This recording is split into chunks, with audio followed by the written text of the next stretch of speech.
bag that the shadows in the chapel seemed to curl and shift like strange beasts all around him.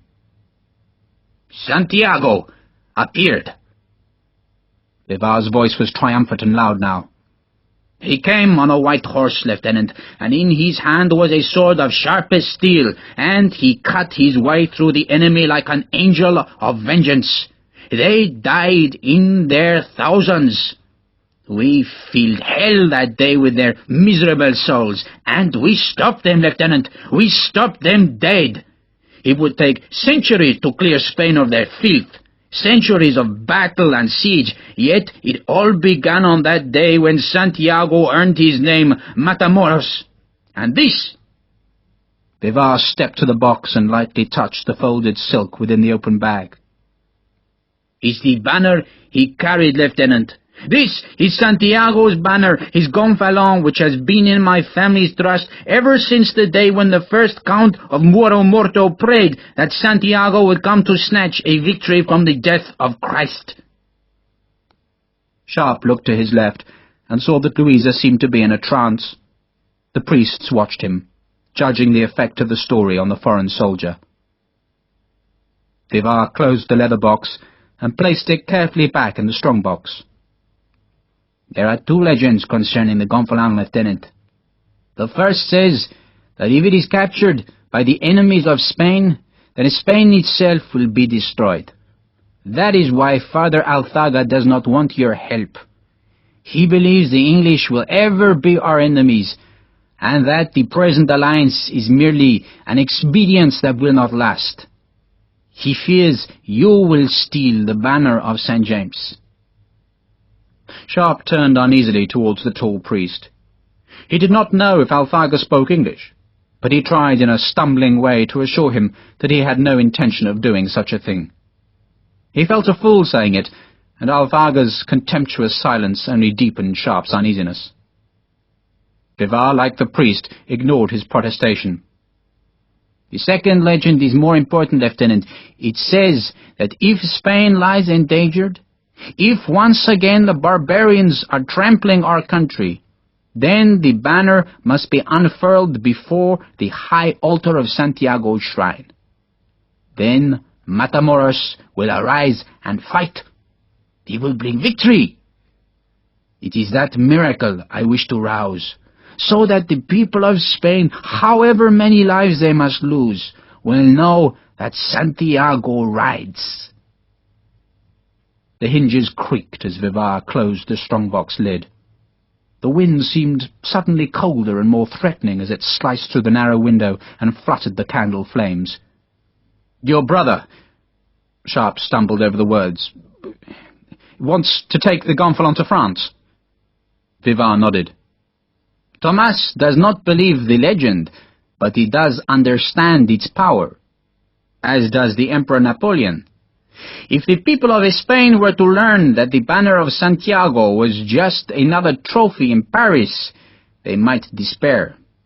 Thomas understands that, just as he understands that if the banner can be unfurled in Santiago, then the people of Spain, the good people of Spain, will believe in victory. It will not matter, Lieutenant, if 1,000 Frenchmen ride our roads, because if Santiago is with us, no French emperor can defeat us. Sharpe stepped away from the altar. So the banner must reach Santiago de Compostela? Yes. Which is held by the French? Indeed. Sharpe hesitated, then plunged. So you want my help to make a raid on the city? Even as he spoke, it sounded like madness, but the atmosphere in the chapel entirely freed his voice of any skepticism. He stared at the strongbox as he continued. We have to go through their defences, penetrate the cathedral, and hold it long enough for your ceremony. Is that it? No. We need a victory, Lieutenant. Santiago must be seen to have a victory. This will not be some dark deed done in secret and haste. This will be no raid. No, we will take the city from the French. We'll capture it, Lieutenant, and we'll hold it long enough for the people to know that this new enemy can be humiliated. We'll win a great victory, Lieutenant, for Spain." Sharpe stared in disbelief. "Good God! With his help, of course." Vivar smiled. "And perhaps because I cannot find any Spanish infantry, with the help of your rifles?" Somehow Sharpe had not thought he was being given a choice. Instead, by the very act of seeing Vivar's secret, he had assumed he was entering into the conspiracy. Now, standing in the cold chapel, he knew he could refuse. What Vivar wanted was madness. A handful of beaten men, British and Spanish, was supposed to take a city from a conquering enemy, and not just take it, but hold it against the bulk of the French army that would be only a day's march away. "Well?" Vivar was impatient. "Of course he'll help," Louisa said with a fervour that showed in the brightness of her eyes. The men ignored her, and still Sharpe said nothing. "I cannot make you help me," the Major said softly. "And if you refuse, Lieutenant, I shall give you supplies and a guide to see you safely to the south. Perhaps the British are still in Lisbon. If not, you will find a ship somewhere along the coast. Good military practice demands that you forget this superstitious nonsense and march south, does it not?" "Yes," Sharpe replied bleakly. "But victory is not always won by sense, Lieutenant. Logic and reason can be tumbled by faith and pride. I have the faith that an ancient miracle will work, and I am driven by pride. I must avenge my brother's treachery, or else the name Vivar will stink through the annals of Spain." Vivar spoke these words in a commonplace manner, as if avenging fraternal treachery was an everyday part of any humdrum existence. Now he looked into Sharpe's eyes and spoke in a very different tone. "So I beg your help. You are a soldier, and I believe God has provided you as an instrument for this work." Sharpe knew how difficult it was for Vivar to make the appeal, for he was a proud man, not used to being a supplicant. Father Alfaga protested with an incoherent and throaty growl as Sharpe still hesitated. Nearly half a minute passed before the Englishman at last spoke. "There is a price for my help, Major." Vivar bridled immediately. "My price?" Sharpe told him, and by telling Vivar, he accepted the madness. For the sake of his riflemen, he would rouse a saint from an eternity's sleep. He would go to the city of the Field of Stars and take it from the enemy, but only for a price. The next day, after the morning parade, Sharpe left the fortress and walked to a place from where he could see for miles across the winter landscape. The far hills were stark and pale, sharp as steel against the sky's whiteness. The wind was cold, a wind to sap the strength of men and horses. If Vivar did not move soon, he thought, then the Spaniards' horses would be unable to march. Sharpe sat alone at the track's edge, where the hillside fell steeply away. He gathered a handful of pebbles, each about the size of a musket ball, and shied them at a white boulder some 20 paces down the hill. He told himself that if he hit it 5 times running, then it would be safe to march on the cathedral city. The first 4 pebbles struck clean, bouncing off into the weeds and scree of the slope. He was almost tempted to throw the 5th askew, but instead the pebble bounced plumb from the boulder's centre. God damn it, but he was mad! Last night, overcome with the solemnity of the occasion, he had allowed himself to be swept away by Vivar's skill-telling of an ancient myth, the banner of a saint dead 2,000 years. He threw another pebble and watched it skim over the boulder to fall into a patch of ragweed, which in Spain was called St. James's grass. He stared into the far distance, where a frost still lay in those folds of the hills which the sun had not yet touched. A wind fretted at the high tower and thick bulwarks of the fort behind him. The wind felt immeasurably clean and cold, like a dose of common sense after the wit-fuddling darkness and candle stench of the night before. It was madness, goddamn madness. Sharpe had let himself be talked into it, and he knew he had also been influenced by Louise's enthusiasm for the whole idiotic business. He threw a whole handful of the pebbles, which, like canister spitting apart from a cannon's muzzle, spattered about the white boulder. Footsteps sounded behind Sharpe, stopping a few paces away. There was a pause, then a surly voice. "You wanted me, sir." Sharpe stood. He pulled his sword straight, then turned to stare into Harper's resentful eyes. Harper hesitated, then took off his hat in the formal salute. "Sir." "Harper?" Another pause. Harper glanced away from the officer, then looked back. "'Tisn't fair, sir. Not at all, sir. Don't be so bloody pathetic. Whoever expected fairness in a soldier's life?" Harper stiffened at Sharpe's tone, but would not flinch from it.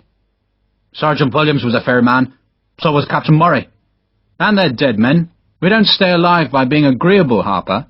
We stay alive by being quicker and nastier than the enemy. You've got the stripes?"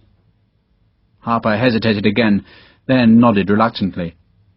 He fished in his ammunition pouch and brought out a set of sergeant's chevrons that had been newly stitched in white silk. He showed them to Harpe, then shook his head. "I still say it isn't fair, sir." This had been Sharpe's price. That Bivar would persuade the Irishman of his duty. If Harper would accept a sergeantcy, then Sharpe would march on Santiago de Compostela. The Major had been amused by the price, but had agreed to exact it. "I'm not accepting the stripes to please you, sir." Harper was deliberately provocative, as though he hoped to change Sharpe's mind by a display of insolence. "I'm just doing it for the Major. He told me about his flag, sir, and I'll take it into the cathedral for him, then throw these stripes back at you." "You're a sergeant of my pleasure, Harper. For as long as I need you and want you, that's my price, and that's what you accept." There was silence. The wind fretted at the hill's crest and fluttered the silk stripes in Harper's hand. Sharpe wondered where such a rich and lustrous material had been found in this remote fortress, then forgot the speculation as he realized that, once again, he had taken the wrong course. He had let his hostility show when instead he should have demonstrated his need of this big man's cooperation. Just as Blas Bivar had humbled himself to ask for Sharpe's help, so Sharpe now had to show some humility to bring this man to his side.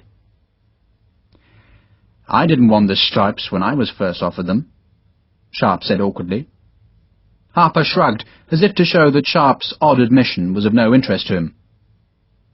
"I didn't want to become an officer's guard dog," Sharpe went on. "My friends were in the ranks. My enemies were sergeants and officers." That must have touched a sympathetic chord, for the Irishman gave a half-grudging and half-amused grimace. Sharpe stooped and picked up some pebbles. He flicked one at the white rock and watched it ricochet down the hill. "When we rejoin battalion, they'll probably put me back in the stores, and you can go back to the ranks." Sharpe said it as a sop to the Irishman's pride, as a half-promise that Harper would not be forced to keep the white stripes, but he could not keep the resentment from his voice. "Does that satisfy you?" "Yes, sir."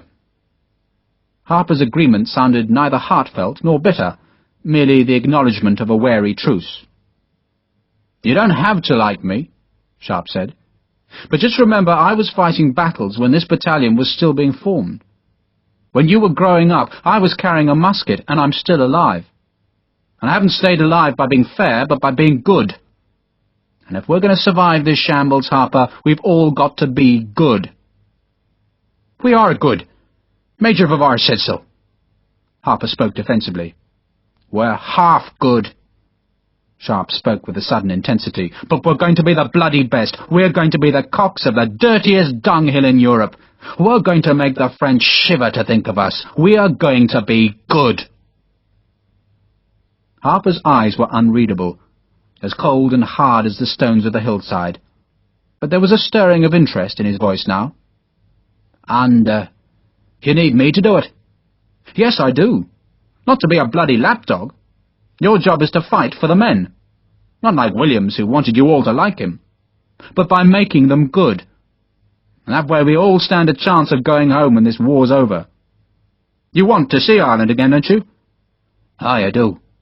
"Well, you won't see it again if you fight against your own side as well as the bloody French."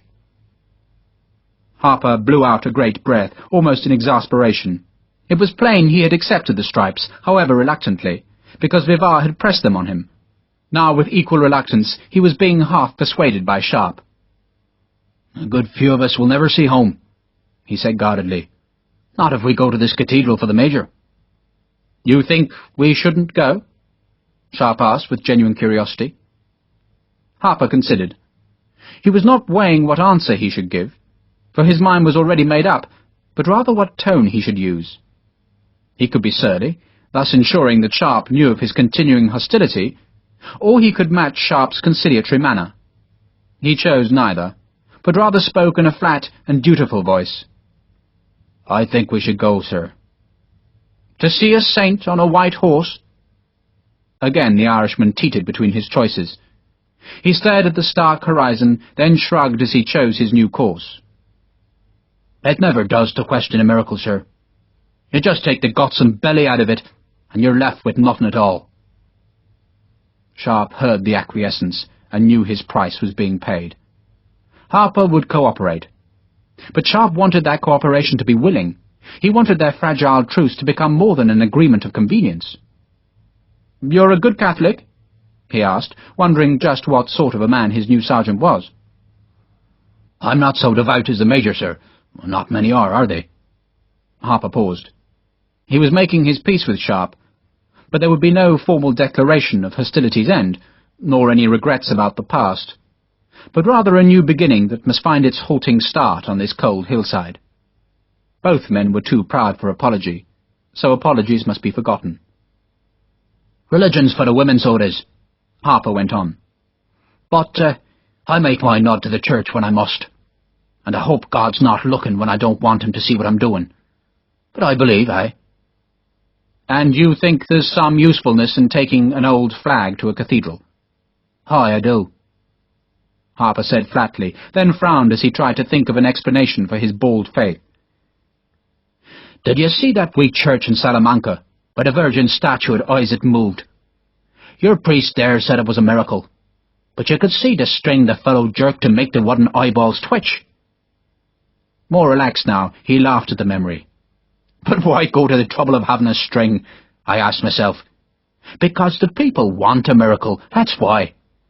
And just because some people invent a miracle doesn't mean there aren't real ones, does it now? It means the opposite, so it does.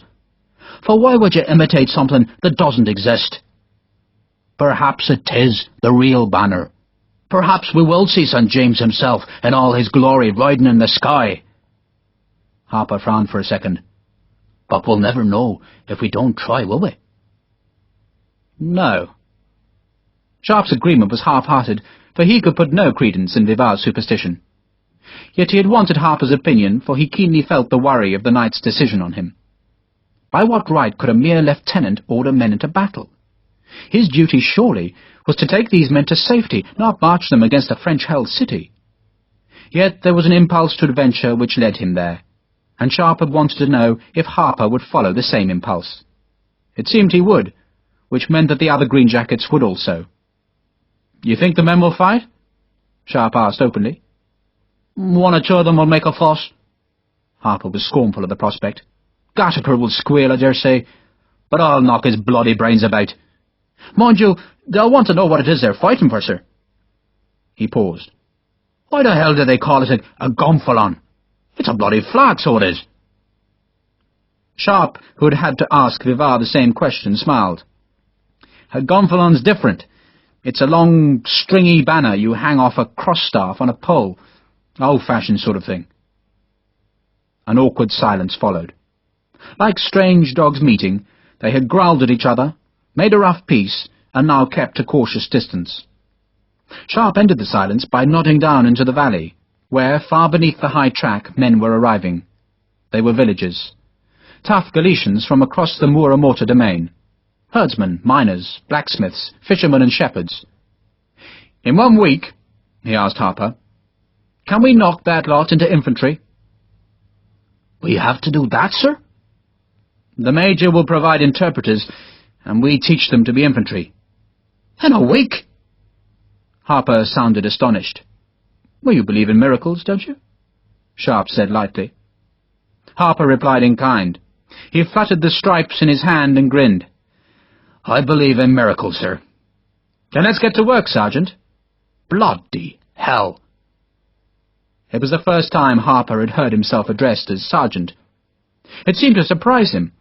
Then he gave a sly grin, and Sharpe, who had trodden the same path years before, knew that the Irishman was secretly pleased.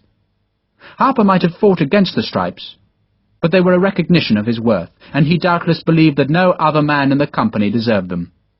So now Harper had the chevrons, and Sharpe had a sergeant, and both men had a miracle to perform. End of Disc 4. Disc 5.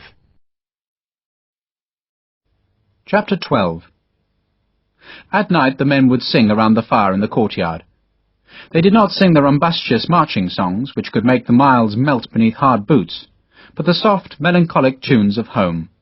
They sang of the girls left behind, of mothers, of children, of home. Each night there was the flicker of campfires in the deep valley beneath the ramparts where Vivar's volunteers made their encampment. The volunteers came from throughout the Muro Morto domains.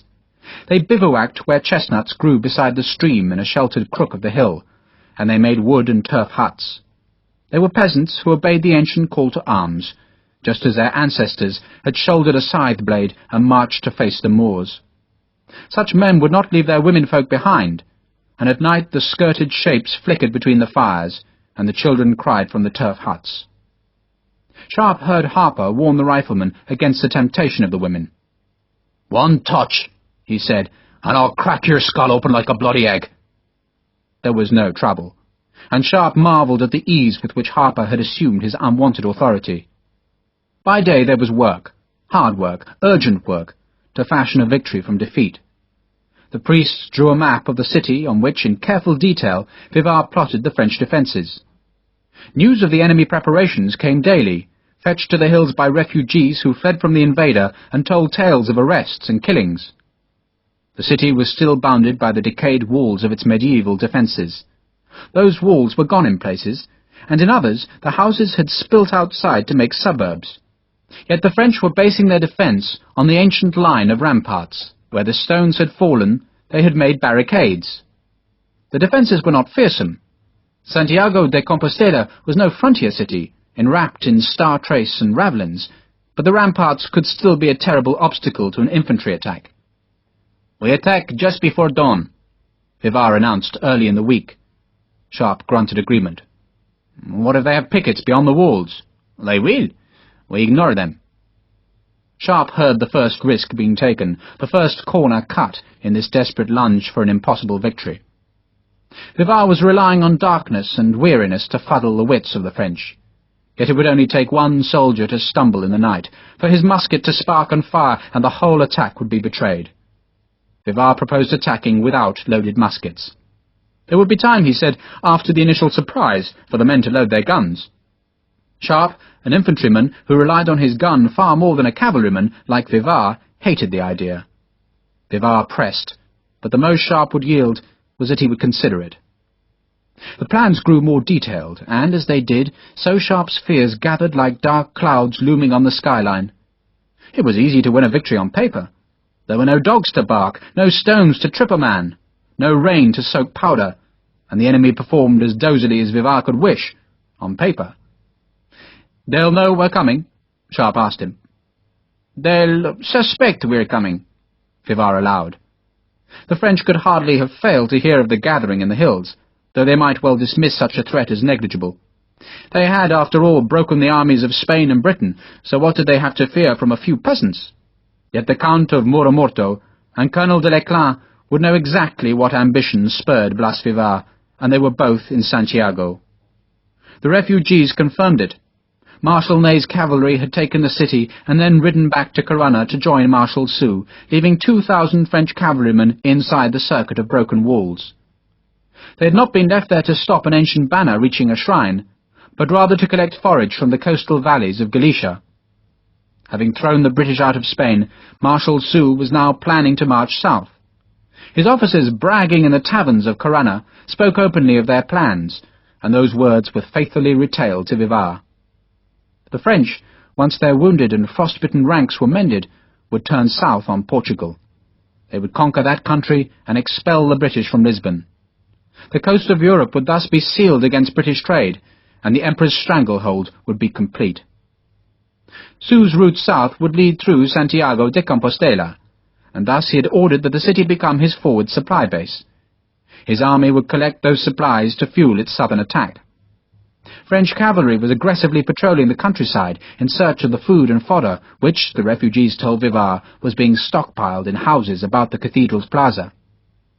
"So you see," Vivar said to Sharpe on a night later in the week when they met as usual to stare at the city's map and hone their plan of assault. "You have a proper reason for attacking, Lieutenant." "Proper? You can claim that you are not just humoring a mad Spaniard. You are protecting your Lisbon garrison by destroying French supplies. Is that not true?" But Sharpe was in no mood for such reassurance. He stared at the city's plan, imagining the French sentries staring into the night. They'll know we're coming. Sharpe could not rid himself of the fear of the enemy's preparedness. But not where we'll attack, nor when. I wish de Leclerc wasn't there. Vivar scorned his fears. You think Imperial Guards don't sleep? Sharpe ignored the question. He isn't there to collect forage. His job is to take the gonfalon, and he knows we'll bring it to him. Whatever we plan, Major, he's already thought of. He's waiting for us. He's ready for us. You're frightened of him. Vivar leaned against the wall of the tower room where the map was kept. Firelight flickered in the courtyard below where a Spaniard sang a slow, sad song. I'm frightened of him, Sharpe confirmed, because he's good. Too good. He's only good in attack, he can't defend. When you attacked his ambush, and I attacked him in the farmyard, he wasn't so clever, was he? No, Sharpe allowed. And now he's trying to defend a city. He's a chasseur, a hunter, like a cavador, and he's no good at defense. Vivar would brook no defeatism. Of course we'll win. Thanks to your ideas we'll win. The praise was calculated to elicit enthusiasm from Sharpe, who had suggested an inside-out stratagem for the assault.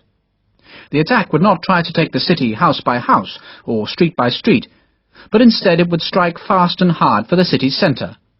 Then, split into 10 parties, one party for each of the roads that broke the circuit of the ancient defences, the attackers would drive the French outwards towards the open country.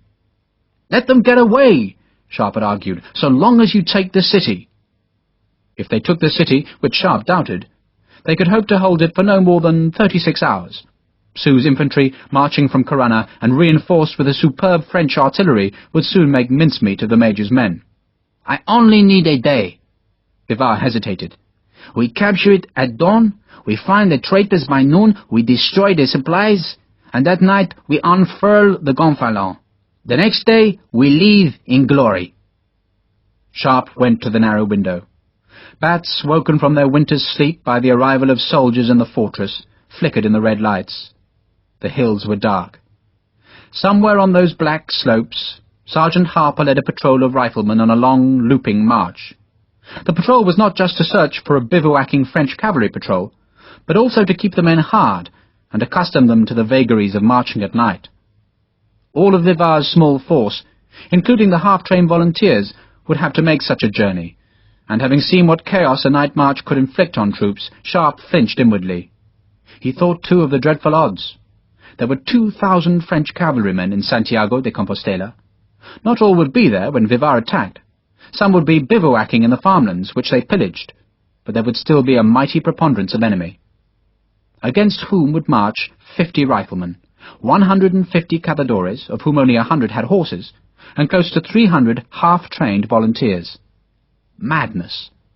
Sharpe turned on the Spaniard. Why don't you wait till the French have marched south? Because to wait wouldn't make a story which will be told in every Spanish tavern. Because I have a brother who must die. Because if I wait, I will be thought as spineless as the other officers who fled south. Because I've sworn to do it. Because I cannot believe in defeat. No, we go soon. We go very soon. Vivar was almost speaking to himself, staring down at the charcoal marks which showed the French defences. Just as soon as our volunteers are ready, We go." Sharpe said nothing. The truth was that he now believed that the attack was madness, but it was a madness he had helped to plan and sworn to support. Just as the innocent scrabbling of an unfledged owlet in an attic could be turned by a child's dread into the night steps of a fearful monster, so Sharpe let his fears feed and grow as the days passed. He could tell no one of his certainty that the assault would end in disaster. He did not want to earn Vivar's scorn by such an admission, and there was no one else in whom he could confide. Harper, like the Spanish major, seemed imbued by a blithe confidence that the attack would work. "Mind you, sir, the major will have to wait another week." The thought of postponement spurted hope into Sharpe. "He'll have to wait?" "Those volunteers, sir, they're not ready at all." Harper, who had taken on himself the job of training the volunteers in the art of platoon fire, sounded genuinely concerned. "Have you told the major?" "He's coming to inspect them in the morning, sir." "I'll be there." And in the morning, in a rain which darkened the rocks and dripped from the trees, Sharpe went down to the valley, where Lieutenant Davila and Sergeant Harper demonstrated to Blas Vivar the results of a week's training. It was a disaster. Vivar had asked merely that the 300 men be taught the rudiments of musket drill, that, like a half-battalion, they could stand in 3 ranks and fire the rippling platoon volleys which could gut an attacking force. But the volunteers could not hold the rigid, tight ranks which concentrated the musket fire into deadly channels. The trouble began as the men in the rear rank instinctively stepped backwards to give themselves adequate space in which to wield their long ramrods, while the centre rank also took a step back to distance itself from the men in front, and thus the whole formation was shaken ragged. Under fire, the instinct would be for that backward movement to continue, and in just a few volleys the French would have these men running. Nor were they even training with ammunition, for there was not enough powder and shot for that. They merely went through the musket motions. How the front rank would react to the percussion of the rear rank's musket shots in their ears, Sharpe dared not think. The muskets were any gun that a man could contrive to bring. There were ancient fowling pieces, musketoons, horse pistols, and even a matchlock. Some of the miners did not even have guns, carrying their picks instead. Doubtless such men would make fearsome fighters if they could first close on their enemy, but the French would never let them. They would make mincemeat of these men. It was not that the volunteers lacked bravery. Their very presence in this remote valley attested to their willingness to fight, but they could not be turned into soldiers. It took months to make an infantryman. It took a steel-hard discipline to enable a man to stand in the battle line and face the massed drums and shining bayonets of a French attack. Natural bravery or a cocksure stubbornness were no substitutes for training, a fact the Emperor had proved again and again as his veterans had destroyed Europe's ill-trained armies. A French infantry attack was a thing of awe. French troops did not attack in line, but in vast columns, rank after rank of men, massed tight with bayonets glinting above their heads, marched to the beat of the boy drummers who were hidden in their midst. Men fell at the front and flanks as skirmishers bit at the column. Sometimes a cannonball flayed through the packed ranks, yet always the French closed up and marched forward.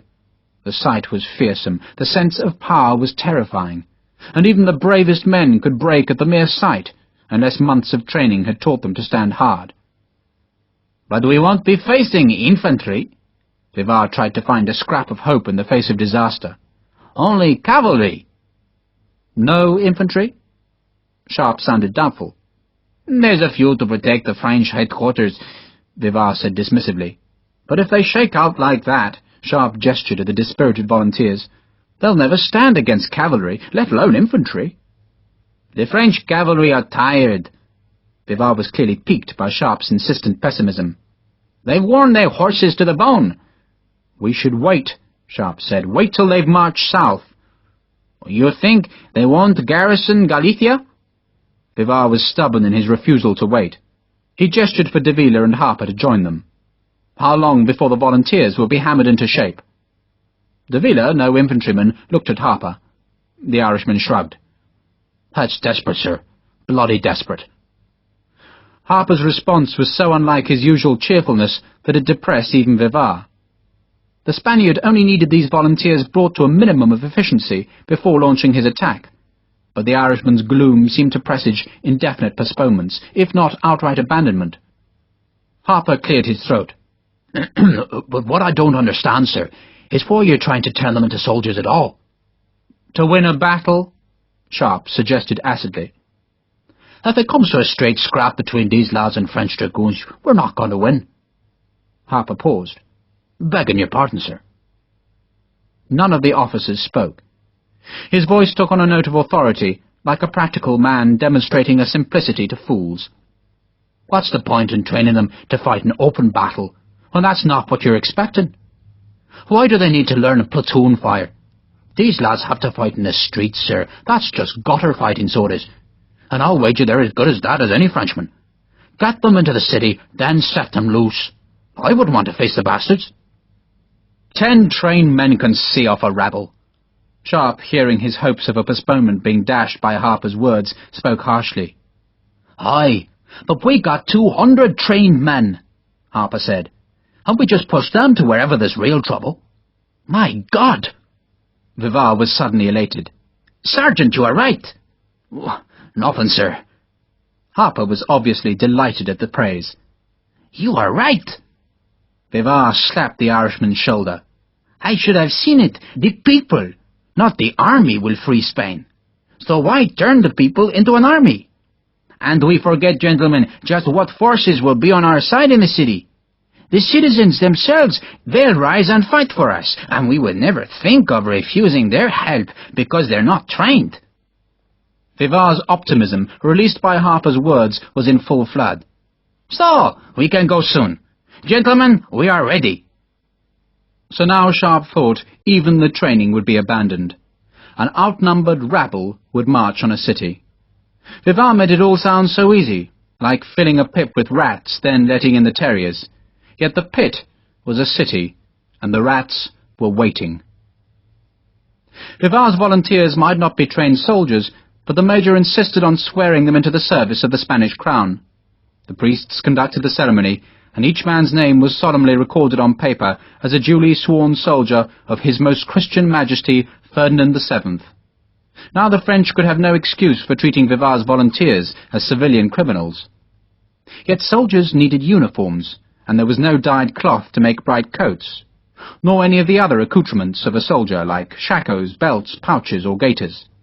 But there was plenty of coarse brown homespun to be had, and from that humble material Vivar ordered simple tunics to be made. There was also some white linen, fetched from a nunnery 20 miles away, which was made into sashes. It was a very crude uniform, fastened with loops about bone buttons, but if any rules of war could be applied to Vivar's expedition, the brown tunics passed as soldiers' coats. The wives of the volunteers cut and sewed the brown tunics, while Louisa Parker, high in the fortress, helped the riflemen mend their green jackets. The coats were ragged, torn, threadbare and scorched, yet the girl proved to have an extraordinary skill with the needle. She took Sharpe's green jacket, and in less than a day made it seem almost new. "I even ironed out the bugs," she said happily, and folded back a seam at the collar to prove that the lice had truly been exterminated by the stub of a broken sabre which she had used as a flat iron. "Thank you." Sharpe took the coat and saw how she had turned the collar, down the sleeves and patched the black facings. His trousers could not be restored to their original grey, so she had sewn patches of brown homespun over the worst rents. "You look like a harlequin, Lieutenant." "A fool, eh?" It was the evening of the day on which Harper had convinced Vivar of the uselessness of training the volunteers. Sharpe, as on previous evenings, walked the ramparts with Louisa. He prized these moments. As the fears of defeat grew on him, these snatched conversations were passages of hope. He liked to stare at the firelight reflected from her face. He liked the gentleness which sometimes softened her vivacity. She was gentle now as she leaned against the parapet. "Do you suppose my uncle and aunt are in Santiago?" "Perhaps." Louisa was swathed in a Catador's scarlet cloak, and wore a close-fitting bonnet. "Perhaps my aunt won't take me back. Perhaps she'll be so scandalized by my terrible behavior that I will be cast from chapel and home." "Is that likely?" "I don't know." Louisa was wistful. "I sometimes suspect that's what I want to happen." "Want?" Sharpe was surprised. "To be cast adrift in the middle of the biggest adventure in the world. Why ever not?" Louisa laughed. When I was a child, Lieutenant, I was told it was perilous to cross the village green in case the gypsies took me. And if soldiers ever appeared in the village—" She shook her head to demonstrate the enormity of such an occasion's danger. "Now I'm in the middle of a war and accompanied only by soldiers." She smiled at the predicament, then gave Sharpe a look which mingled curiosity and warmth. "Don Blas says you're the best soldier he's ever known." Sharpe thought it odd that she used Vivar's Christian name, then supposed it was the polite usage of Hidalgo. "He exaggerates." What he actually said— Louisa spoke more slowly, and Sharpe sensed she was delivering a message to him— was that if you had more confidence in yourself, you'd be the best. I suppose I shouldn't have told you that. He wondered if the criticism were true, and Louisa, mistaking his silence for hurt, apologized. "I'm sure it is true," Sharpe said hastily. "Do you like being a soldier?" "I always dreamed of having a farm. God knows why, because I know nothing of the business. I'd probably plant the turnips upside down." He stared at the campfires in the deep valley, tiny sparks of warmth and light in an immensity of cold darkness. "I imagined I'd have a couple of horses in a stable, a stream to fish." He paused, shrugged. "Children?" Louisa smiled. "I used to dream of living in a great castle. There'd be secret passages, dungeons, and mysterious horsemen bringing messages in the night. I think I should have preferred to have lived in the days of Queen Elizabeth. Catholic priests in the shrubbery and Spaniards in the Channel. Except those old enemies are now our friends, aren't they? Even the priests? Oh, they aren't the ogres I thought they were." She was silent for a second. "But if you're brought up too firmly in one persuasion, then you're bound to be curious about the enemy, are you not? And we English were always taught to hate Catholics." "I wasn't." "But you know what I mean. Aren't you curious about the French?" "Not really." Louisa frowned. "I find myself curious about the Catholics. I even find myself with a most un-Protestant affection for them now. I'm sure Mr. Buffett will be scandalized." "Will he ever know?" Sharpe asked. Louisa shrugged. "I shall have to describe my adventures to him, shall I not?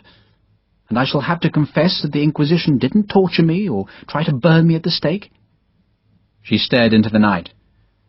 "One day this will all seem like a dream." "Will it?" "Not for you," she said ruefully. "But one day I will find it hard to believe that any of this even happened. I will be Mrs. Buffett of Godalming, a most respectably dull lady." "You could stay here," Sharpe said, and felt immensely brave for saying it. "Could I?" Louisa turned to him. There was a glow to their left where a rifleman drew on his pipe, but they both ignored it. She turned away and traced some indeterminate pattern on the parapet. "Are you saying that the British Army will stay in Portugal?" The question surprised Sharpe, who thought he had broken through to a more intimate layer of conversation. "I don't know." "I think the Lisbon garrison must have gone already," Louisa said flatly. "And if not, what possible use would such a small garrison be when the French march south? No, Lieutenant, the Emperor has taught us a smart lesson, and I fear will not dare risk our army again." Sharpe wondered where she had gained such firm opinions on strategy. "What I meant when I said you could stay here," he began clumsily. "Forgive me, I know." Louisa interrupted him quickly, and there was a very awkward silence between them until she spoke again. "I do know what you're saying, and I'm very sensible of the honour you do me, but I do not want you to ask anything of me." The formal words were said in a very small voice. Sharpe had wanted to say that he would offer her everything that was in his power. It might not be much. In terms of money it was nothing. Yet in slavish adoration it was everything. He had not said that, yet Louisa, out of his incoherence, had understood everything, and now he felt embarrassed and rejected. Louisa must have sensed that embarrassment and regretted causing it. "I don't want you to ask anything of me yet, Lieutenant. Will you give me until the city's captured?" "Of course." Hope flared again in Sharpe, to mingle with the shame left by his clumsy proposal. He supposed he had spoken too soon and too impetuously. Yet Louisa's evident desire to stay in Spain and avoid the fate of matrimony to Mr. Buffett had provoked his words. The sentry paced further away from them, the smell of his tobacco drifting back along the ramparts. The fire in the courtyard blazed bright as a man threw a log onto it. Louisa turned to watch the sparks whirl up to the height of the tower's crenellations. From somewhere deep in the fortress came the wailing noise of one of the Galician bagpipes that inevitably provoked cries of feigned horror from Sharpe's men. She smiled at the sound of the dutiful protests, then frowned accusingly at Sharpe. "You don't think Don Blas will succeed in taking the city, do you?" "Of course I know." She interrupted him. "I listened to you. You think there are too many Frenchmen in Santiago, and in private you say that this is Don Blas's madness." Sharpe was somewhat disconcerted by the accusation. He had not admitted his real fears to Louisa, yet she had truly perceived them. "It is madness," he said defensively. "Even Major Vivar says it is." "He says it is God's madness, which is different," Louisa said in gentle reproof. "But it would work better, wouldn't it, if there were less Frenchmen in the city?" "It would work better," Sharpe said dryly, "if I had 4 battalions of good redcoats, 2 batteries of 9-pounders, and 200 more rifles." "Suppose—" Louisa began, then checked her words. "Well, go on." "Suppose the French thought that you had marched to a hiding-place near the city, a place where you had planned to wait during the day, so you could attack just after dark, and suppose—" She hurried on to prevent him interrupting, "that the French knew where you were hiding." Sharpe shrugged. "They'd send men out to slaughter us, of course." "And if you were in another place entirely—" Louisa spoke now with the same enthusiasm with which she had greeted the mystery of the strong-box. "You could attack while they were out of the city." "It's all very complicated," Sharpe said in muted criticism. "But supposing I was to tell them that?" Sharpe, astonished, said nothing. Then he shook his head abruptly. "Don't be ridiculous." "No, truly, if I went to Santiago—" Louisa rode over his protest by raising her voice. "If I went there and said that's what you were doing, they'd believe me. I'd say that you wouldn't let me come with you and that you insisted I had to go on my own to Portugal, but I preferred to find my aunt and uncle. They'd believe me." "Never!" Sharpe wanted to stop this outburst of nonsense. "Major Vivar's already played that trick on them. He spread rumours that he'd travelled with me, which sent the French herring off staff. They won't fall for it again." He regretted extinguishing such enthusiasm, but her idea was quite hopeless. "Even if you tell the French that we're hiding somewhere, they won't send cavalry out to find us until after dawn. By then it will be too late to attack.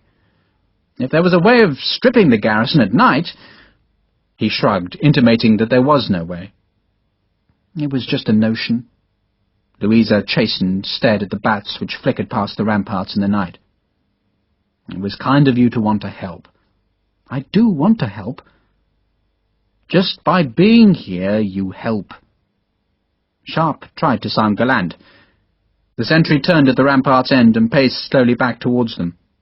Sharpe sensed that the girl would retire to her room at any moment, and, though he risked further embarrassment, he could not bear to let the moment pass without reinforcing his thin hopes. "Did I offend you earlier?" he asked clumsily. "Oh, don't think such a thing. I am flattered." Louisa stared at the lights in the deep valley. "I can't believe that we're going to run away from Spain." If that was Louisa's objection to accepting him, then Sharpe would scotch it, not because he knew that the Lisbon garrison would stay in place, but because he could not accept that the British intervention had been defeated. "We're going to stay. The Lisbon garrison will be reinforced and will attack again." He paused, then plunged closer to the heart of the matter. "And there are officers' wives with the army. Some live in Lisbon, some stay a day or so behind the army, but it isn't unusual." "Mr. Sharpe." Louisa laid a gloved hand on his sleeve. "Give me time. I know you'd tell me that I should seize the moment, but I don't know if that moment is now." "I'm sorry." "There's nothing to regret." She gathered her cloak about her. "Will you let me retire? I'm quite wearied by sewing." "Good night, miss." No man, Sharpe thought, felt as foolish as a man rejected. Yet he persuaded himself that he had not been rejected, rather that she had promised an answer after Santiago de Compostela was taken. It was his impatience which demanded an answer sooner. It was an impatience that would obsess him and drive him onto a city from which he would return triumphant or defeated to receive the answer he craved. The next day was a Sunday. Mass was celebrated in the fort's courtyard, and afterwards a group of horsemen arrived from the north. They were fierce-looking men, festooned with weapons, who treated Vivar with a wary courtesy. Later he told Sharpe that the men were rateros, highwaymen, who for the moment had turned their violence against the common enemy. The rateros brought news of a French messenger, captured with his escort 4 days before, who had carried a coded dispatch. The dispatch was lost, but the gist of the message had been extracted from the French officer before he died. The Emperor was impatient.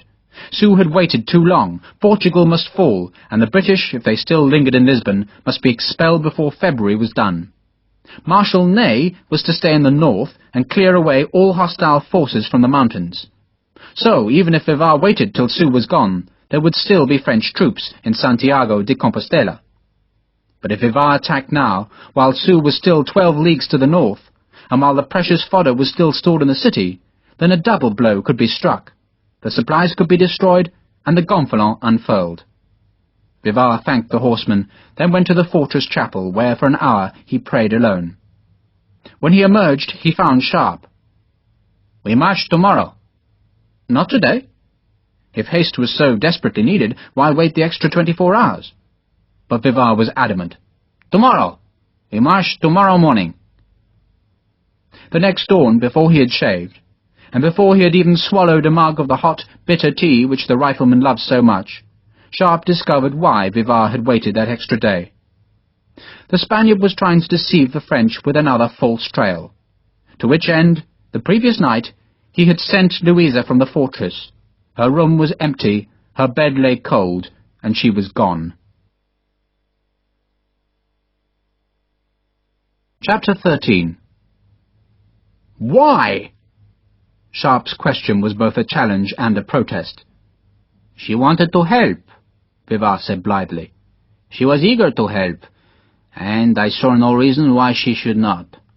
Besides, Miss Parker has eaten my food and drunk my wine for days, so why should she not repay that hospitality?" "I told her it was a nonsense. The French will see through her story in minutes." "You believe so?" Vivar was sitting close to a water butt just inside the fort's inner gateway, where he was smearing footcloths with the pork fat that was issued to every soldier as a specific against blisters. He broke off the distasteful task to stare indignantly at Sharpe. "Why should the French think it strange that a young girl wishes to rejoin her family? I don't find such a thing strange. Nor, Lieutenant, would I have thought it necessary for me to have either your approval or your opinion." Sharpe ignored the reproof. "You just sent her off into the night." "Don't be ridiculous. 2 of my men are escorting Miss Parker as far as is possible, after which she may walk the remaining distance to the city." Vivar wrapped one of the greasy cloths about his right foot, then turned with feigned astonishment, as though he had just understood the true cause of Sharpe's displeasure. "You are in love with her." "No," Sharpe protested. "Then I cannot think why you should be perturbed. Indeed, you should be delighted. Miss Parker will reluctantly inform the French that our attack has been abandoned." Vivar pulled on his right boot. Sharpe gaped. "You told her the attack was cancelled?" Vivar began rapping his left foot. "I also told her that we will capture the town of Padron at dawn tomorrow. The town lies some 15 miles or so south of Santiago de Compostela." "They'll never believe that." "On the contrary, Lieutenant, they will find it a most likely tale, far more likely than a harebrained attack on Santiago de Compostela. Indeed, they will be amused that I ever contemplated such an attack. But my brother will entirely understand why I have chosen the lesser town of Padron. It is where Santiago's funeral boat landed on the coast of Spain, and is thus accounted as a holy place. Not, I agree, as sanctified as Santiago's burial site, but Louisa's other indiscretions will explain why Padron will suffice." "What other indiscretions?" "She will tell them that the gonfalon is so far destroyed by time and corruption that it cannot be unfurled. So, instead, my plan is to crumble its tattered shreds into a dust that I shall scatter on the sea. That way, though I cannot perform the miracle I wish, I can at least ensure that the Gonfalon will never pass into the hands of Spain's enemies. In brief, Lieutenant, Miss Parker will tell Colonel de L'Eclat that I am abandoning the attack because I fear the strength of their defenses. Now, you should appreciate the force of that argument, should you not? You keep telling me how fearsome our enemy is. Bivar pulled on his left boot and stood. My hope is that Colonel de L'Eclat will leave the city tonight to ambush our approach march on Padron. At least Vivar's false trail had a plausibility that Louisa's enthusiastic ideas had lacked, but even so Sharpe was astonished that the Spaniard would risk the girl's life. He broke the skim of ice on the water butt and took out his razor, which he laid on the butt's rim. The French have more sense than to leave the city at night. If they think they have a chance of ambushing our march and of capturing the Gonfalon, I think they might. Louisa will also inform them that you and I have quarrelled, and that you have taken your riflemen south towards Lisbon. She will say it was your ungentlemanly attentions which drove her to seek her family's protection. Thus de L'Eclat will not fear your riflemen, and I think he might be enticed out of his lair. And if they do not march, what have we lost? We may have lost Louisa, Sharpe said a little too forcefully. She could be killed. True, but many women are dying for Spain, so why should Miss Parker not die for Britain? Bivar took off his shirt and brought out his razor and mirror fragment. I think you are fond of her, he said accusingly. Not especially. Sharpe tried to sound offhand. But I feel responsible. That is the most dangerous thing to feel for a young woman. Responsibility can lead to affection, and affection thus born, I think, is not so lasting. Vivar's voice faded away. Sharpe had pulled his ragged and torn shirt over his head, and the Spaniard stared with horror at his naked back. Lieutenant, I was flogged. Sharpe, so used to the terrible scars, was always surprised when other people found them remarkable. That was in India. What had you done? Nothing. The sergeant didn't like me, that's all. The bastard lied. Sharpe plunged his head under the frigid water, then came up gasping and dripping. He unfolded his razor and began scraping at his chin's dark stubble. It was a very long time ago. Bivar shuddered. Then, sensing that Sharpe would not talk further about it, dipped his own razor in the water. Myself, I do not think the French will kill Louisa. Sharpe grunted, as if to intimate that he did not really care one way or the other.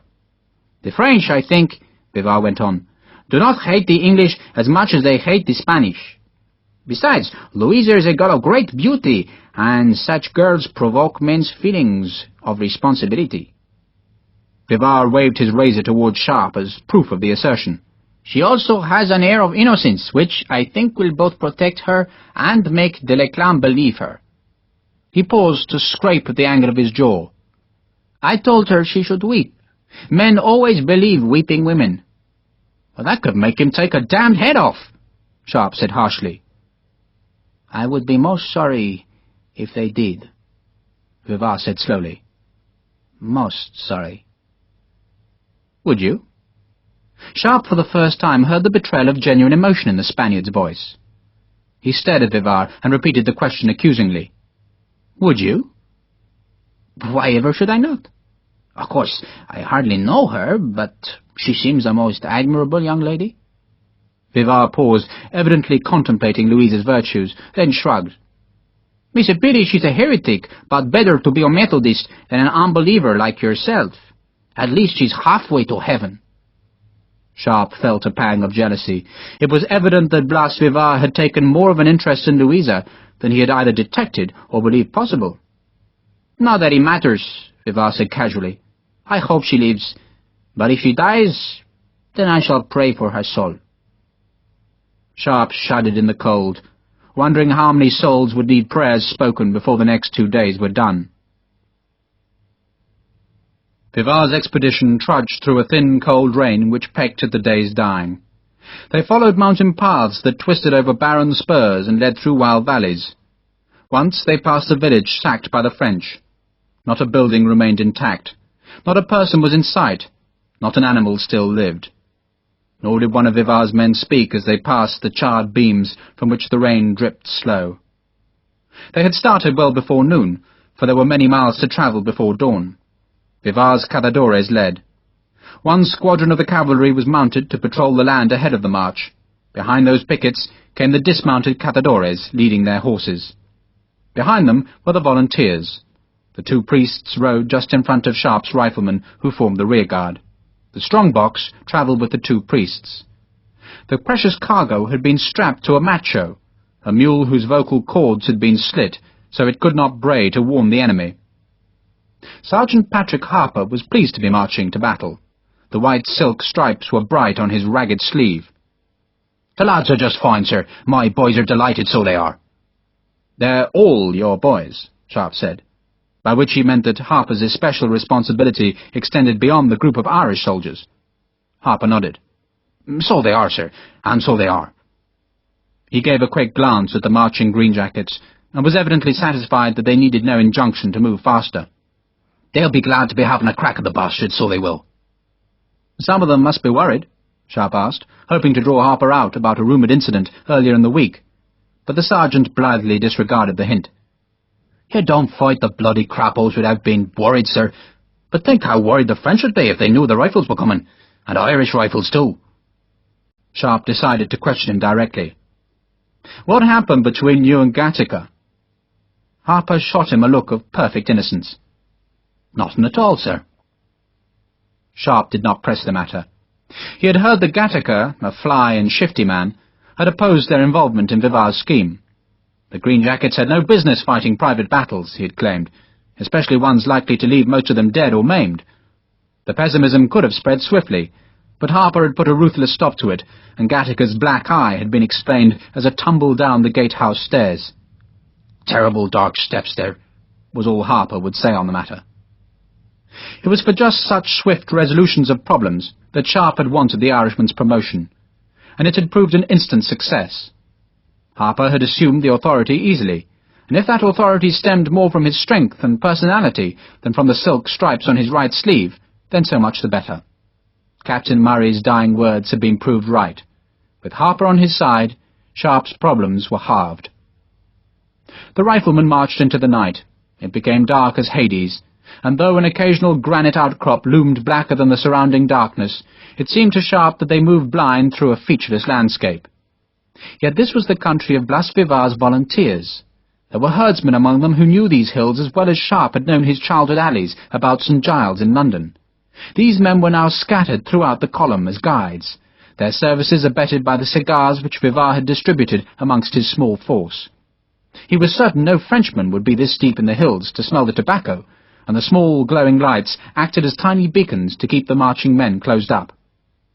Yet, despite the guides and the cigars, their pace slowed in the night, and became even slower as the rain made the path slippery. The frequent streams were swollen. Vivar insisted that each one was sprinkled with holy water before the vanguard splashed through.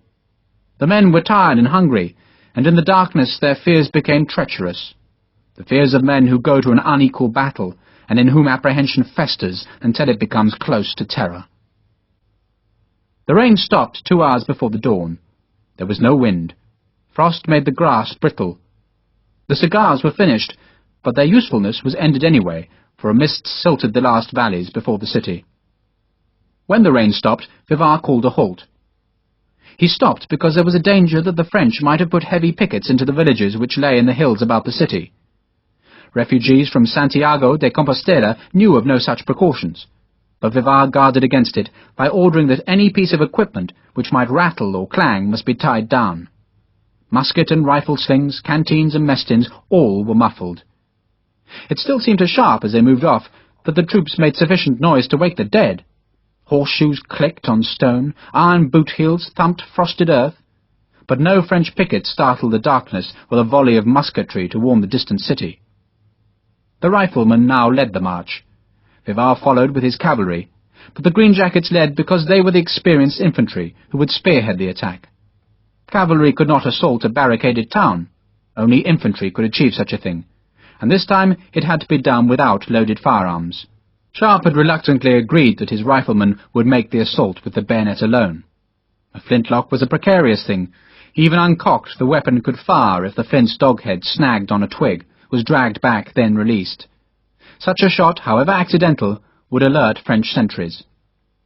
It was one thing to order men not to fire, to tell them that their lives depended on a silent approach, but in the misted darkness just before dawn, when a man's blood was at its coldest and his fears warmest, a cat's squall could be enough to scare a rifleman and make him fire blind into the night. Just one shot would bring Frenchmen tumbling from their guardhouses. And so, though yielding the point had added to Sharpe's dread, he had seen the force of Vivar's pleading, and so had agreed to advance with empty weapons. Now no shot could startle the night. Yet still the French could be forewarned. Such fears were Sharpe's tumultuous companions on the long and ever more halting march. Perhaps the French had their own spies in the mountains, who, just as the refugees had betrayed information to Vivar, had betrayed Vivar to the city. Or perhaps de Leclerc, a man whose ruthlessness was absolute, had whipped the truth from Louisa. Perhaps artillery had been fetched from Corunna and waited, charged with canister, to greet the fumbling attackers. Attackers, moreover, who would be tired, cold, and without loaded guns. The first moments of such a fight would be slaughter. Sharpe's fears burgeoned, and away from Vivar's indomitable cheerfulness, he let the doubts gnaw at him. He could not express those doubts, for to do so would destroy whatever confidence his men might have in his leadership. He could only hope that he conveyed the same certainty as Patrick Harper, who seemed to march eagerly over the last steep miles. Once, as they splashed through a soggy reach of grassland beneath the dark line of a pinewood, Harper spoke enthusiastically of just how grand it would be to see Miss Louisa again. "She's a brave lass, sir." "And a foolish one," Sharpe replied sourly, still angry that her life had been risked. Yet Louisa was the reverse of Sharpe's fear, the consolation which, like a tiny beacon in an immense darkness, kept him going. She was his hope. But arrayed against that hope were the demons of fear. Those demons became more sinister with every forced halt. Sharpe's guide, a blacksmith from the city, was leading a circuitous route that would avoid the villages, and the man stopped frequently to sniff the air as though he could find his way by scent alone. At last satisfied, he increased his pace. The rifleman slithered down a steep hill, reaching a stream that had flooded the meadows and turned the valley's bottom into a morass of frost and shallow water. Sharpe's guide stopped to the margin of the marsh. "Agua, senor?" "What does he want?" Sharpe hissed. "Saying something about water," Harper replied. "I know it's goddamn water." Sharpe started forward, but the guide dared to pluck at the rifleman's sleeve. "Agua bendita, senor."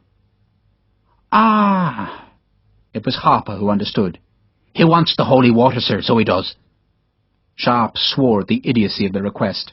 The riflemen were late, and this fool demanded that he sprinkle a morass with holy water. "Come on." "Are you sure?" Harper began. "Come on!" Sharpe's voice was made harsher by the fears which seethed inside him. This whole expedition was misbegotten and mad. Yet pride would not let him turn back, nor would it let him make an obeisance towards Vivar's water sprites. "I haven't got any bloody holy water," he growled. "Anyway, it's superstitious bloody nonsense, Sergeant, and you know it." "I don't know that at all, sir." "Come on." Sharpe led the way through the stream and cursed because his tattered boots let in cold water. The rifleman, oblivious to the cause of the small delay at the water's edge, followed. This mist seemed thicker in the valley's bottom, and the guide who had splashed through the stream with Sharpe hesitated on the far bank. "Hurry!" Sharpe growled, though it was a pointless admonition, for the blacksmith spoke no English. "Hurry! Hurry!" The guide, clearly flustered, indicated a narrow sheep track that angled up the further slope. As he climbed, Sharpe realized they must have come very close to the city, which was betrayed by the mephitic stink of its streets that seemed to him to be a foretaste of the horror that awaited his men. Sharpe suddenly realized that the thump and chink of moving cavalry had been left behind, and he knew Vivar must have sent the Catadores on their northward detour, which was designed to take them far from the ears of French sentries. The ill-trained volunteer infantry should be some 200 or 300 yards behind Sharpe by now. The riflemen were isolated, ahead of the attack, and now very close to the holy city of St. James. And they were late, for the mist was being silvered by the first hint of the false dawn. Sharpe could see Harper beside him. He could even see the beads of moisture on the peak of Harper's shako. He had lost his own shako in the battle at the farm, and now wore a Catador's forage cap instead. The cap was a pale grey, and Sharpe was seized with the sudden irrational knowledge that the light-coloured cloth would make his head a target for some French marksman on the hill above. He snatched it off and threw it into some brambles. He could feel the thump of his heart. His belly was tender and his mouth dry. The blacksmith, going very cautiously now, led the rifleman across a rough pasture and into a grove of elm trees that grew at the hill's summit. The bare branches dripped and the mist wavered in the darkness. Sharpe could smell a fire, though he could not see it. He wondered if it belonged to one of the French guard posts, and the thought of the waiting sentries made him feel horribly alone and vulnerable. The dawn was coming. This was the moment when he should be attacking, but the mist masked the landmarks which Vivard had coached him to expect. To his right there should be a church, to his left the loom of the city, and he should not be on a hilltop, but in a deep ravine which would hide the rifleman's approach. Sharpe, lacking those landmarks, supposed there was still further to go, that they yet had to drop down into the ravine, but the blacksmith checked under the trees, and in dumb show indicated that the city lay to their left. Sharpe did not respond, and the guide plucked again at the rifleman's green sleeve and pointed to the left. "Santiago! Santiago!" Jesus bloody wept. Sharpe dropped to one knee. "Sir?" Harper knelt beside him.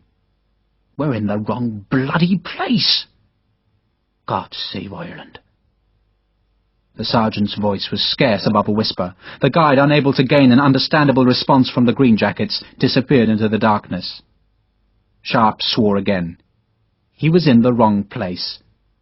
That mistake worried and irritated him, but what angered him more was the knowledge that Vivard would say it was because the spirits of the stream, that Tsanes, had been slighted.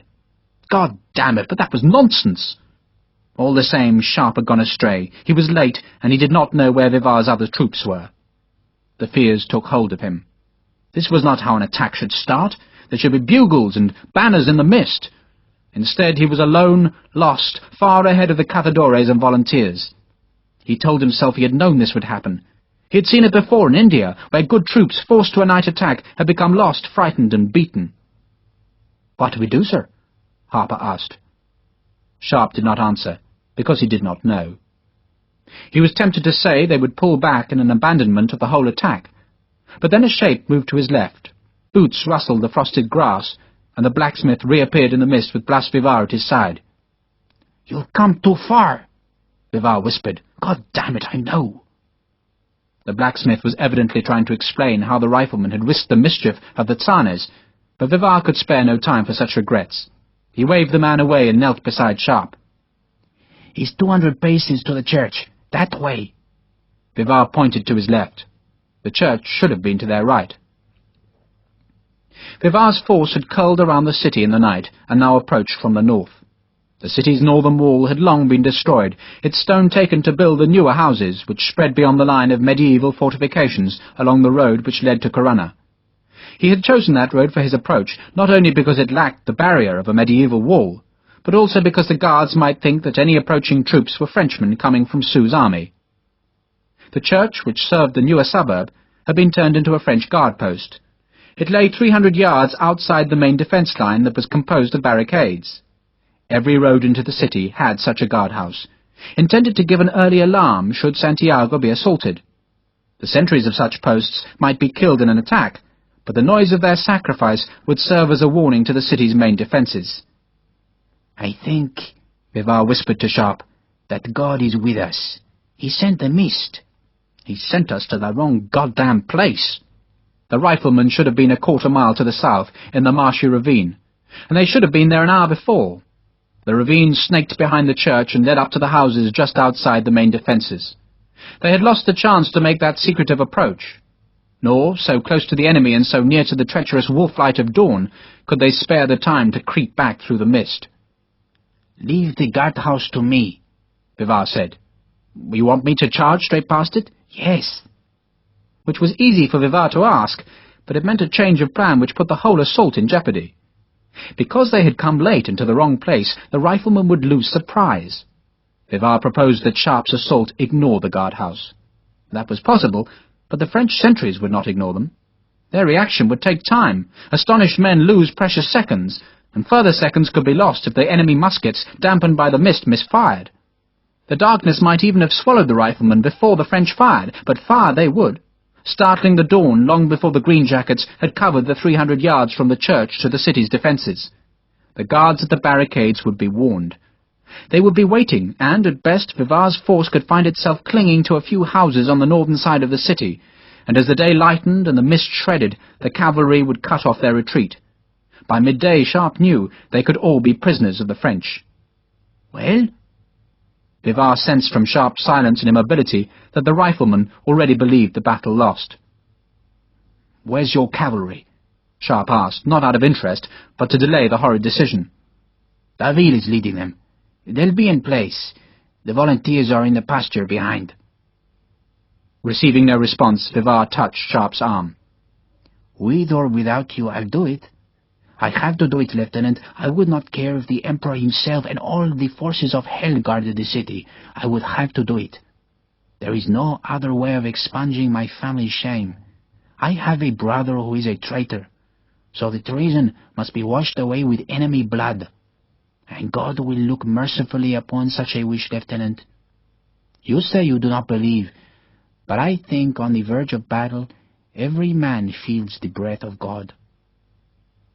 It was a fine speech, but Sharpe did not relent. "Will God keep the guardhouse quiet?" "If he wills it, yes." The mist was lightening. Sharpe could see the bare, pale branches of the elm above him. Every second's delay was putting the assault in more jeopardy, and Vivar knew it. "Well?" he asked again. Still Sharpe said nothing, and the Spaniard, with a gesture of disgust, stood. "We Spanish will do it alone, Lieutenant." "Bugger you know. Rifles!" Sharpe stood. He thought of Louisa. She had said something about seizing the moment, and, despite his demons, Sharpe thought he might lose her if he did not act now. "Coats and packs off!" The riflemen, so they could fight unencumbered, obeyed. "And load!" Vivar hissed a caution against loading the rifles, but Sharpe would not go into the attack with neither surprise nor loaded weapons. The risk of a misfire must be endured. He waited till the last ramrod had been thrust home and the last lock primed. "Fix swords!" Blades scraped, then clicked as the bayonet's spring-loaded catches slotted onto the rifle muzzles. Sharpe slung his own rifle and drew his big, clumsy sword. "In file, Sergeant. Tell the men not to make a bloody sound." He looked at Vivar. "I'll not have you thinking we didn't have the courage." Vivar smiled. "I would never have thought that. Here." He reached up and took the tiny sprig of dead rosemary from his hat and tucked it into a loose loop on Sharpe's jacket. "Does that make me one of your elite?" Sharpe asked. Vivar shook his head. "It's a herb that averts evil, Lieutenant." For a second Sharpe was tempted to reject the superstition. Then, remembering his defiance of the Tsanes, he let the shred of rosemary stay where it was. The morning's task had become so desperate that he was even prepared to believe that a dead herb could give him protection. "Forward!" In for a penny, Sharpe thought, and God damn it. But he had put his approval on Vivar's madness back in the fort's chapel, when he had let the mystery of the gonfalon overwhelm him like the heady fumes of some dark and heated wine. Now was not the time to let the fears stop the insanity. So forward. Forward through the trees, past a stone wall, and suddenly Sharpe's boots grated on flint, and he saw they had come to the road. A building loomed dark to his right, while ahead of him he could at last see the guardhouse fire. Its flames were dim, smeared vague by the mist, but it had been lit outside the church, and thus illumined the roadway. Any second now the challenge might sound. "Close up," Sharpe whispered to Harper, "and fingers off triggers." "Close up," Harper hissed, "and don't bloody fire." Sharpe proposed to go past the guardhouse at a run. The noise would begin then, but that could not be helped. It would begin with a smatter of musket and rifle fire, and end in the full cacophony of death. For now, though, there was only the scrape of boots on flint, the thump of muffled equipment, and the hoarse breathing of men already tired by hours and hours of marching. Harper crossed himself. The other Irishmen in the company did the same. They grinned, not with pleasure, but fear. The riflemen were shaking, and their bellies wanted to empty. "Mary, Mother of God," Harper repeated to himself time and time again. He supposed he should say a prayer to St. James, but he knew none, and so he nervously repeated the more familiar invocation. "Be with us now, and at the hour of our death. Amen." Sharpe led the advance. He walked slowly, ever staring at the smeared light of the watchfire. The flame-light glinted up his sword-blade, which he held low. Far beyond the first blaze, he could now see the blur of other fires, which must be burning at the margin of the main French defence. The mist was silvering, lightening, and he even thought he could see the faint tangle of pinnacles and domes that was the city's roofline. It was a small city, Vivar had said, a mere handful of houses about the abbey, hostels, cathedral, and plaza, but a city held by the French that must be taken by a motley little army. A motley, brown-dressed, ill-trained little force that was inspired by one man's faith. Vivar, Sharpe thought, must be drunk on God, if he believed the moth-eaten shred of silk could work its miracle. It was madness. If the British Army knew that an ex-sergeant was leading riflemen on such a mission, they would court-martial him. Sharpe supposed he was as mad as Vivar. The only difference was that Vivar was goaded by God, and Sharpe by the stubborn, stupid pride of a soldier who would not admit defeat. Yet, Sharpe reminded himself, other men had achieved glory on dreams just as impractical.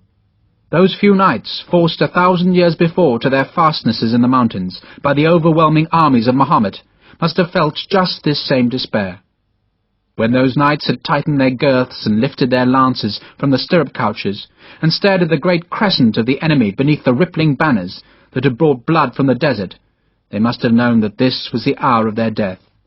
Yet still they had slammed down the visors of their helmets, raked back their spurs, and charged. A stone grated beneath Sharpe's foot, and brought his thoughts back to the present. They were in a street now, the countryside left behind. The windows of the silent houses had iron grills. The road was climbing, not steeply, but enough of a slope to make the charge more difficult.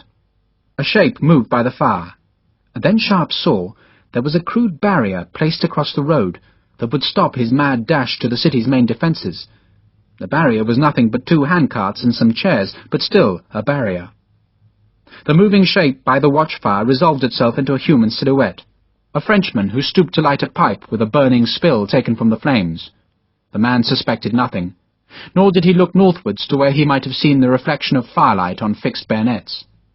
Then a dog barked in a house to Sharpe's right. He was so tense that he jumped sideways. The dog became frantic. Another dog took up the alarm, and a cockerel challenged the morning. The riflemen instinctively quickened their pace. The Frenchman by the fire straightened and turned. Sharpe could see the distinctive shape of the man Shako, an infantryman. Not a dismounted cavalryman, but a goddamned French infantryman who unslung his musket and pointed it towards the rifleman. "Qui vive?" The challenge began the day's fight. Sharpe took a breath and ran. End of Disc 5. Disc 6. Chapter 14. It was extraordinary how, once the waiting was over, the fears sloughed away. Sharpe ran. It was uphill. His boot soles, so carefully sewn into place the day before, flapped free. Though he ran on the road's flint-hardened surface, it seemed as if he pounded through a thick and cloying mud. Yet the fears went because the die was cast, and the game must be seen to its end. "Qui vive? Ami, ami, ami!" Vivar had given him a whole French phrase that might confuse an alert enemy sentry. But Sharpe had been unable to commit the strange words to memory, and so had settled on the simpler word for friend. He shouted it louder, at the same time pointing behind him as though he fled from some enemy hidden in the mist. The sentry hesitated. 4 other Frenchmen had come from the church porch. One had a sergeant's stripe on his blue sleeve, but he evidently did not want the responsibility of firing on his own side, for he shouted into the church for an officer to come. "Capitaine! Capitaine!" Then, shackleless and still buttoning his blue jacket, the sergeant turned back towards the approaching rifleman. "Out là!" Sharpe held up his left hand as though he was ordering his men to slow down. He slowed himself, gasping again. "Ami! Ami!" He appeared to stumble forward, exhausted, and the clumsy subterfuge took him to within 2 paces of the enemy sergeant. Then he looked into the Frenchman's eyes and saw the sudden terror of realization. It was too late. All Sharpe's fears, and all the relief from those fears went into his first sword stroke. One pace forward, the snarling lunge, and the sergeant was folding over the twisting blade, and the first sentry was opening his mouth to shout as Harper's bayonet came up into his belly. The Frenchman's finger closed in spasm on his musket's trigger. Sharpe was so close to the man that he did not see the muzzle flame, only the explosion in the pan. A spark of burning powder fizzed over his head, smoke billowed around him. Then he was twisting and wrenching his sword free of the Frenchman's flesh. The sergeant fell backwards into the watchfire, and his hair, which had served as his towel for greasy hands, flared bright and high for an instant. The remaining 3 Frenchmen were retreating towards the porch, but the riflemen were faster. Another musket shot stunned the dawn. Then the sword bayonets did their work. A Frenchman screamed terribly. "Silence the bastard!" Harper snapped. A blade ripped. There was a choking sound, then nothing. A pistol banged from the church door. A greenjacket gasped, turned, and fell into the fire. 2 rifles fired, throwing a dark shape back into the church's shadowed interior. The burning rifleman screamed foully as he was dragged from the flames. The dogs were barking like the hounds of hell. Surprise was gone, and there were yet 300 yards of road to cover. Sharpe was pulling the handcart aside, opening the road to the cavalry that must follow. "Leave the buggers!" There were still Frenchmen inside the church, but they must be ignored if the assault was to have any chance of success. Even Sharpe's own wounded must be abandoned if the city was to fall. "Leave them! Come on!" The riflemen obeyed. 1 or 2 hung back, seeking safety in the shadows, but Harper demanded to know whether they would prefer to fight him or the French, and the laggards found their courage. They followed Sharpe into the dark mist that was not so dark any longer. There were bugles sounding in the city, not an alarm yet, merely ordering the stand to. But the calls served to instill urgency into the greenjackets. The haste made them lose all semblance of military order. They advanced neither in file nor line, but as a pounding mass of men who ran up the slope towards the looming city, where the defences would have been alerted. Now the fear had time to surge back, and it was made worse because Sharpe saw how the French had pulled down the houses nearest the old wall so that the guards behind the barricades would have a clear field of fire. Shots came from the Frenchmen in the church behind. A bullet fluttered overhead, another skipped between the riflemen to smash into a broken wall ahead. Sharpe imagined the muskets and carbines sliding over the city's barricades. He imagined a French officer ordering the troops to wait until the enemy was close. Now was the moment of death. Now, if there were cannon in the defences, the great barrels would gout their spreading canisters. Riflemen would be flensed alive, their bellies ripped out, their guts spread 10 yards along a cold road. No such shots came, and Sharpe realized that the city's defenders must be confused by the shots from the church. To a man on the main defence line, it must seem as if the approaching riflemen were the remnants of the guardhouse's garrison being pursued by the musketry of a distant enemy. He shouted the magic word as loud as he could, hoping it would reinforce the mistaken identity. "Ami! Ami!" Sharpe could see the main defences now. A high-sided farm wagon had been pushed across the nearest street entrance to make a temporary barricade, which by day could be hauled aside to let the cavalry patrols enter or leave the city. It was illuminated by a fire which also showed the shapes of men climbing onto the wagon bed. Sharpe could see them fixing their bayonets. He could also see a narrow gap to the left of the wagon, where the harness pole formed the only obstacle. A question was shouted from the wagons, and Sharpe had no answer beyond the single word, "Ami!" He was panting with the uphill run, but managed to snarl an order to his men. "Don't bunch, spread!" Then from the church behind him, a bugle sounded.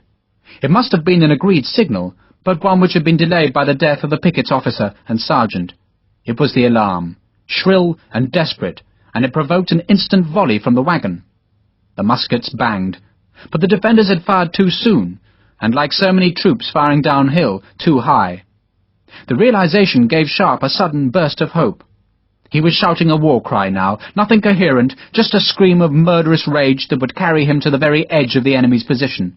Harper was beside him, feet pounding, and the riflemen were spreading across the road so that they did not make a bunched target for the French soldiers, who scrambled onto the wagon to take the places of the men who had fired. "Tirez!" An enemy officer's sword slashed down. The musket flames leapt 3 feet clear of the French muzzles, smoke pumped to hide the cart, and a rifleman was jerked back as though a rope had yanked him off his feet. Sharpe had gone to the left of the road, where he stumbled on the rubble from the dismantled houses. He saw a rifleman stop to take aim, and he shouted at him to keep running. There could be no pause now, none, for if this attack lost its momentum, the enemy would merely swat it away.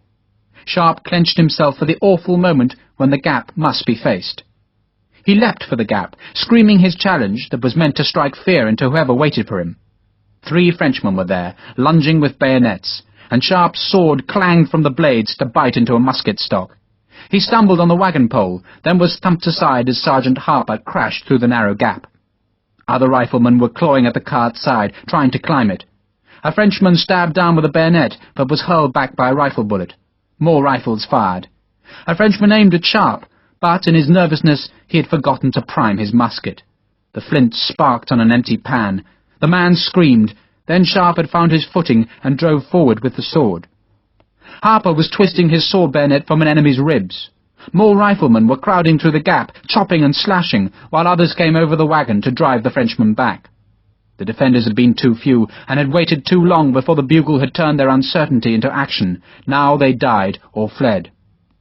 "The wagon! The wagon!" Sharpe jerked his sword free of the man who had forgotten to prime his gun. Harper slammed down with his rifle butt to stun the last Frenchman, then bellowed at the rifleman to drag the cart out of the way. "Pull, you bastards, pull!" The greenjackets threw themselves at the wheels, and slowly the wagon creaked into the space which the French had cleared for their killing ground. Most of the French picket had fled down the street ahead. It was a narrow, cobbled street with a central gutter. Other streets led left and right, following the line where the walls had once stood. In all the streets, Frenchmen were spilling from the houses, and some paused to fire at the riflemen. A pistol bullet ricocheted from the window grill beside Sharpe's head. "Load! Load!" Sharpe was kicking the watchfire aside, trying to make a passage for Vivar's horsemen. He booted flaming debris into an alley, scorching his boots and trousers. The riflemen took shelter in doorways, spitting bullets into muzzles and thrusting down with their iron ramrods. There were shouts from the street, and the first rifleman to be reloaded sniped at the enemy. Sharpe turned and saw the cathedral's 3 bell towers just 200 yards away. The narrow street went uphill, turning slightly to the right after 50 paces. The misted light was growing, though the dawn proper had not yet come. A few Frenchmen in breeches, boots, and shirts still ran from houses with weapons and helmets clutched in their hands. One enemy cuirassier, panicking, ran towards the greenjackets and was thumped on the head by a rifle butt. Others took cover in doorways to fire at the invaders. "Fire!" Sharpe called. More rifles snapped to drive the disorganized enemy further into the city. Sharpe's rifle kicked his shoulder like a mule, and the flaming powder from the pan stung his cheek. Harper was dragging French corpses aside, pulling the bodies through the frosted night soil in the central gutter. There was a curious silence. The rifles had achieved surprise, and the silence marked the precious and precarious moments as the French tried to make sense of the sudden alarm. Sharpe knew a counterattack would come, but now there was just the eerie, unexpected and menacing silence. He broke it by shouting his men into their places. He put one squad to cover the western street, a second to watch eastwards, while he held the largest number of riflemen to guard the narrow way which led to the city centre. His voice echoed back from the stone walls. He suddenly felt the impertinence of what he had done, of what Blas Vivar had dared to order done, of this chilling moment in the dawn. A French bugle sounded the reveille, then, in betrayal of the spreading warnings, slurred into the alarm. A bell began an urgent clamour, and 1,000 pigeons clattered up from the cathedral's pinnacled roof to fill the air with panicked wings. Sharpe turned to stare north, and wondered when Vivar's main force would arrive. "Sir!" Harper had kicked in the door of the closest house where 6 Frenchmen, scared half-witless, cowered in the guardroom. A fire flickered in the hearth, and their bedding lay in confusion on the bare wood floor. They had been sleeping, and their muskets were still racked beside the door. "Get the guns out," Sharpe ordered. "Sims, Tongue, Cameron." The 3 riflemen ran to him. "Cut their belts, braces, bootlaces, belts and buttons. Then leave the bastards where they are. Take their bayonets. Take anything you damn well want, but hurry." "Yes, sir." Harper crouched beside Sharpe in the street outside the guardroom. "That was all easier than I thought." Sharpe imagined the big Irishman to have felt no fear, and the words hinted at a relief which he shared. They were also true words. As he had run uphill from the church, Sharpe had expected an overwhelming defence to blaze and crash from the line of buildings. Instead, a half-dazed picket had fired 2 volleys, then crumpled. "They weren't expecting us," he offered in explanation. Another enemy bugle snatched its urgent summons to rival the barking of dogs and the clangour of the bells. The closest streets were empty now, but for the shredding mist and the humped shapes of 2 Frenchmen killed as they came from their billets. Sharpe knew that this was the moment for the enemy to counter-attack. If one French officer had his wits and could find 2 companies of men, then the riflemen were beaten. He looked to his right, but there was still no sign of the cazadores. "Load, then hold your fire!" Sharpe loaded his own rifle. When he bit the bullet from the cartridge, the saltpetre tasted bitter and foul. After a couple more shots, he knew that the thirst would be raging in him because of the powder's salty taste. He spat the bullet into the rifle's muzzle and rammed it down on the wadding. He pushed the ramrod home and primed the pan. "Sir! Sir!" It was Dodd, one of the men covering the street which led west. He fired. "Sir!" "Steady! Steady!" Sharpe ran to the corner and saw a single French officer on horseback. Dodd's bullet had missed the man, who was 70 paces away. "Steady now!" Sharpe called. "Hold your fire!" The French officer, a cuirassier, pushed back the edges of his cloak in a gesture that was as disdainful as it was brave. His steel breastplate shone pale in the misty light. The man drew his long sword. Sharpe cocked his rifle. "Harvey! Jenkins!" "Sir?" Both riflemen answered at once. "Take that bastard when he comes." Sharpe twisted, wondering where the hell Vivar's cazadores were.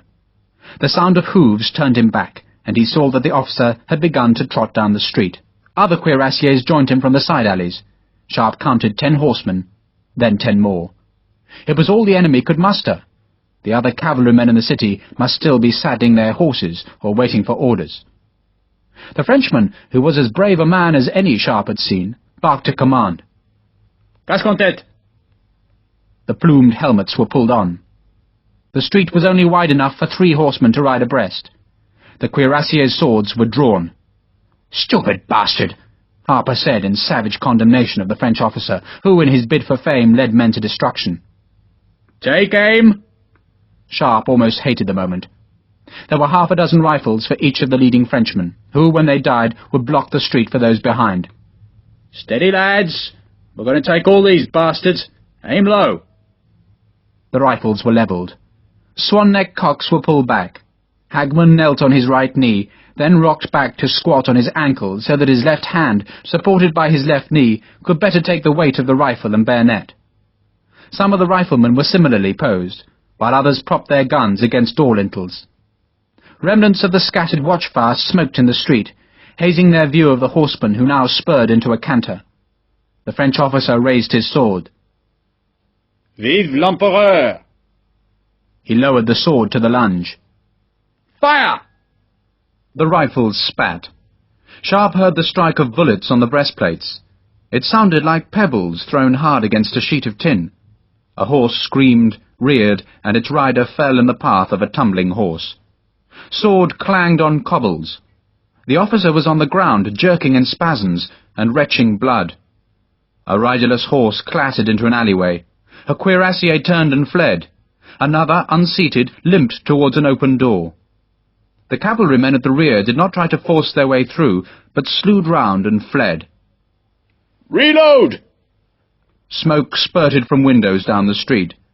A bullet smacked with horrid force into the stone beside Sharpe, while another snicked up from the cobbles to thump into a rifleman's leg. The man hissed with the pain, fell, and clutched at the blood which spread thick on his black trousers. It was hard to spot the Frenchmen behind the windows with their black grills, and harder still to pick such men off. More of them appeared as shadows at the street's far end, and from those shadows musket flames stabbed towards the riflemen. It was light enough now for Sharpe to see a French tricolour flying from the cathedral's high dome, and he saw that it was going to be a clear and cold day, a day for killing, and unless Vivar threw in his main force soon, it would be the riflemen who did the dying. Then the trumpet sounded behind. The cazadores did not just fight for pride, nor just for their country, though either cause would have driven them through the gates of hell itself. They fought for the patron saint of Spain. This was Santiago de Compostela, where the angels had sent a cloud of stars to light a forgotten tomb, and the Spanish cavalry charged for God and Santiago, for Spain and Santiago, for Blas Vivar and Santiago. They came like a terrible flood. Hooves struck sparks from the road as their horses plunged past Sharpe. Their swords struck shards of light in the grey dawn. They lunged into the city's heart, led by Blas Vivar, who shouted an incomprehensible thanks as he galloped past the riflemen. And behind the Catadores, scrambling up from the ravine, where Sharpe should have been at first light, the volunteer infantry followed. They too shouted the saint's name as their war cry. Despite their makeshift uniforms of brown tunics and white sashes, they looked more like an avenging mob armed with muskets, picks, swords, knives, lances, and scythe blades. As they ran past, Sharpe thrust the captured French muskets towards the men who had no firearms, but the volunteers were too intent on reaching the city's centre. For the first time, Sharpe saw they might win, not through skilled tactics, but by harnessing a nation's hate. "What do we do, sir?" Harper came from the guardhouse with a bundle of captured bayonets. "Follow them! Forward! Watch your flanks! Keep an eye on the upper windows!" Not that any advice would be heeded now. The riflemen were infected by the madness of the morning, and all that mattered was to take the city. The fears of the long cold night were gone, replaced with a surging and extraordinary confidence. They advanced into chaos. Frenchmen, waking to slaughter, ran into alleys where vengeful Spaniards hunted and killed them. Inhabitants of the city joined the chase, abetting Vivar's men who were spreading into the arcaded medieval streets which made a labyrinth about the central buildings. Screams and shots sounded everywhere. Catadores split into squads clattered from street to street. A few Frenchmen still fought from the upper windows of their billets, but one by one they were killed. Sharpe saw his erstwhile guide, the blacksmith, smashing a lancer's skull with a hammer. The gutters were slick with blood. A priest knelt by a dying volunteer. "Stay together!" Sharpe was fearful that in the horror of the moment a dark-uniformed rifleman might be mistaken for a Frenchman. He came to a small square, chose a turning at random, and led his men along a street where 3 Frenchmen lay dead in pools of trickling blood. A woman was stripping one man of his uniform on the steps of a church. A 4th Frenchman lay dying as 2 children, neither over 10 years old, stabbed at him with kitchen knives. A legless cripple, eager for plunder, swung on calloused knuckles to a corpse's side. Sharpe turned left into another street and shrank aside as Spanish cavalrymen clattered past. A Frenchman fled from a house into the horseman's path. He screamed, then a sword cut into his face, and he went down under the iron-shod hooves. Somewhere in the city, a volley of musketry crashed like thunder. A French infantryman came from an alleyway, saw Sharpe and fell to his knees, literally begging to be taken prisoner. Sharpe pushed him behind, into the keeping of the riflemen, as more Frenchmen came from the alley. They threw away their muskets, only wanting to be under protection. There was light and space ahead now, a contrast to the dank shadow of the tiny streets, and Sharpe led his men towards the wide plaza which surrounded the cathedral. There was the incongruous smell of bread in a bakery. Then that homely smell was instantly overlaid by the stench of powder smoke. The riflemen advanced cautiously towards the plaza, from which another huge volley jarred the morning. Sharpe could see bodies lying among the weeds which grew between the plaza's flagstones. There were dead horses and a score of dead men, most of them Spanish. Musket smoke was thicker than the mist. "Bastards are making a stand!" Sharpe shouted to Harper. He edged forward to the street corner. To his left was the cathedral. 3 men in brown tunics lay on the cathedral steps, with blood trickling from their bodies. To Sharpe's right, and directly opposite the cathedral, was a richly decorated building. A tricolour hung above its central door, while every window was wreathed in powder smoke. The French had turned the huge building into a fortress that dominated the plaza. This was not the time to fight a battle against a cornered band of desperate Frenchmen, but rather to determine that the rest of the city was taken. The riflemen used back alleys to circumvent the plaza. The prisoners stayed with them, terrified of the vengeance which the townspeople were exacting on other captured Frenchmen. The city had spawned a vengeful mob, and Sharpe's soldiers had to use their rifle butts to keep the prisoners safe. Sharpe led his men south. They passed a dying horse, which Harper shot. 2 women immediately attacked the corpse with knives, sawing off great joints of warm meat. A hunchback with a bleeding scalp grinned as he cut off a dead dragoon's pigtails, and it occurred to Sharpe that the dead man was the first dragoon he had seen in Santiago de Compostela. He wondered whether Louise's deception had truly worked, and the bulk of the green-coated French cavalry had ridden south. "In there!" Sharpe saw a courtyard to his left, and he pushed his prisoners through the archway. He left 6 greenjackets to guard them, then went back to the medieval maze that was a confusion of fighting. Some alleys were peaceful, while in others there were brief, furious firefights as desperate Frenchmen were cornered. One cuirassier, trapped in an alley, laid about with his sword and put 6 volunteers to flight before a crash of musket bullets smashed his defiance. Most of the French barricaded themselves in their billets. Spanish muskets blasted doors open. Men died as they charged up narrow stairs, but the French were outnumbered. 2 houses caught fire, and men screamed horribly as they were burnt alive. Most of the surviving enemy, except those who held the great building in the plaza, were to the south of the city, where, in a slew of houses, their officers enjoined them to a sturdy defence. Sharpe's men took over 2 housetops, and their rifle fire drove the French from windows and courtyards. Bivar led a dismounted charge of cazadores, and Sharpe watched the red and blue-coated cavalry flood into the enemy-held buildings. Bivar's careful plan, which would have sent men to each of the city's exits, had crumbled in the heat of victory, so that men who should have been driving the enemy eastwards were killing and plundering wherever they could. Yet it was this very savagery which drove the attackers through the city, and made the French flee either to the countryside or to the French headquarters in the plaza. The rising sun revealed that the tricolour was gone from the cathedral's high dome. In its place, bright as a jewel, a Spanish standard caught the small breeze. It bore the coat of arms of Spanish royalty, a banner for the morning, but not the banner of Santiago that would be unfurled in the cathedral. Sharpe thought how beautiful the city's skyline was in this dawn. It was an intricate tangle of spires, domes, pinnacles, cupolas, and towers, all misted by smoke and sunlight. Above the whole scene was the great cathedral itself. A group of blue-coated Frenchmen appeared on the balustraded balcony of one of the bell towers. They fired downwards, then a volley from below drove them back. One of the Spanish bullets clanged against a bell. The other church bells of the city rang their peals of victory, even though the stammer of musket fire still testified to the last vestiges of French resistance. A rifleman beside Sharpe tracked 2 Frenchmen scrambling across a roof 50 yards away. The Baker rifle slammed back into his shoulder, and one of the enemy slid bloodily down the tiles and fell into the street. The other, in desperation, hurled himself across the roof ridge to disappear. Bivar's men had hunted forward with sabre and carbine, and Sharpe could see French soldiers running into the southern fields. He told his men to hold their fire, then led them down to the street where the beauty of the city's skyline was replaced by the curdling stench of blood. One of the riflemen laughed because a child was carrying a human head. A dog lapped at blood in a gutter and snarled when the rifleman came too close.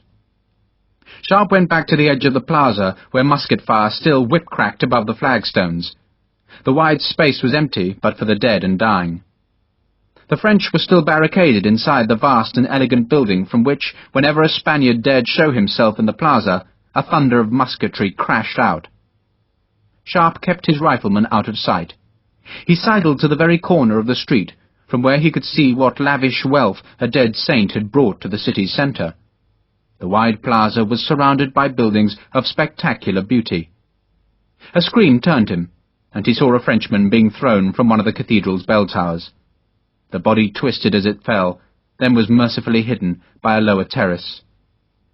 The cathedral was a miracle of delicately carved stone and intricate design.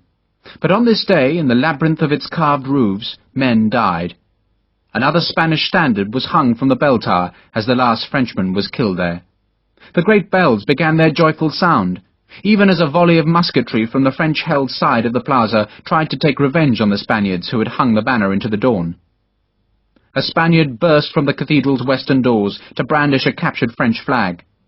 Immediately a fusillade splintered from the west of the plaza, and its bullets buzzed and cracked about the man.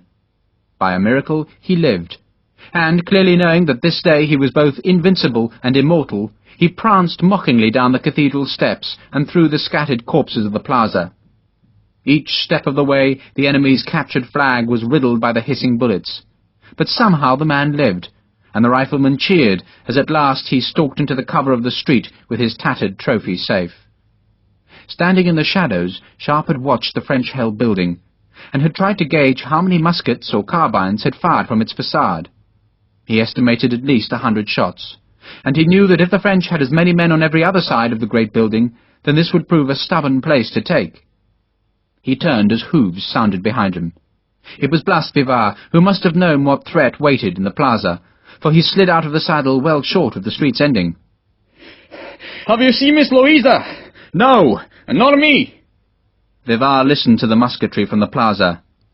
"They're still in the palace? In force," Sharpe said. Vivard peered round the corner to stare at the building. It was under fire from men on the cathedral roof. Window panes shattered.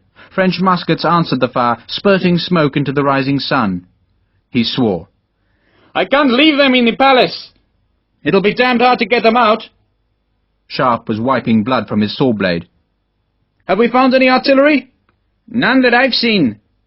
Vivard jerked back as a musket ball slapped the wall close to his head. He grinned as though apologizing for a weakness. "Perhaps they'll surrender." "Not if they think they'll get slaughtered." Sharpe gestured to the street behind, where a disemboweled French corpse witnessed to the fate awaiting any enemy who was caught by the townspeople. Vivard stepped away from the corner. "They might surrender to you." "Me?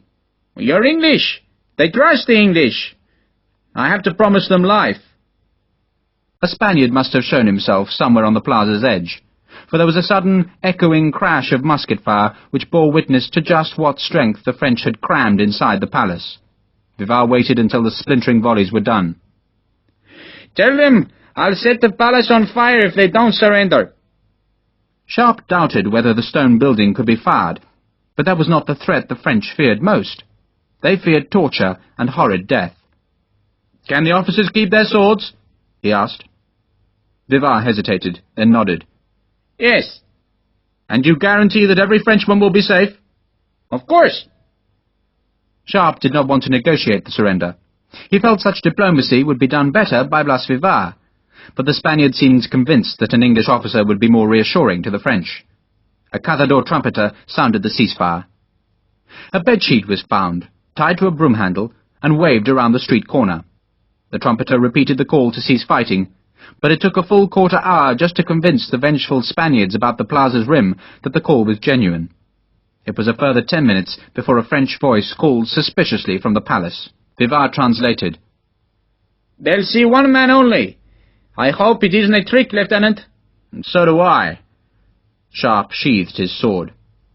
"And, ask them about Louisa." "I was going to," Sharpe said, and stepped into the sunlight. Chapter 15. No fusillade greeted Sharpe. Only silence. The rising sun threw the intricate shadow of the cathedral's pinnacles onto the palace's bullet-pocked stone, through the haze of dawn mist that had been thickened by musket smoke. The sound of his footsteps echoed from the buildings. A wounded man moaned and turned over in his own blood. Sharpe could tell some of the morning's events from the manner in which the wounded and dead lay in the plaza. Frenchmen, fleeing to the safety of the palace, had been cut down by pursuing Spaniards, who in turn had been repulsed by volleys from the Frenchmen already safe inside. Those Frenchmen now watched him thread his way through the extraordinary litter of battle. There were bodies lying with curled fists. A dead horse bared yellow teeth to the dawn. A cuirassier's half-polished breastplate lay beside a single drumstick. Scraps of cartridge paper lay black and curled on the flagstones. A block of pipe clay had crumbled to white dust. A Spanish spur that had come unscrewed from its boot socket glinted beside a bent ramrod. There was an empty sabre scabbard, a helmet cover, cartouche, and French shakos abandoned among the weeds which thrust through the cracks in the paving. A cat bared its teeth at Sharpe, then slunk quickly away. Sharpe paced through the litter, conscious of the watching eyes in the palace. He also felt ill-accoutred for the diplomatic task he faced. His boot sole flapped and scraped on the flagstones. He had no hat, the seams of his trousers had opened again, while his face and lips were stained black by powder. His rifle was slung on his right shoulder, and he supposed he should have discarded the weapon as inappropriate to this mission. Sharpe noted the rejas of black iron that barred the windows of the palace's lowest story, bars that would force an assault to attack the double doors. As he approached, one of those doors was opened a few cautious inches. Loopholes had been smashed in its timbers. Shards of glass, broken when the French punched out the windows with their musket butts, lay on the paving amidst misshapen musket balls. Skeins of powder smoke, stinking like rotten eggs, clung to the palace facade. Sharpe stepped carefully through the broken glass. A voice from the doorway demanded something of him in harsh Spanish. "English," he called in reply. "English!" There was a pause, then the door was pulled back.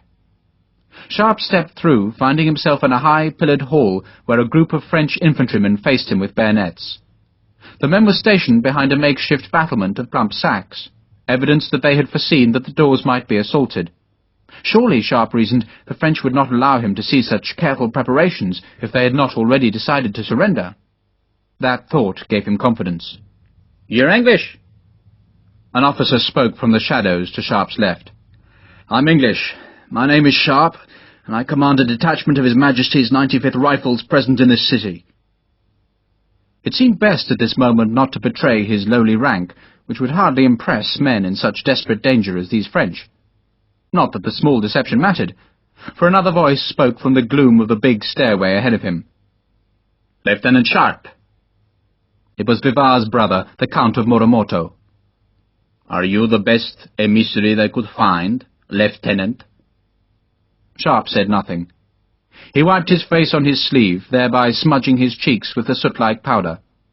Somewhere on the city's edges a volley of musketry sounded. Then, closer to the plaza, a cheer. The French officer pulled his sword-belt straight. "This way, Lieutenant." He led him up the stairs, past the Count, who, as always, dressed in his black riding-coat and odd white top-boots, fell into step behind. Sharpe wondered if Louisa was in the palace. He was tempted to ask the officer, but supposed the question was better posed to Colonel de Leclerc, or whoever waited to negotiate the surrender upstairs. "I must congratulate you, Lieutenant." The French officer, like Sharpe, had a voice made hoarse from the effort of shouting orders in battle. "I understand it was your riflemen who made the first assault." "Indeed."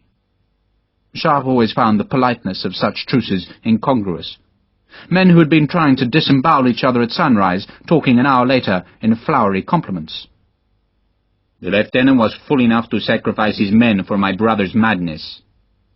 The Count of Moromoto was evidently not disposed to compliments, flowery or otherwise. "I thought the British had more sense." Sharpe and the French officer both ignored the comment.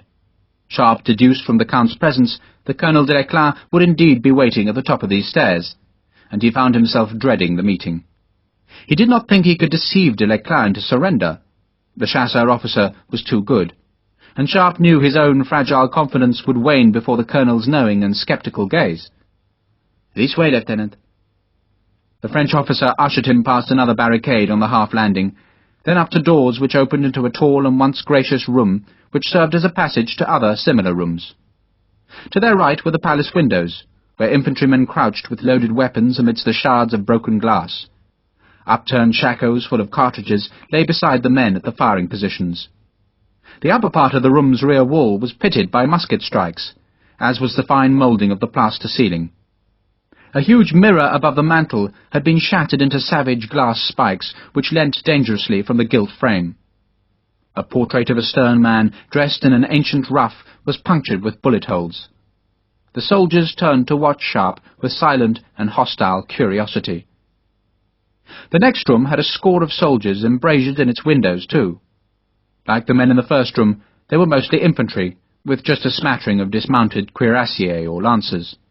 No dragoons, Sharpe noted. The men were protected by cushions and upturned furniture, or by sacks which, struck by musket fire, had leaked flour or grain onto the parquet floor. Sharpe's confidence that the French would surrender was beginning to erode. He could see that this French headquarters had plenty of both men and ammunition for a siege. His feet scrunched the shards of a shattered chandelier as he was led into the third room, where a group of officers awaited his arrival. To Sharpe's relief, de Leclas was not among the Frenchmen, who stiffened as he appeared in the doorway. Instead, it was a blue-coated colonel of infantry who stepped forward and gave the smallest bow. "Sir?" Sharpe acknowledged the courtesy, though his voice was little more than a croak because of his hoarseness. The colonel's left arm was in a sling, but his cheek had been scratched by a splinter that had drawn enough blood to soak the white silk stock at his neck. The left tip of his moustache was similarly discoloured by blood. "Corso," he said curtly. "Colonel Corso. I have the honour to command the headquarters guard of this city." "Sharpe. Lieutenant Sharpe, 95th Rifles, sir." The Count of Moromorto, having followed Sharpe in silence from the stairway, went to one of the windows from which he could stare at the cathedral's shadowed facade. He seemed to disdain the proceedings, as though the fate of Spain was above such petty negotiations. Yet Colonel Corso's opening struck Sharpe as anything but petty. The Frenchman took a watch from his waistcoat pocket and touched the button which sprang open its lid. "You have 1 hour to leave the city, Lieutenant." Sharpe was nonplussed. He had come expecting to deliver the ultimatum, but instead it was this tall, grey-haired Frenchman who so confidently dictated terms. Corso snapped the watch shut. "You should know, Lieutenant, that an army corps is approaching this city from the north. It will arrive here in a matter of hours." Sharpe hesitated, not knowing what to say. His mouth was dry, and to give himself time he uncorked his canteen, swilled the taste of salty gunpowder from his tongue, then spat into the ashes of the grate. "I don't believe you." It was, and Sharpe knew it, a feeble response, but probably a truthful one. If either Marshal Soult or Marshal Ney had left Corunna, the news would have reached Vivar by now. "Disbelief is your privilege, Lieutenant," Corso said. "But I assure you, the army corps is coming." "And I assure you," Sharpe said, "that we shall defeat you before they arrive." "That assumption is also your privilege," the colonel said equably. "But it will not make me surrender to you. I assume you have come here to seek my surrender." "Yes, sir." There was a tense silence. Sharpe wondered if some of the officers in this room had urged a surrender on Corso. These Frenchmen were vastly outnumbered, surrounded, and every moment of continued fighting would make more casualties to join the wounded who lay in the corners of the room. "If you don't surrender now," Sharpe pressed his case awkwardly, "we shall give you no further opportunity. Do you wish the palace to burn down around you?" Corso chuckled. "I assure you, Lieutenant, that a stone building does not catch fire easily. You, I think, lack artillery. So what are you hoping for, that St. James will send down heavenly fire?" Sharpe blushed. The Count of Moromorto translated the jibe, and the tension in the room relaxed as the French officers laughed. "Oh, I know all about your miracle," Corso said mockingly. "What astonishes me is to find an English officer involved in such nonsense. Ah, the coffee." He turned as an orderly entered the room with a tray of cups. "Do you have time for coffee?" he asked Sharpe. "Or must you hurry away to pray for a divine thunderbolt?" "I'll tell you what I'll do." Sharpe, stung out of his efforts at diplomacy, spoke with a biting savagery. "I'll put my best riflemen on those bell towers." He pointed through the window of the cathedral. "Your muskets aren't accurate enough at that range. But my men can pick the eyes out of your French skulls at twice that distance. They've got all day to do it, Colonel, and they'll turn these rooms into a charnel house. Frankly, I don't give a bugger. I'd rather shoot Frenchmen than talk to them." "I do believe you." If the colonel was rattled by Sharpe's threat, he did not betray it. But nor did he press his own threat of an approaching army corps, which Sharpe sensed had been made purely as a formality. Instead, he placed a cup of coffee on the table in front of the rifleman. "You can kill a lot of my men, Lieutenant, and I can make myself a considerable nuisance to your miracle." Corso took a cup from the orderly, then looked with amusement at Sharpe. The Gonfalon of Santiago, isn't that right? Don't you think you're clutching at straws if you need such a nonsensical bauble for victory?" Sharpe neither confirmed nor denied it. The colonel sipped coffee. "Of course, I'm no expert, Lieutenant, but I would imagine miracles are best performed in an atmosphere of reverent peace. Wouldn't you agree?" He waited for a reply, but Sharpe kept silent. Corso smiled. "I am suggesting a truce, Lieutenant." "A truce?" Sharpe could not keep the astonishment from his voice. "A truce!" Corso repeated the word as though he was explaining it to a child. "I assume you do not think your occupation of Santiago de Compostela will be forever?" "I thought not. You have come here to make your little miracle, then you wish to leave. Very well, I promise not to fire on your men, nor on any other person in the city, not even upon St. James himself. So long as you promise not to fire on my men, nor make an attack on this building." The Count of Muramoto made a sudden and impassioned protest against the suggestion, then, when Corso ignored it, turned away in disgust. As he drank his coffee, Sharpe thought he could understand the Count's displeasure. He had tried again and again to capture the Gonfalon. Now he was supposed to stand idly by while it was unfurled in the cathedral. Yet would these Frenchmen stand idle? Corso saw Sharpe's hesitation. "Lieutenant, I have 230 men in this building, some of them wounded. What damage can I do to you? You wish to inspect the palace? You may, indeed you should." "I can search it?" Sharpe asked suspiciously. "From top to bottom, and you will see that I tell the truth. 230 men. There are also some 20 Spaniards who, like the Count of Muramoto, are friends of France. Do you really think, Lieutenant, that I will surrender those men to the vengeance of their countrymen? Come!" Almost angrily, Corso threw open a door. "Search the palace, Lieutenant. See just what a paucity of men frighten you." Sharpe did not move. "I'm in no position to accept your suggestion, sir." "But the Major Vivaris—" The colonel seemed annoyed that Sharpe had not greeted his offer of a truce with immediate enthusiasm. "But I assume Major Vivar is in command," he persisted. "Yes, sir. So tell him." Corso waved his hand as though the errand was negligible. "Finish your coffee and tell him. In the meantime, I want an assurance from you. I presume you have taken some French prisoners today, or have you slaughtered them all?" Sharpe ignored the bitterness in the Frenchman's tone. "I have prisoners, sir." "I want your word as a British officer that they will be treated properly." "They will be, sir." Sharpe paused. "And you, sir, have a British family under your protection?" "We have one English girl in the palace." Corso still seemed nettled by Sharpe's suspicions of his truce. "A Miss Packer, I believe. Her family was sent to Corana last week, but I assure you Miss Packer is entirely safe. I assume she was sent here to mislead us." The calmness of the question did not indicate whether the deception had worked or failed, though Sharpe at that instant was only concerned with Louise's fate. She was alive and in the city, and thus his hopes were alive too. "I don't know that she was sent to mislead you, sir," he said dutifully. "Well, she did," Corso said testily. The Count of Muramoto scowled at Sharpe as though the rifleman was personally responsible. "Miss Parker deceived you?" Sharpe tried to seek more information without betraying any anxiety. Corso hesitated, then shrugged.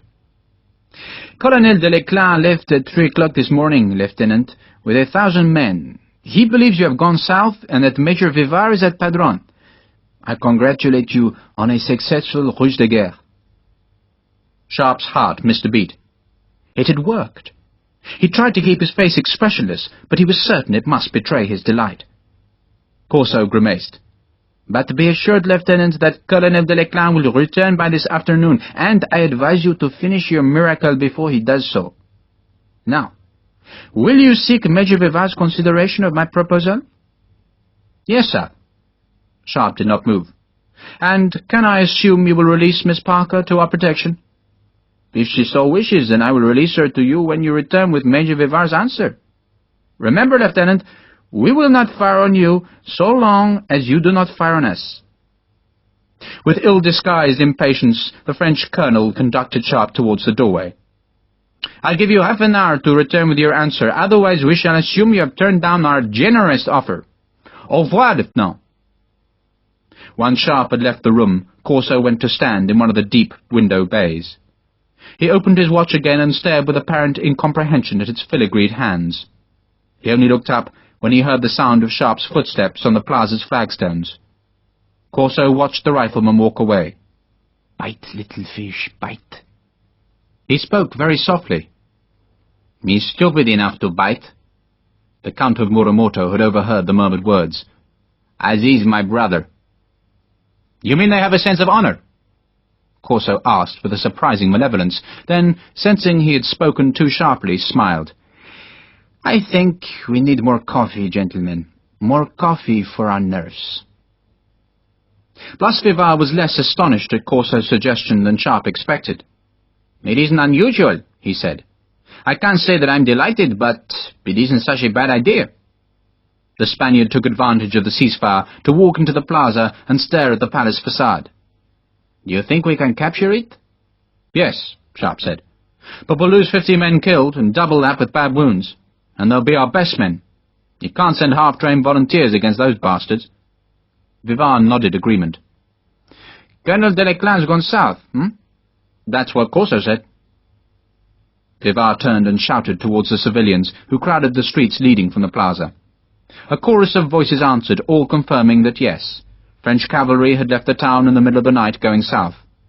How many cavalry, he asked, and was told that hundreds and hundreds of mounted men had filed through the city. Vivar looked back at the palace, not seeing its severe beauty, but judging the thickness of its stone walls. He shook his head. "That flag will have to come down." He gestured at the bullet-riddled tricolour that hung over the doorway. "And they'll have to agree to close all the window shutters. They can keep observers at a single window on each side of the building, but nothing more." "Can you barricade the doors from the outside?" Sharpe asked. "Why not?" Vivar looked at his watch. "And why don't I tell them our terms? If I'm not back in 15 minutes, attack!" Sharpe wanted to be the one to greet Louisa and draw her safe from the French headquarters. "Shouldn't I go back?" "I think I shall be safe," Vivar said, "and I want to search the palace for myself. It isn't that I don't trust you, Lieutenant, but that I think this responsibility is mine." Sharpe nodded his understanding. It was the French willingness to allow the palace to be searched that had convinced him of their good faith. But if he was Vivar, he would insist on conducting that search himself. His reunion with Louisa would have to wait, and it would be no less piquant because it was delayed. End of Disc 6. Disc 7. Vivar did not set out at once. Instead he clapped his hands with delight and danced 2 steps of clumsy joy. "We've done it, my friend! We've truly done it!" They had gained victory. Victory brought work. Captured muskets and carbines were piled in the plaza south of the cathedral, and the French prisoners were locked into the town jail, where they were guarded by greenjackets. The riflemen's packs and greatcoats were retrieved from the corpses were dragged to the city ditch, and defences properly set up. Sharpe went from guard post to guard post, ensuring that Vivar's volunteers were in place. A few French fugitives were still in sight to the south of the city, but a scatter of rifle shots drove them off. The road south, Sharpe saw, was heavily dunged and thickly patterned with hoof marks, testimony to Colonel Deleclan's absence. Lookouts in the cathedral bell towers and Cathedral pickets on the outlying roads would give warning of the dragoons' return, against which eventuality he ordered his men to clean their rifles and sharpen their bayonets. A victory had been won, and now the spoils could be taken. There were uniforms from the French billets and horses from their stables. Every house that the French had commandeered for quarters yielded a small hoard of food. There were sacks of twice-baked bread, bags of flour, baked sausages, cured hams, salted pork, dried mackerel, skins of wine, and thick-rinded cheeses. Much of the food was snatched by the townspeople, but Vivar's cazadores retrieved enough to fill a score of mule panniers. Sharpe searched for the larger plunder, the forage that had been collected in the last weeks and stored against Sue's southward advance. In 2 of the city churches he found hay, flour, and wine, but the amounts were scarcely sufficient to keep Sue's men and horses fed. In a 3rd, which had been plundered of its treasures like every other church in Santiago de Compostela, Sharpe found the remnants of more supplies. The church's flagstone floor was thick with spilled oats and smeared with the traces left by sacks which had been dragged away. The parish priest, in halting English, explained that the French had emptied the church of its supplies on the previous afternoon and taken the sacks to the Raxoy Palace. Raxoy Palace? In the plaza? Si, senor. Sharpe swore softly. The French had begun to collect dressed enemy soldiers. Even the women were dressed in French coats and shakos. At midday, a convoy of mules carried much of the fodder, together with the riflemen's packs, to a safe place in the eastern hills. Vivar did not want his men encumbered by personal belongings if the city had to be defended, and so the cache of packs and trophies would wait to be collected after the withdrawal. Once the mules had gone, Sharpe ordered most of his riflemen to rest, while he, fighting off a vast weariness, went in search of Vivar. The 3rd, to destroy Sue's supplies, was the only justification of true value, and it had largely failed. Yet, if most of the supplies were safe inside the palace, Sharpe could still deny Marshal Soult what was left. The nets of hay were taken for Vivar's horses, while the flour was given away to the townspeople. He ordered the wine to be thrown away. Throw it away? Harper sounded appalled. Would you want the men drunk if Delectan counterattacks? It's a sinful waste, sir, so it is. Throw it away! Sharpe suited action to his words by skewering a pile of wineskins with his sword. The red liquid gushed onto the church flagstones and trickled through the gaps into the crypt beneath. And if any man does get drunk, he raised his voice, he'll answer to me, personally. Very good, sir. Harper waited till Sharpe was gone, then summoned Gattaca. Find a tavern keeper, bring him here and see what cash he offers. Quick now. Sharpe took a squad of riflemen to search for any other French caches of grain or hay. They found none. They did discover a store of French infantry packs made from oxhide, and much better than the standard British ones. The packs were commandeered, as were 3 dozen pairs of riding boots, though to Sharpe's disgust none of the boots was large enough for him. The riflemen found French cartridges to refill their cartouche. The French musket ball, fractionally smaller than its British equivalent, could be used in Baker rifles, though enemy ammunition was only used as a last resort, because the coarse French powder fouled the rifle barrels. They found greatcoats and stockings, shirts and gloves, but no more grain or hay. The townspeople were also seeking booty. The citizens of Santiago de Compostela did not care that the bulk of the French forage was safe inside the palace. They cared only that at least for a day they were free. They turned the winter's day into a carnival, costumed by plunder, so that it seemed as if the city was inhabited by a gleeful crowd of half-dressed enemy soldiers. Even the women were dressed in French coats and shakos. At midday, a convoy of mules carried much of the fodder, together with the riflemen's packs, to a safe place in the eastern hills. Vivar did not want his men encumbered by personal belongings if the city had to be defended, and so the cache of packs and trophies would wait to be collected after the withdrawal. Once the mules had gone, Sharpe ordered most of his riflemen to rest, while he, fighting off a vast weariness, went in search of Vivar. He walked first to the big plaza, which he found almost deserted, all but for a picket of cazadores who warily watched the shuttered windows of the palace. There were also a few civilians, making a crude barrier of furniture, empty wine vats, and carts, which would eventually surround the whole building that was conveniently bounded on its 3 other sides by streets. A single window was unshuttered in the palace facade, though no observer was visible there. The flag was gone from above the double door, which had been barricaded by planks supported by timber buttresses. The French were thus penned inside their huge building. They were also being taunted by crowds, who, prevented by cazadores from filling the big plaza, jeered from the smaller open spaces to north and south of the cathedral. They cheered when they saw Sharpe, then went back to insulting the hidden Frenchman. Bagpipes added their squalling to the noise. Children danced derision of the enemy, while the city bells still rang their mad cacophony of victory. Sharpe, smiling his tired happiness at the citizens' celebrations, climbed the flight of steps which twisted towards the cathedral's ornate western entrance. He stopped halfway up, not from tiredness, but because he was suddenly overwhelmed by the beauty of the facade. Pillars and arches, statues and balustrades, escutcheons and scrolls, all were superbly carved to the glory of Santiago, who was buried inside. After the weeks of hardship and cold, of battle and anger, the cathedral seemed to dwarf the ambitions of the men who fought across Spain. Then he thought that this cathedral was like Vivar's ambition. The Spaniard fought for something he believed in, while Sharpe only fought like a pirate, out of a stubborn and bloody pride. Do I perceive admiration in a soldier's eyes? The question, asked in a voice of gentle teasing, came from a figure who moved forward on the stone platform at the top of the flight of steps. Sharpe instantly forgot the cathedral's glories. Miss Parker!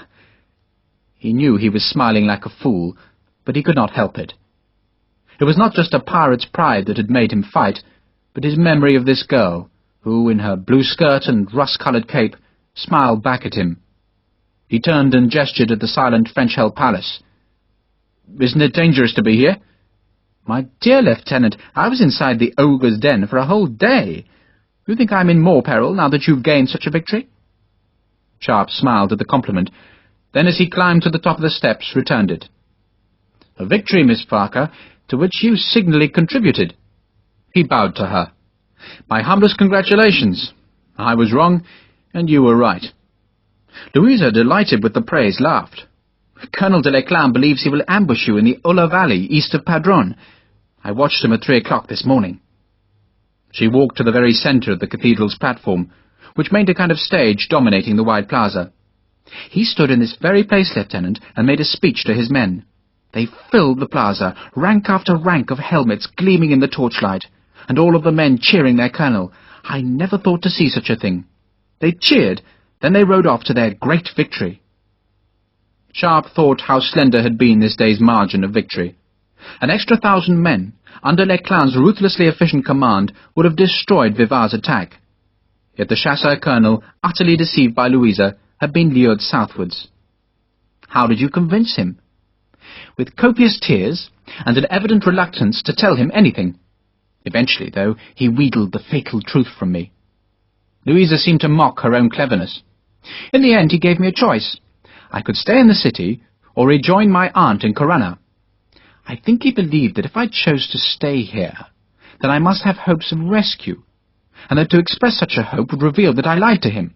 So I pleaded to rejoin my grieving family, and the colonel rode away." She did a pirouette of joy. "I was supposed to leave for Corunna at midday today. Do you see what a fate you have spared me?" "Weren't you frightened of staying?" "Of course. Weren't you frightened of coming?" He smiled. "I'm paid to be frightened." "And to be frightening. You look very grim, Lieutenant." Louisa walked to some crates that lay open beside the cathedral door, sat on one of them, and pushed an errant curl from her eyes. "These crates," she said, "were filled with plunder from the cathedral. The French took most of it away last week, but Don Blas has saved some." "That will please him." "Not very much," Louisa said tartly. "The French desecrated the cathedral. They plundered the treasury and tore down most of the screens. Don Blas is not happy. But the Gonfalon arrived safely and is under guard, so the miracle can proceed." "Good." Sharpe sat, drew sword, and with the blade across his knees scrubbed at the blood which would pit the steel with rust if it were not removed. "Don Blas is inside. He's preparing the high altar for his nonsense." Louisa diffused the word with a smile. "Doubtless you wish he could get it over with swiftly, so you can withdraw." "Indeed, yes." "But he won't," Louisa said firmly. "The priests are insisting that the nonsense must be done properly and with due ceremony. This is a miracle, Lieutenant, that must be observed by witnesses, who can carry news of it throughout Spain. We wait for the coming of some monks and friars." She laughed delightedly. "It's like something out of the Middle Ages, isn't it?" "Indeed." "But Don Blas is serious, so we must both treat it with the utmost gravity. Shall we go inside to see him?" Louisa spoke with sudden enthusiasm. "You should also see the Gate of Glory, Lieutenant. It really is a very remarkable piece of masonry. Much more impressive than the doors to a Methodist meeting house, though it's monstrously disloyal of me to say as much." Sharpe was silent for a few seconds. He did not want to see the Gate of Glory, whatever that might be, nor share this girl with the Spaniards who prepared the cathedral for the evening's rigmarole. He wanted to sit here with her, sharing the moment of victory. "I do believe," Louisa said, "that these have been the happiest days of my life. I do envy you." "Envy me?" "It's the lack of restraint, Lieutenant. Suddenly there are no rules any more, are there? You wish to tell a lie?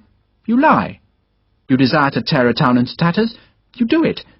You wish to light a fire? Then strike the flint. Perhaps I should become one of your riflemen." Sharpe laughed. "I accept." But instead, Louisa folded her arms demurely. "I must travel south to Lisbon, and there take a ship to England." "Must you?" Sharpe blurted out. Louisa was silent for a second. The smell of smoke from one of the burning houses drifted across the plaza, then was dispelled by a gust of wind. "Isn't that what you're going to do?" she asked. The hope soared in him. "Well, it depends on whether we keep a garrison in Lisbon. I'm sure we will," he added lamely. "It seems unlikely after our defeats." Louisa turned to watch a group of Spanish youths who had succeeded in slipping past the cazadores who guarded the plaza. The boys held a captured tricolour, which they first set alight, then brandished towards the trapped enemy. If they hoped to stir the Frenchmen in the palace by their defiance, they failed. "So I'm doomed to return home?" Louisa gazed at the capering boys as she spoke. "And for what, Lieutenant?" "In England I shall resume my needlework and spend hours with my watercolours. Doubtless I shall be a curiosity, for a while. The squire will want to hear of my quaint adventures. Mr. Bufford will resume his courtship and reassure me that never again, so long as there is breath in his body, shall I be exposed to such foul danger. I shall play the pianoforte and spend weeks deciding whether to buy pink ribbons or blue for next year's gowns. I shall take alms to the poor and tea with the ladies of the town. It will all be so very unarduous, Lieutenant Sharpe." Sharpe felt adrift in an irony he was not clever enough to understand. "So you have decided to marry Mr. Bufford?" he asked in trepidation, fearing that the answer would dash all his fragile hopes. "I'm not heiress enough to attract anyone more exalted," Louisa said with a feigned self-pity. She brushed a scrap of fallen ash from her skirts. "But it's surely the sensible thing for me to do, is it not, Lieutenant? To marry Mr. Bufford and live in his very pleasant house? I shall have roses planted against the south wall, and once in a while, a very long while, I shall see a paragraph in the newspapers, and it will tell of a battle far away, and I'll remember how very horrid powder smoke smells, and how sad a soldier can look when he's scraping blood off his sword." Her last words, which seemed so very intimate, restored Sharpe's optimism. He looked up at her. "You see, Lieutenant," Louisa forestalled anything he might say, "there comes a moment in anyone's life when a choice presents itself. Isn't that true?" The hope, so ill-based, so impractical, so irresistible, soared inside Sharpe. "Yes," he said. He did not know exactly how she could stay with the army, or how the finances, which were the bane of most impractical romances, would be worked through. But other officers' wives had houses in Lisbon, so why not Louisa? "I'm not convinced. I want the roses and the embroidery." Louisa seemed nervous and febrile suddenly, like an untrained horse edging skittishly towards the skirmish line. "I know that I should want those things, and I know I'm most foolish in despising them. But I like Spain. I like the excitement here. There isn't much excitement in England." "No."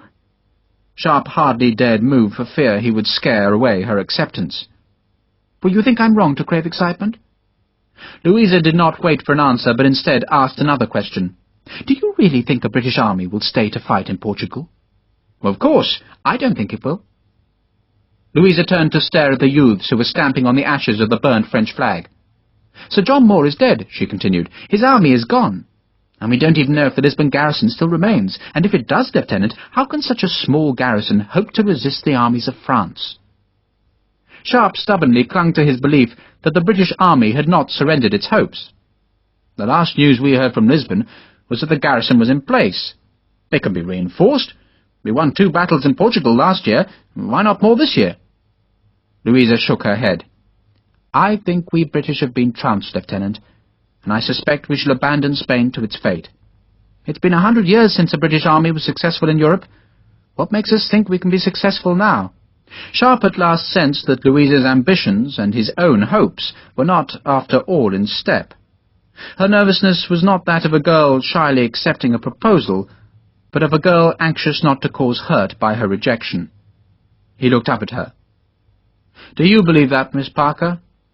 Or is that Major Vivar's opinion?" Louisa paused, then spoke so softly that her voice scarcely carried to Sharpe over the din of the church bells. "Don Blas has asked me to stay in Spain, Lieutenant." "Oh."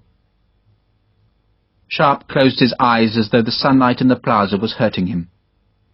He did not know what to say. There was nothing so foolish, he thought, as a man rejected. "I can take instruction in the faith," Louisa said, "and I can become a part of this country. I don't want to run away from Spain. I don't want to go back to England and think of all the excitement that beckons here. And I cannot—" She stopped in embarrassment. She did not need to finish. She could not throw herself away on a common soldier, an aging lieutenant, a pauper in a tattered uniform whose only prospect was to decay in some country barracks. "Yes," Sharpe said helplessly. "I cannot ignore the moment," she said dramatically. "Your family," Sharpe began, "will hate it." Louisa forced a laugh. "I'm trying to persuade myself that is not the sole reason why I intend to accept Don Blas's offer." Sharpe made himself look up at her. "You will marry?" She looked very gravely at him. "Yes, Mr. Sharpe. I shall marry Don Blas." There was relief in her voice, now that the truth was out. "It is a sudden decision, I know, but I must have the bravery to seize the moment." "Yes." He could think of nothing else to say. Louisa watched him in silence. There were tears in her eyes, but Sharpe did not see them. "I'm sorry," she began. "No!" Sharpe stood. "I had no expectations. None." "I'm pleased to hear that," Louisa said very formally. She stepped back as Sharpe walked to the platform's edge, then frowned as he went down the cathedral steps. "Didn't you have to see Don Blas?" "No." Sharpe did not care any longer. He sheathed his sword and walked away. He felt he had fought for nothing. There was nothing left worth fighting for, and his hopes were like the ashes of the burnt flag in the empty plaza. It was all for nothing. Chapter 16. For Lieutenant Richard Sharpe to aspire to Miss Louisa Parker was, in its way, as daring as Vivar's plan to capture an enemy-held city. She came from a respectable family, which, though it sometimes trembled on the edges of genteel poverty, was far above Sharpe's ignoble station. He was a peasant by birth, an officer by accident, and a pauper by profession. And what, Sharpe asked himself, had he expected of the girl? Did he imagine that Louisa would willingly tramp behind the campaigning army, or find some squalid home near the barracks and eke out his inadequate pay on scraps of meat and day-old bread? Was she to have abandoned silk dresses for woolen shifts? Or would he have expected her to follow him to the West Indian garrison, where the yellow fever wiped out whole regiments? He told himself that his hopes of the girl had ever been as stupid as they were unrealistic. Yet that did not heal the sudden hurt.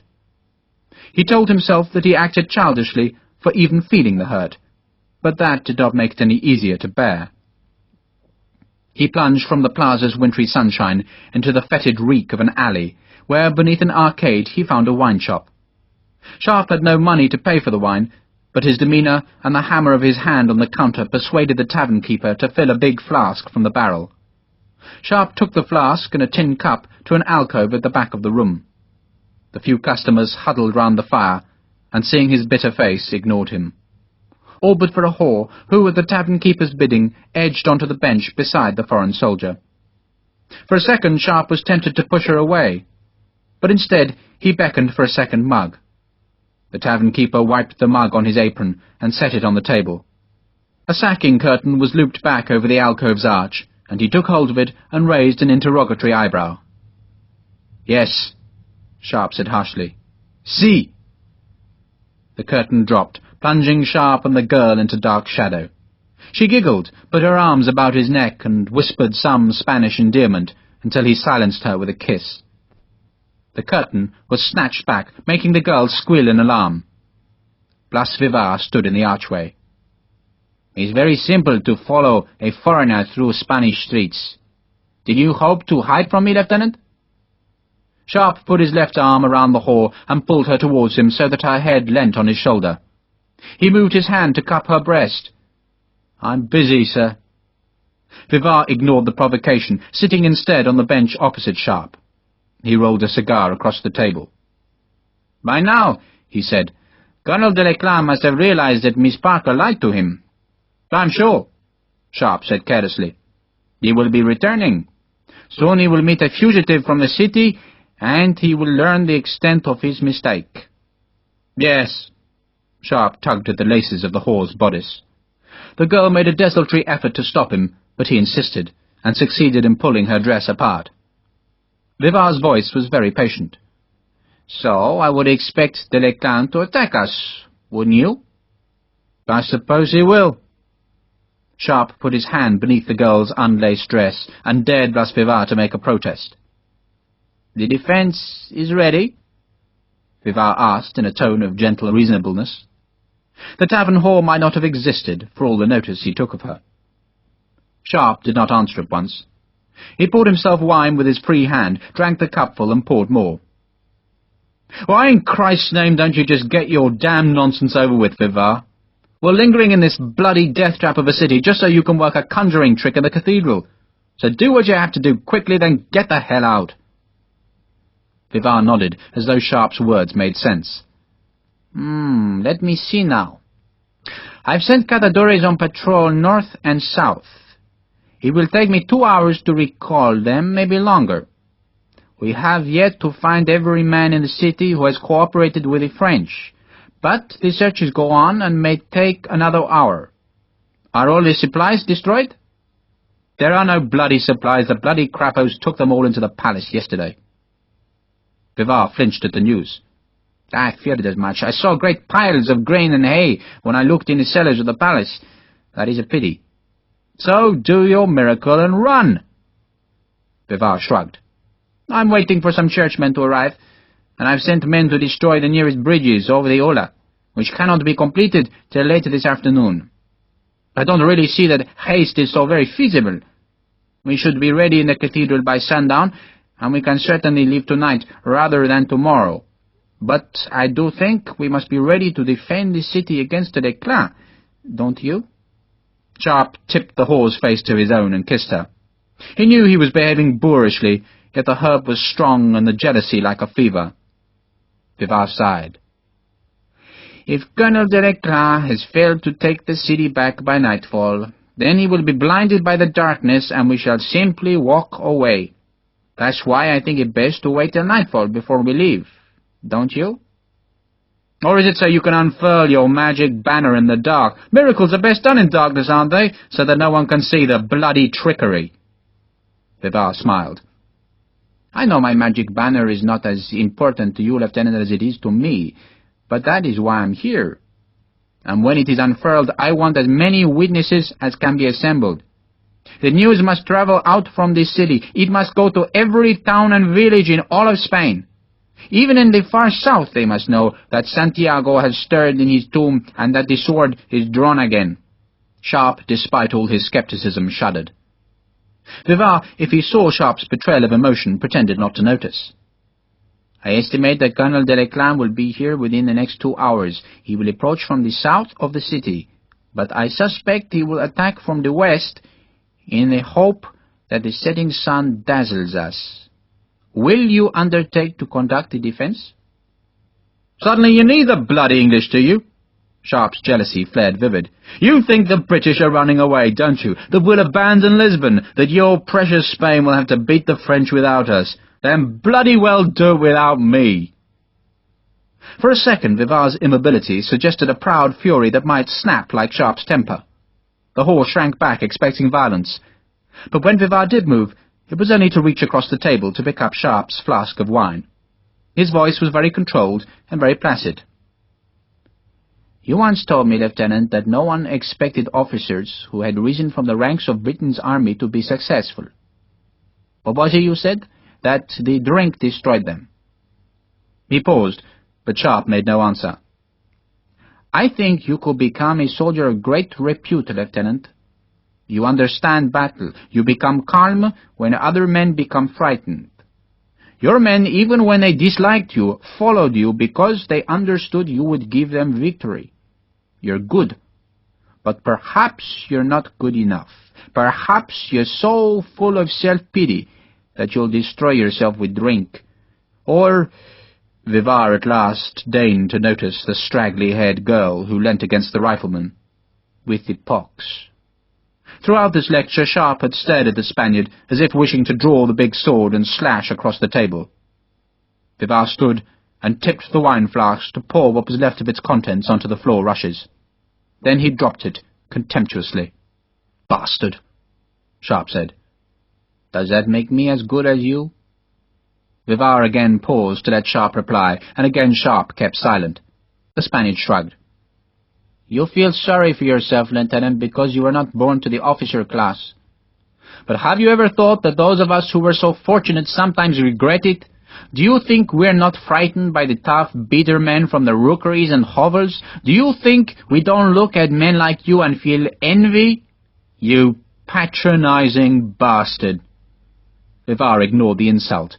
"When my wife and children died, Lieutenant, I decided there was nothing to live for. I took to drink. I now thank God that a man cared enough for me to give me patronizing advice." He picked up his tasseled hat. "If I have given you cause to hate me, Lieutenant, I regret it. It was not done purposefully. Indeed, you gave me to believe that I would not cause any bitterness between us." It was as near as Vivar had come to a reference to Louisa. "Now all I ask is that you help me finish this job. There's a hill to the west of the city which should be occupied. I shall put the villa under your command with 100 cazadores. I've reinforced the pickets to the south and west. And thank you for everything you have done so far. If you had not taken that first barricade, we would now be fleeing in the hills with lancers stabbing at our backsides." Vivar stepped free of the bench. "Let me know when your defences are in place, and I shall make an inspection." He disdained any acknowledgment, but merely strode from the wine-shop. Sharpe picked up his wine-cup, which was still full. He stared at it. He had threatened his own men with punishment if any became worse for drink, yet now he wished to God that he could drown his disappointment in an alcoholic haze. Instead, he threw the cup away and stood. The girl, seeing her earnings lost, whimpered. "Damn them all," Sharpe said. He tore at 2 of the remaining silver buttons on his breeches, ripping a great swatch of the cloth away with the buttons, which he dropped into the girl's lap. "Damn them all!" He snatched up his weapons and left. The tavern-keeper looked at the girl who was relacing her bodice. He shrugged sympathetically. "The English, yes? Mad. All mad. Heretics. Mad." He made the sign of the cross to defend himself from the heat and evil. "Like all soldiers," the tavern-keeper said. "Just mad." Sharpe walked with Sergeant Harper to the west of the city, and forced himself to forget both Louisa and the shame of his behaviour in the tavern. Instead, he tried to judge what approach the French might choose if they attacked Santiago de Compostela. The dragoons had gone to Padron, and the road from that small town approached Santiago from the southwest. That made an attack from the south or west the likeliest possibility. Deleclin could emulate Vivar and make an assault from the north, but Sharpe doubted if the chasseur would choose that approach, because it needed surprise. The ground to the city's east was broken and the most easily defended. The land to the south was hedged and ditched, while the ground to the west, from where Vivar believed the attack would come, was open and inviting like an English common field. The western open ground was flanked to the south by the low hill which Vivar wanted garrisoned, on which Sharpe's riflemen now waited for orders. The French, knowing the value of the hill, had chopped down most of the trees which had covered the high ground, and made a crude fortification of brushwood jammed between the fallen trunks. Further west was dead ground, where Deleclin's dragoons could assemble unseen.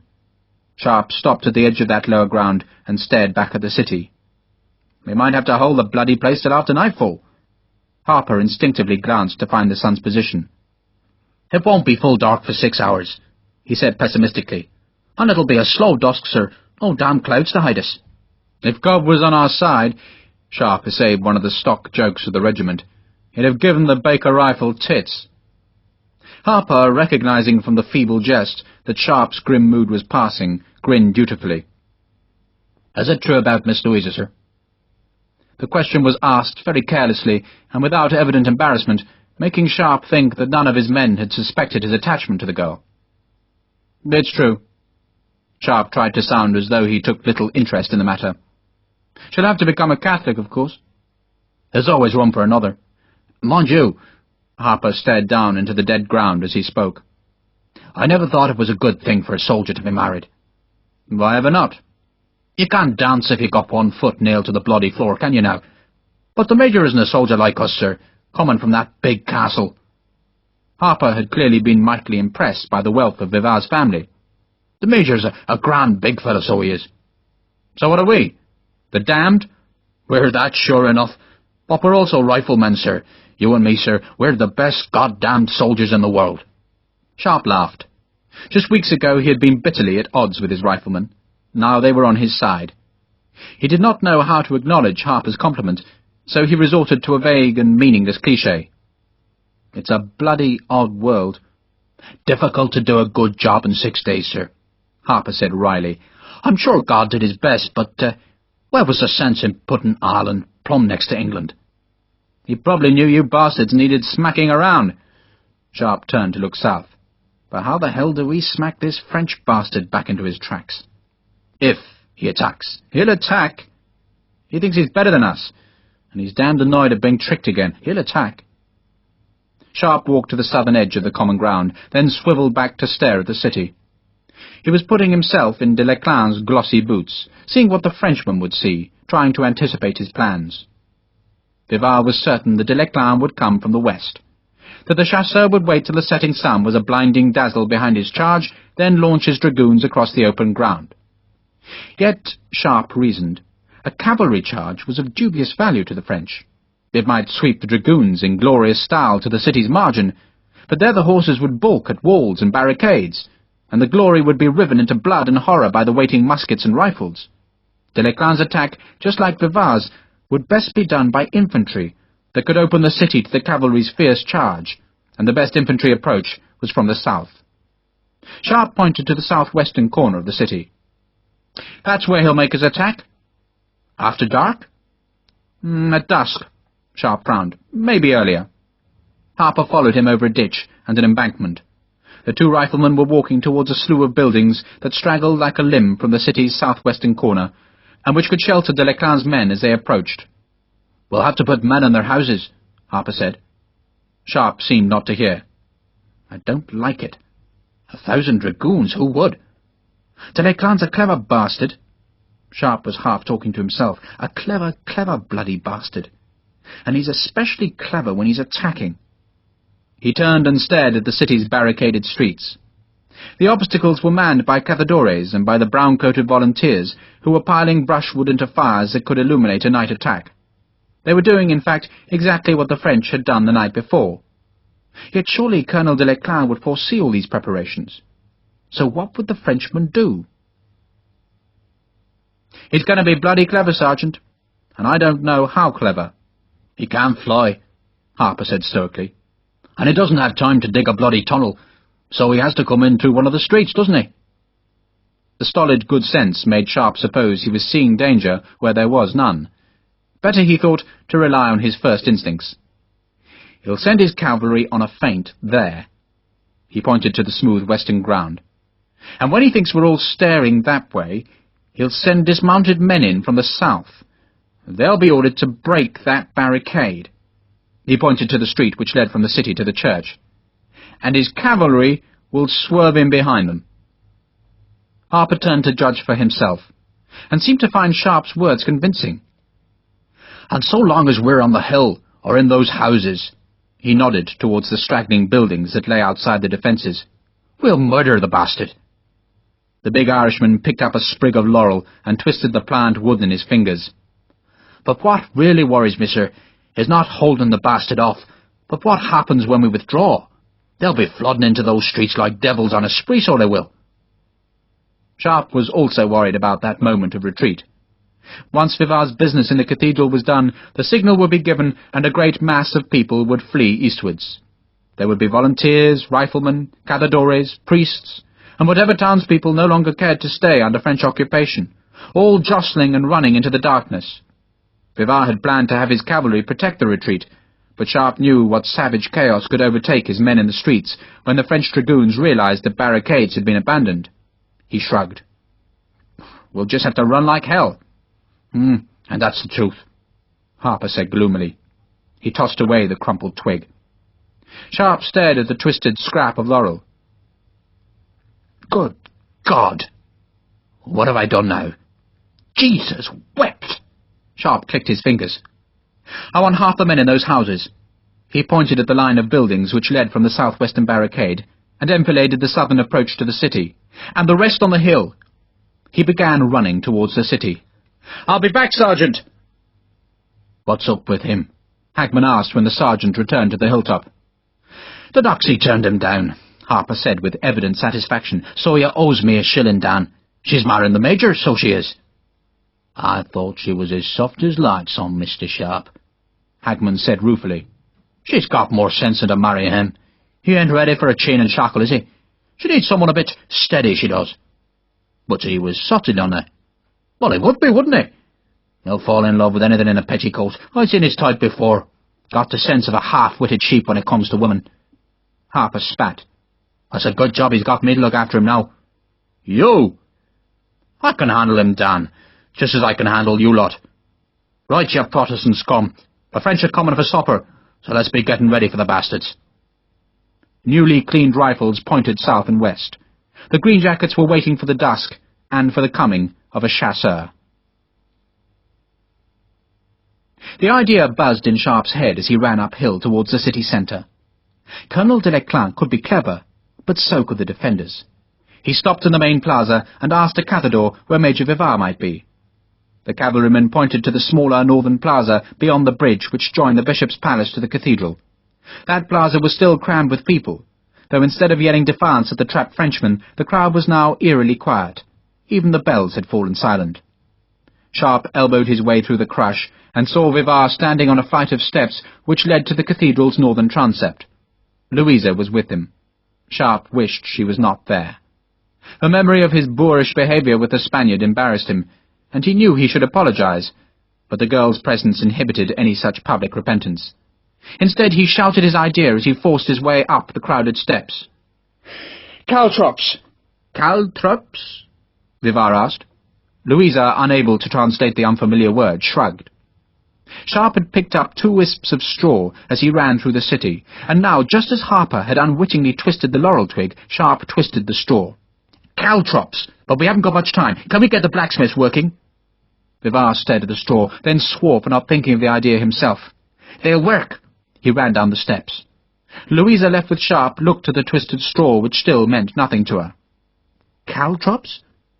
Sharpe scooped some damp mud from the instep of his left boot and rolled it into a ball. He snapped the straw into 4 lengths, each about 3 inches long, and he stuck 3 of them into the mud ball to form a 3-pointed star. He laid the star on the flat of his hand and pushed the 4th spike into the mud ball so that it stood vertically.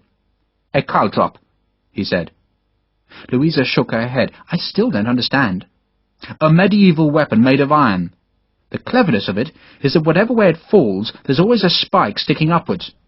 He demonstrated by turning the caltrop, and Louisa saw how one of the spikes, which had first formed part of the 3-pointed star, now jutted upwards. She understood then. "Oh, no. Oh, yes. Poor horses. And poor us if the horses catch us." Sharpe crumpled the straw and mud into a ball that he tossed away. Proper caltrops, made from iron nails which would be fused and hammered in the fire, should be scattered thick on the roadways behind the retreating riflemen. The spikes would easily pierce the soft frog tissue inside a horse's hoof walls, and the beasts would rear, twist, plunge, and panic. "But the horses recover," he assured Louisa, who seemed upset by the simple nastiness of the weapon. "How did you know about them?" she asked. "They were used against us in India."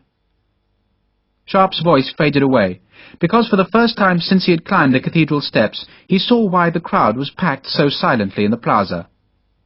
A rough platform had been constructed at its centre, a platform of wooden planks laid across wine vats.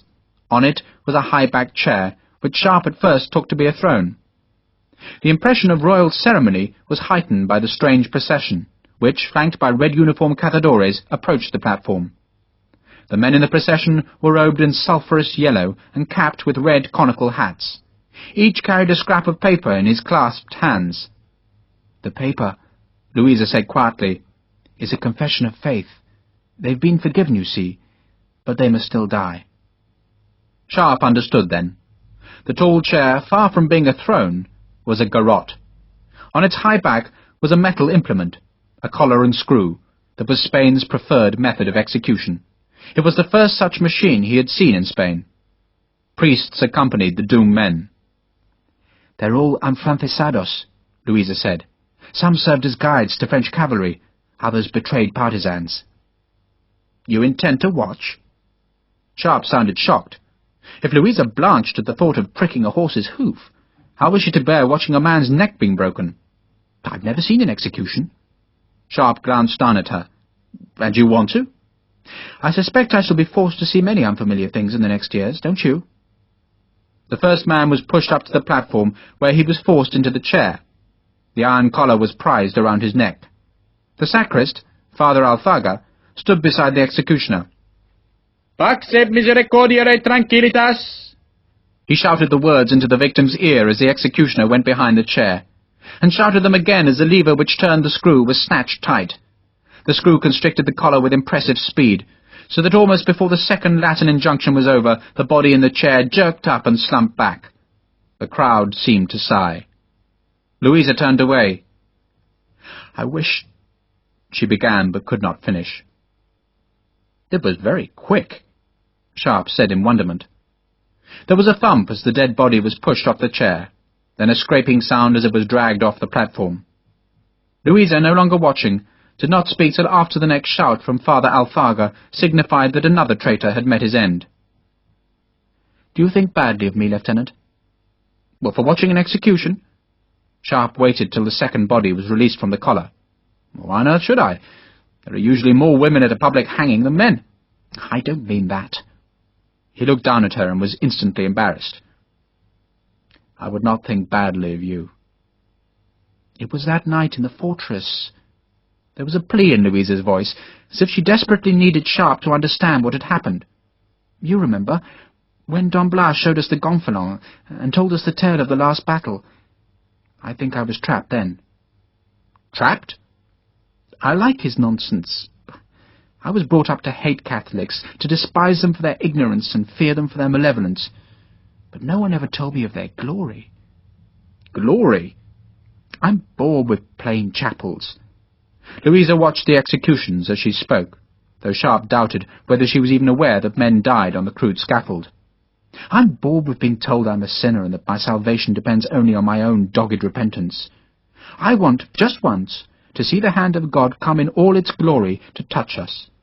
I want a miracle, Lieutenant. I want to feel so very small in front of that miracle. And that doesn't make any sense to you at all, does it?" Sharpe watched a man die.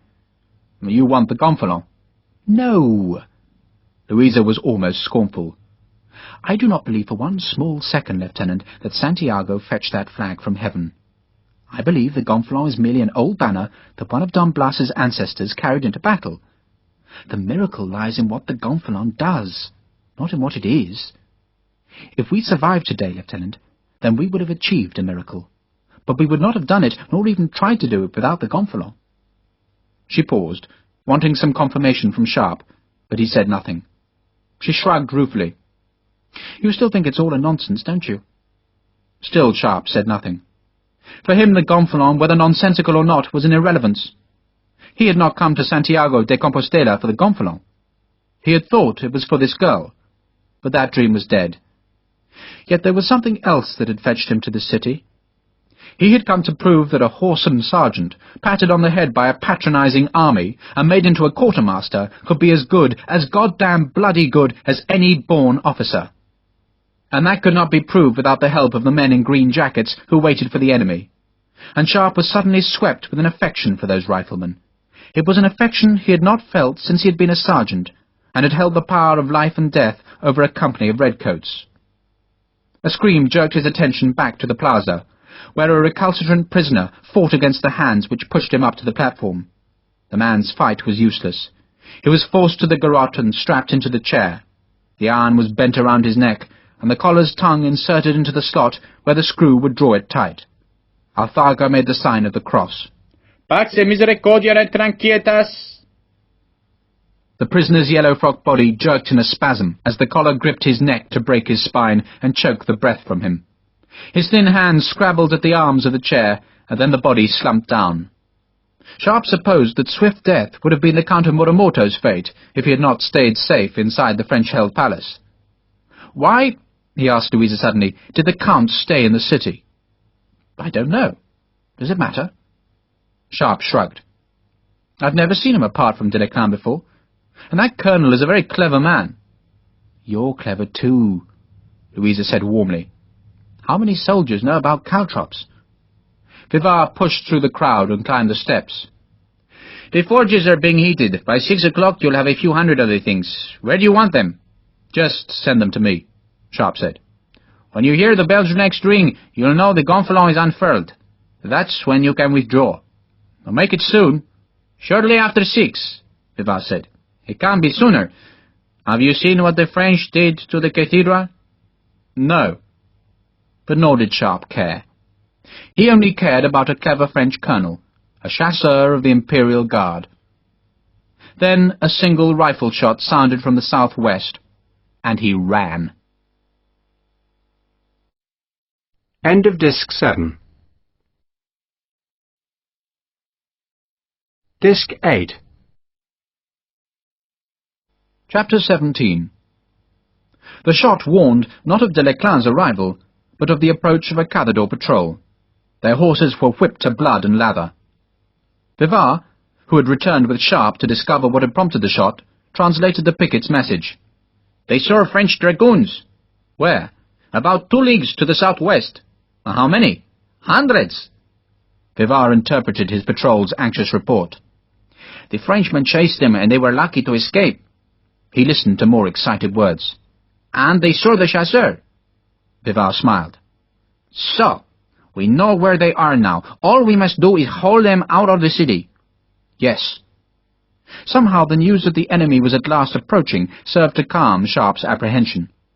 Most of that nervousness had been concentrated on Colonel Deleclan's cleverness, but the prosaic knowledge of which road the enemy was on, and how far away his forces were, made him seem a less fearsome opponent. Vivard followed the tired horseman through the gap in the barricade. "You hear the hammers?" he called back. "Hammers?" Sharpe frowned, then did indeed hear the echoing ring of hammers on anvils. "Caltrops? I'll send them to you, Lieutenant." Vivard started up the hill. "Enjoy yourselves." Sharpe watched the Major walk away. Then, on an impulse, he threaded the barricade and followed him up the cobbled street. "Sir?" "Lieutenant?" Sharpe made certain he was out of his men's earshot. "I want to apologize for what happened in the tavern, sir." "What tavern? I haven't been in a tavern all day. Tomorrow, maybe, when we're safely away from these bastards, we'll find a tavern. But today—" Vivard's face was entirely serious. "I don't know what you're talking about, Lieutenant." "Yes, sir." "Thank you, sir." "I don't like it when you call me sir." Vivard smiled. "It means you're not being belligerent. I need you belligerent, Lieutenant. I need to know Frenchmen are going to die." "They'll die, sir." "You put men in the houses?" Vivard meant the houses which lay along the road outside the city's perimeter. "Yes, sir." "They can't defend against an attack from the west there, can they?" "It won't be from the west, sir. We'll see them to the west first, but they'll attack from the south." It was plain as a pikestaff that Vivard was unhappy with Sharpe's deployment, but he also had faith in the rifleman's skills, and that faith made him swallow his protest. "You're a typical British soldier," he said instead. "Talking of taverns when there's work to do." He laughed and turned away. Feeling shriven, Sharpe went back to the fortified hilltop. where, behind a brushwood breastwork strung between tree stumps, 24 riflemen waited. They had a fine view from the hill crest, but Sharpe had no doubt that once the enemy committed himself to the attack, this strong picket would go down to the houses where the rest of his men waited. The attack would be from the south, not the west. "You heard the Major," he warned his riflemen. "The bastards are coming. They'll be here in another hour." In fact, it took nearer 3 hours. 3 hours of increasing worry that the dragoons were hatching wickedness, and 3 hours during which the first clinking sacks of caltrops were delivered to the hilltop. Only then did the 2-man picket of cazadores, which had been posted at the brink of the dead ground, rowel their horses back to the city. "Dragons! Dragons!" They made gestures over their heads to imitate the shape of the French helmets, and pointed west to the dead ground. "See!" Sharpe shouted. "Gracias!" The riflemen, some of whom had been laughing over the wicked small spikes of the caltrops, went back to their barricades. The landscape stayed empty. Sharpe looked south, expecting to see the other close picket withdrawing, but there was no sign of the cazadores who had been posted to guard the southern approach to the city. "Bloody hell!" Hagman spat in horror at the sudden smell which came across the grassland. It was the rancid stench of saddle and crapper-saws that came on the chill west wind from the dead ground. The riflemen wrinkled their noses against the foul odour. Sharpe watched the innocent and empty scene which hid the attackers. Doubtless the French officers, concealed by the ragged bushes at the valley's edge, were watching the city. Behind those officers, the dragoons would be preparing for battle. He imagined helmets being crammed onto pigtailed heads, and long swords scraping out of metal scabbards. The horses, knowing what was to come, would be pawing the ground. Men would be nervously shortening stirrup leathers or wiping sweat from their reins. Sharpe wondered if he had been wrong, if, instead of feinting from the west and attacking from the south, the French would simply charge to the barricades and then just claw at the defences. "Jesus Christ!" The blasphemy was torn from Hagman as the hidden valley suddenly sprouted a line of cavalry. A great line of dragoons who trotted forward with billowing cloaks and drawn swords. They had taken the cloth covers from their helmets so that the gold-coloured metal shone in the afternoon light. "There's thousands of the buggers!" Hagman pushed his rifle forward. "Don't fire!" Sharpe called. He did not want the riflemen to fire, for fear that they would trigger the fingers of the cazadores behind the barricades. The Spanish muskets and carbines, being smooth-bored, were far less accurate than the rifles, and a volley fired at this distance was a volley wasted. Sharpe could have saved his breath, for within seconds of the cavalry's appearance the first muskets fired. He swore, turned and saw that the city's roofs were crammed with civilians who wanted to kill the French. Immediately the first shot sounded, so all the men behind the barricades began to fire. A huge volley crackled and spat flames, smoke belched to hide the city's flank, and scarce a single Frenchman fell. The range, over 300 yards, was hopelessly long. Even if a bullet struck, it was likely to be spent, and would bounce harmlessly off a thick uniform coat or a horse's winter pelt. The horsemen checked their slow advance. Sharpe looked for Deleclan's red pelisse, and could not see it. He mentally divided the line into quarters and made a swift count of 1 quarter, then multiplied the result by 4 to reach a total of 300. This was not the attack. This was a display of strength, spread into an impressive line, but only meant to draw eyes westward. "Watch the south!" Sharpe called to his men. "Watch the south!" The firing from the city had drawn Sergeant Harper up from the buildings that guarded the southern approach. He stared at the line of dragoons and whistled. "That's a rare lot of mischief, sir." "Only 300 men," Sharpe said calmly. "Is that all now?" A French officer drew his sword and cantered forward. After a few strides he spurred his horse into a gallop and curved its path so that he would swoop within 100 yards of the city's defence. Muskets crackled from the barricades, but he galloped safe through the wild shots. Another officer started forward, and Sharpe guessed the Frenchman would keep tantalizing the defenders until the real attack erupted. Hagman pulled back his rifle cock as the second French officer spurred to full speed. "Gonna teach the bugger a lesson, sir?" "No, let them be. This is just a fake. They think it's working, so let them play." Minutes passed. A whole squadron of dragoons trotted down the front of the line, then reversed their path to gallop derisively back. Their defiance prompted another huge volley to ripple down the city's western buildings, and Sharpe saw the ground flecked by the strike of the balls, and knew that the Spaniards' shots were falling short. A second squadron, holding a guidon high, trotted northwards. Some of the stationary Frenchmen sheathed their swords and fired carbines from the saddle, and every French shot provoked an answering and wasteful volley from the city. Another officer displayed his bravery by galloping as close as he dared to the city's defences. This one had less luck. His horse went down in a flurry of blood and mud. A great cheer went up from the barricades, but the Frenchman slashed his saddle free and ran safely back towards his comrades. Sharpe admired the man, but schooled himself to keep watching the south. South. That was where the attack would come, not here. Delecla's absence from the west meant that the chasseurs must be with the men who crept about the city's southern flank. Sharpe was sure of it now. The French were waiting for the sun to sink even lower, so that the shadows would be long in the broken southern ground. In the meantime, this western diversion was calculated to stretch the defenders' nerves and waste the city's powder. But the attack would come from the south. Sharpe knew it, and he stared obsessively south, where nothing moved among the falling ground. Somewhere beyond that ground was the southern picket of mounted cazadores, and he became obsessed that the Spaniards had been overwhelmed by a French attack. There could be 700 dragoons hidden to the south. He wondered whether to send a patrol of riflemen to explore the shadows. "Sir?" Harper had stayed on the hilltop and now called urgently. "Sir!" Sharpe turned back to the west and swore. Another squadron of dragoons had come from the dead ground, and this one was led by a horseman wearing a red pelisse and a black fur colback. A horseman on a big black horse, Delecla. Not to the south, where the bulk of Sharpe's riflemen were deployed, but to the west, where the Frenchman could wait until the sinking sun was a dazzling and blinding ball of fire in the defenders' eyes. "Do I pull the lads out of the buildings?" Harper asked nervously.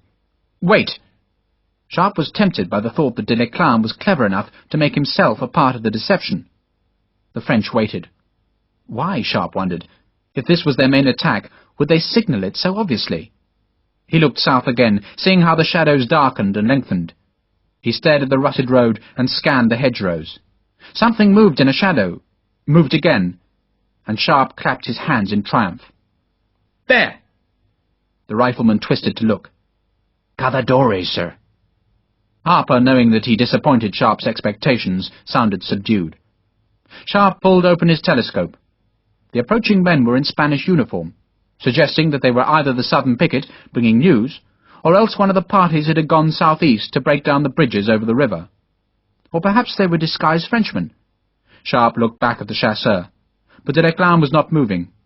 There was something very threatening in his utter stillness, something that spoke of a rampant and chilling confidence. Sharpe obstinately clung to his certainty. He knew that his men no longer believed him, that they prepared themselves to fight the enemy who paraded so confidently in the west. But he could not surrender his obsession with the south, nor could he rid himself of the conviction that Delecla was too subtle a soldier to put all his hopes in a straightforward and unsubtle attack. Sharpe opened his telescope to inspect the horsemen who came slowly from the south. He swore softly. They were Spaniards. He recognized one of Vivar's sergeants who had white side whiskers.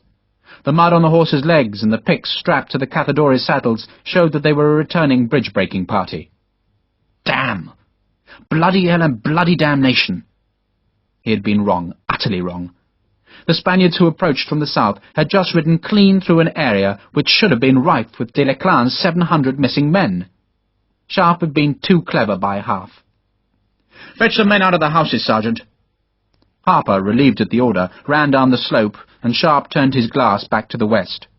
Just as he settled the long tube and adjusted the barrels to focus the image, Colonel Delecla drew his sabre, and Sharpe was momentarily dazzled by the reflection of sunlight from the curved steel.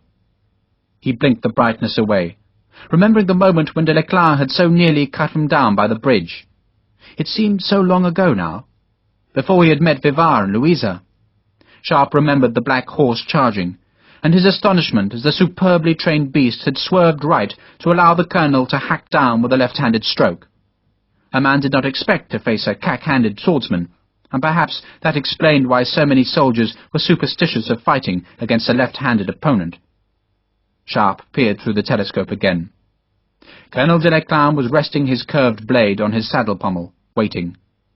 The horses behind him moved restlessly. The sun was sinking and reddening. Soon a flag would be unfurled in Santiago's cathedral, and the faithful would plead with the dead saint to come to their country's aid. Meanwhile, a soldier of the Emperor's favourite elite waited for the charge that would break the city's defences. The feint and the attack, Sharpe realised, would both come from the west. These 300 horsemen would draw the defenders far, while the rest of the dragoons, hidden in the dead ground, prepared a sudden lunge that would burst from the fog of powder smoke like a thunderbolt. Harper was urging the rifleman uphill. "Where do you want them, sir?" But Sharpe did not answer. He was watching Colonel de Leclerc, who cut the sabre in flashing practice strokes, as though he was bored.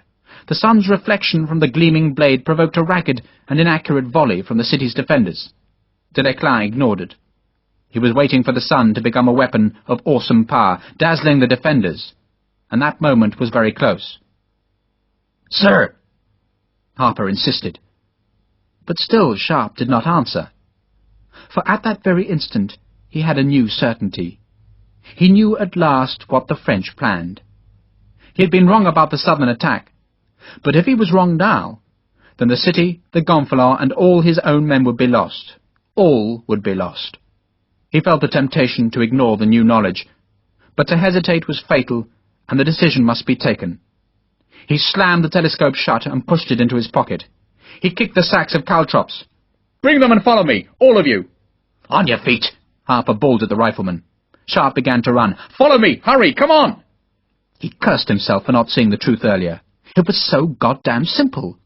Why had the French moved the supplies into the palace? And why had Colonel Corso stacked grain and hay in the cellars? A cellar was no place to store forage a day or so before it was to be distributed. And there was the business of 1,000 horsemen. Even a soldier as experienced as Harper had stared at the dragoons and been impressed by their numbers. Men often saw a horde where there was only a small force, and how much easier it was for a civilian to make that mistake in the middle of the night. Sharpe ran even harder. "Come on! Hurry!" For the city was almost lost. The cathedral's nave was plainer than the exterior of the building might suggest, but the plainness did not detract from the magnificence of its pillared height. Beyond the long nave, the domed transepts, and the screen was a sanctuary as sumptuous as any in Christendom, and still sumptuous, even though the French had torn away the silverwork, wrenched down the statues, and ripped the triptychs from their frames.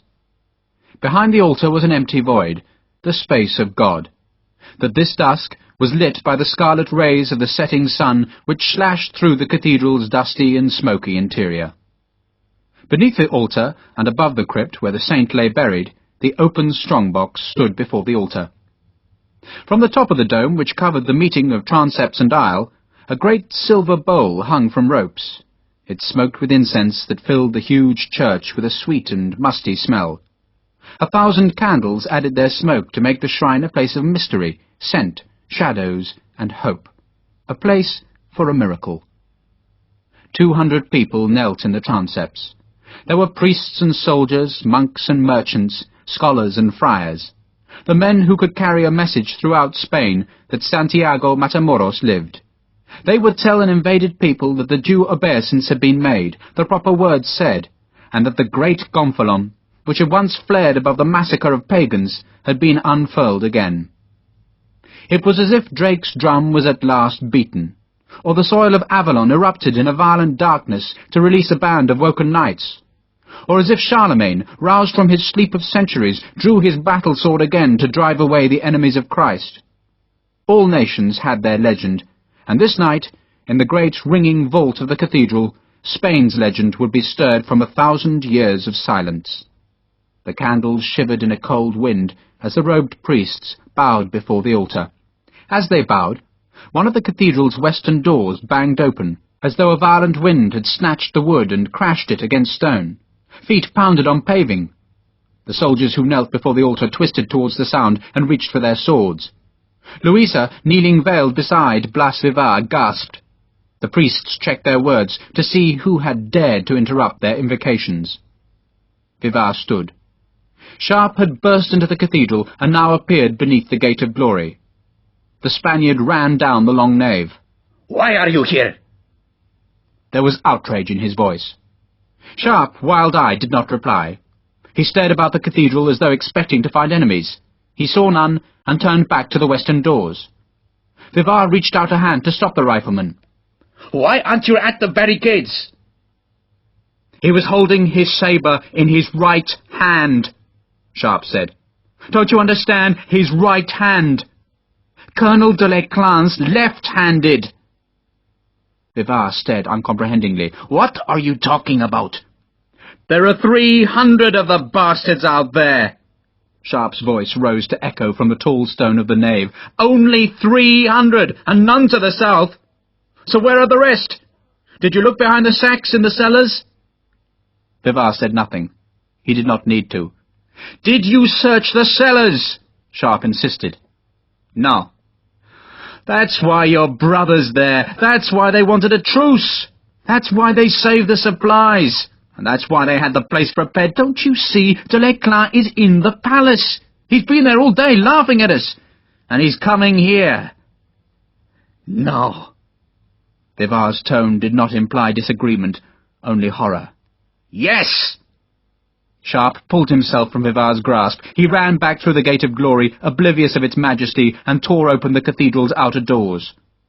A shout of triumph and a trumpet's peal of victory turned him back. Sharpe saw, dim through the smoke and incense, a flag unfurl. Not an old, threadbare, moth-eaten flag which crumbled to the air, but a new and glorious white banner of shining silk crossed with red. The gonfalon of Santiago. And as it spread, so the bells began to ring. And at the same instant, the sledgehammers drove down the planking which had locked the French into the palace. The bells rang for a miracle, and the French, as they had always intended, broke their truce. French dragoons attacked from either side of the palace. They must have come from the rear gates of the building where the stables lay, and as the infantry debouched from the central door, the horsemen burst into the western plaza. The only obstacle to their charge was the low barricade, where a handful of dismounted cazadores fired a ragged volley, then fled. "Sergeant! Caltrops!" Sharpe shoved Harper towards the cathedral's southern flank, and, seizing 2 of the sacks himself, shouted at his men to follow him to the northern plaza. Cavalry could not climb the intricate flights of steps at the cathedral's western front. Instead, the dragoons planned to surround the shrine, so that no one inside could escape. "Rifles! Hold your fire! Hold your fire!" Sharpe knew there was no point in wasting a volley. Instead, the caltrops must hold up this first French onslaught. It was a threateningly high jump from the platform on the cathedral's facade to the plaza, but Sharpe had no time to use the steps. He jumped, falling so heavily that a stab of pain shot up from his left ankle. The pain had to be ignored, for defeat was as close as a dragoon's sword reach. His men followed him, grunting as they dropped to the flagstones. Sharpe dragged the sacks north. He could see the horsemen to his left, and he knew he had only seconds to spread the vicious spikes across the gap beneath the bridge, which led to the bishop's palace. "That way! Wait for me!" he shouted at his riflemen, then swung the first sack so that the caltrops clattered and fanned across the narrow space. "Join me, Sergeant!" Sharpe shouted at Harper, but his voice was drowned by the shouts of the French and the scream of their war trumpets. He seized the second sack and shook it loose. The metal spikes rolled and fell, scattering to block the narrow passage. Harper had disappeared. Sharpe turned and ran after his men. The bells were clanging overhead. A trumpet was shrieking its defiance at the sky. He did not know if the sergeant was safe, or whether he had blocked the entrance to the plaza at the cathedral's southern flank. "Form line! 2 ranks!" Sharpe shouted at his desk. Beyond them, in a tumble of panic, men fled from the cathedral's western transept. The first horse pierced itself on a spike. The arm went into the frog of its hoof, and then more horses came. They reared, screamed, and lunged in desperation from the pain. Men fell from saddles. A horse made frantic with agony bolted back across the plaza. Another reared so high that it toppled backwards, and its rider shouted as he fell under the horse's collapsing body. "Hold your fire!" The riflemen had formed a line 15 yards short of the caltrops. It was a race now. The French infantry would be climbing the western steps to flood into the cathedral. It would take at least a minute for them to reach the door from the transept and erupt behind Sharpe's back. Some of them, seeing the agony of the horses, had come to kick the iron spikes away. They were led by a sergeant. "Hagman," Sharpe said. "kill that bastard." "Sir." Hagman knelt, aimed, and fired. The sergeant somersaulted backwards in a jet of blood from his chest. The infantry noticed the rifleman for the first time. "Fire!" Sharpe shouted. The volley was small, but it drove more chaos and pain into the narrow space. Reload! There was no point in shouting at the greenjackets to hurry. They knew as well as Sharpe how fragile was the balance between survival and death in this darkening city, and to shout them to speed would merely fluster them. Sharpe turned. The last of Vivar's congregation was running down the steps. A Spanish officer, carrying the gonfalon that had been hastily drawn into shining loops. 2 priests gathered up their skirts and ran eastwards. Louisa appeared on the steps, and Sharpe saw 2 cazadores bring her a horse. Vivar pulled himself into his own saddle and drew his sword. "They're in the cathedral!" He shouted at Sharpe. "Steady, lads! Fix swords!" As the bayonets were drawn, Sharpe looked around for Harper, but the Irishman was still nowhere to be seen. There were screams within the city. Trumpets were shrill in the evening air. It would be cold tonight. A frost would silver the flagstones where the French would take their revenge for the insults of this day. "Steady now, lads!" The caltrops had delayed the enemy, and his men were reloaded. But a mass of mounted Frenchmen still waited beyond the spikes that were being frantically cleared by infantry. Carbine bullets cracked above the riflemen, but the dragoons fired from the saddle and aimed too hurriedly. Sharpe knew he only had seconds. He cupped his hands. "Sergeant! Sergeant Harper! Retire, Lieutenant!" Vivar shouted at Sharpe. "Sergeant Harper!" Bastard! The voice came from the top of the steps that led into the southern transept. Sharpe whipped round. After distributing his caltrops, Harper must have known he could not reach Sharpe by running across the cathedral's western front. Instead, he had taken the short cut through the cathedral, and now appeared with a French officer in his left hand. Bastard! The Irishman was in a fury. He tried to kill me, that bastard! He kicked the Frenchman, hit him, then turned and flung the man back into the cathedral's darkness. Vivar, seeing more shapes beyond the doors, fired a pistol into the transept. "Sir?" Hackman warned that the last caltrops were being cleared. "Present!" Sharpe shouted. "I thought I'd lost you," he called out to Harper. "Bogart tried to stick a sword into me, and a church, goddammit, a cathedral, can you credit it, sir? Jesus Christ, I thought I'd lost you!" Sharpe's relief at Harper's survival was heartfelt. "Sir!" Hackman warned again. Dragoons and infantry were mixed together in the charge that was funneled into the narrow space beneath the bridge. Swords were lifted, men shouted their war cry, and the French spurred to vengeance. "Fire!" Sharpe called. The volley flayed into the narrow space, tumbling horses in blood and pain.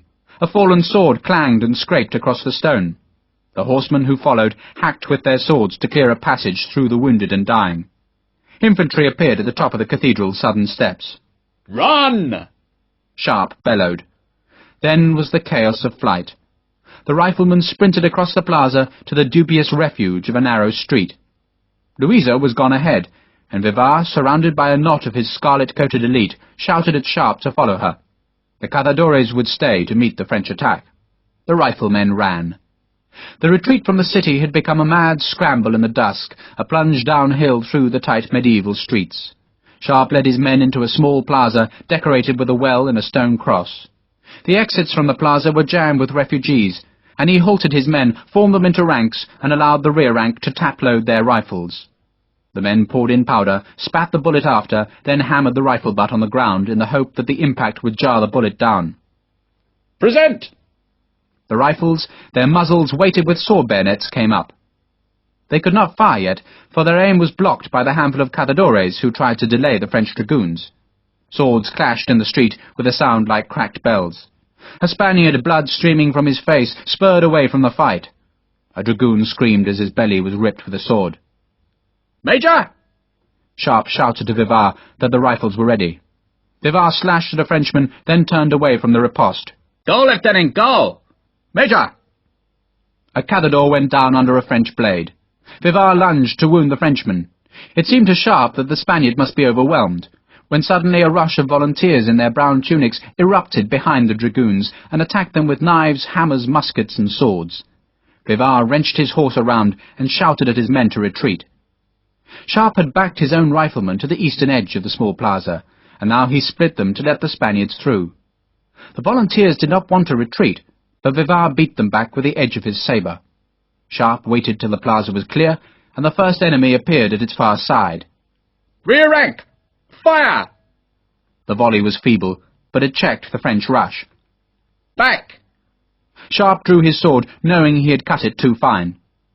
The rifleman followed Vivar into the next street. It was darker now, as the day slipped towards a winter's night.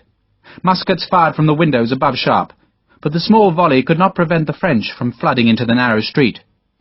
"Behind you!" Harper called. Sharpe turned.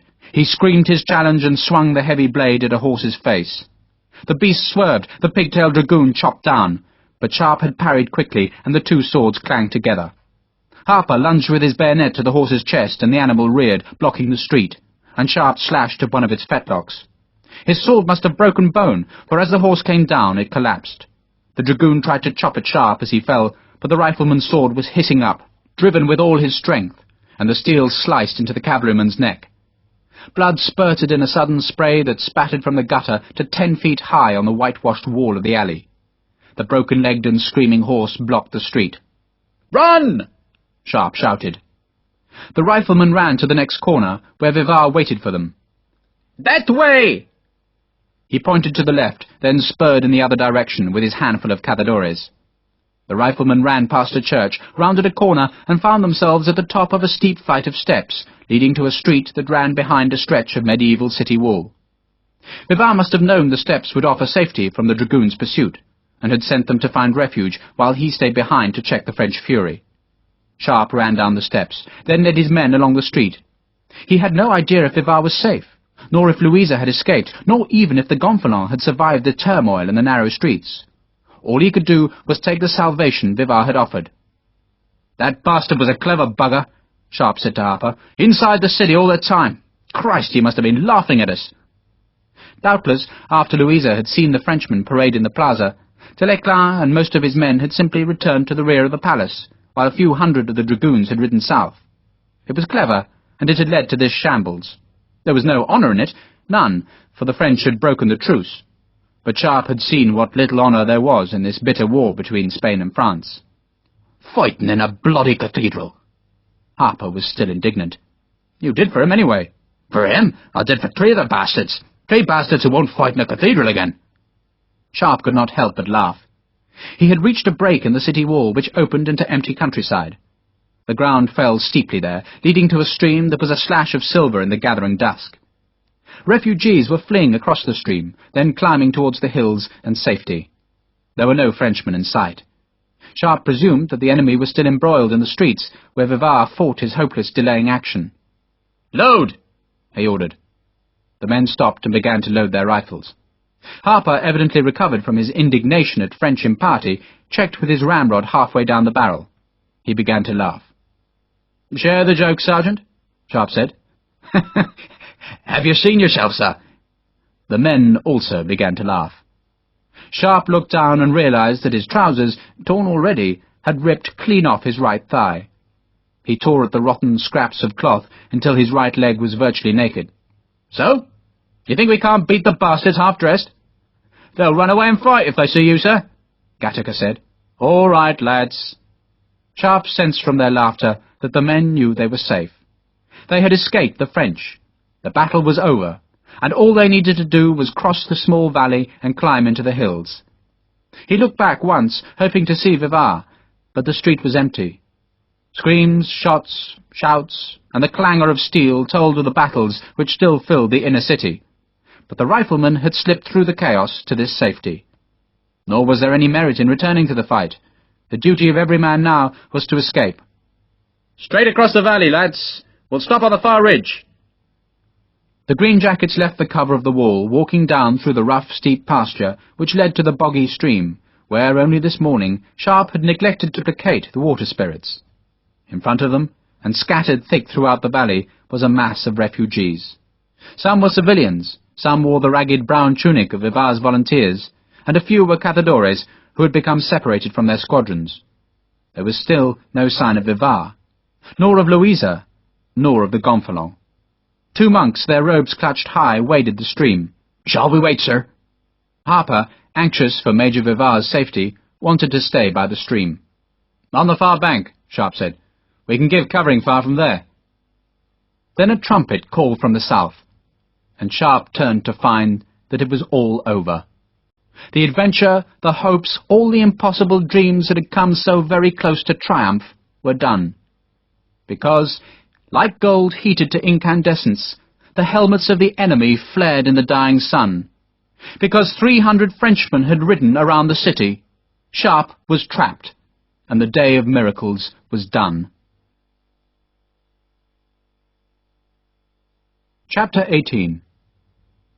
The dragoons, who had menaced the west of the city, had ridden around its southern margins to block the eastern escape route.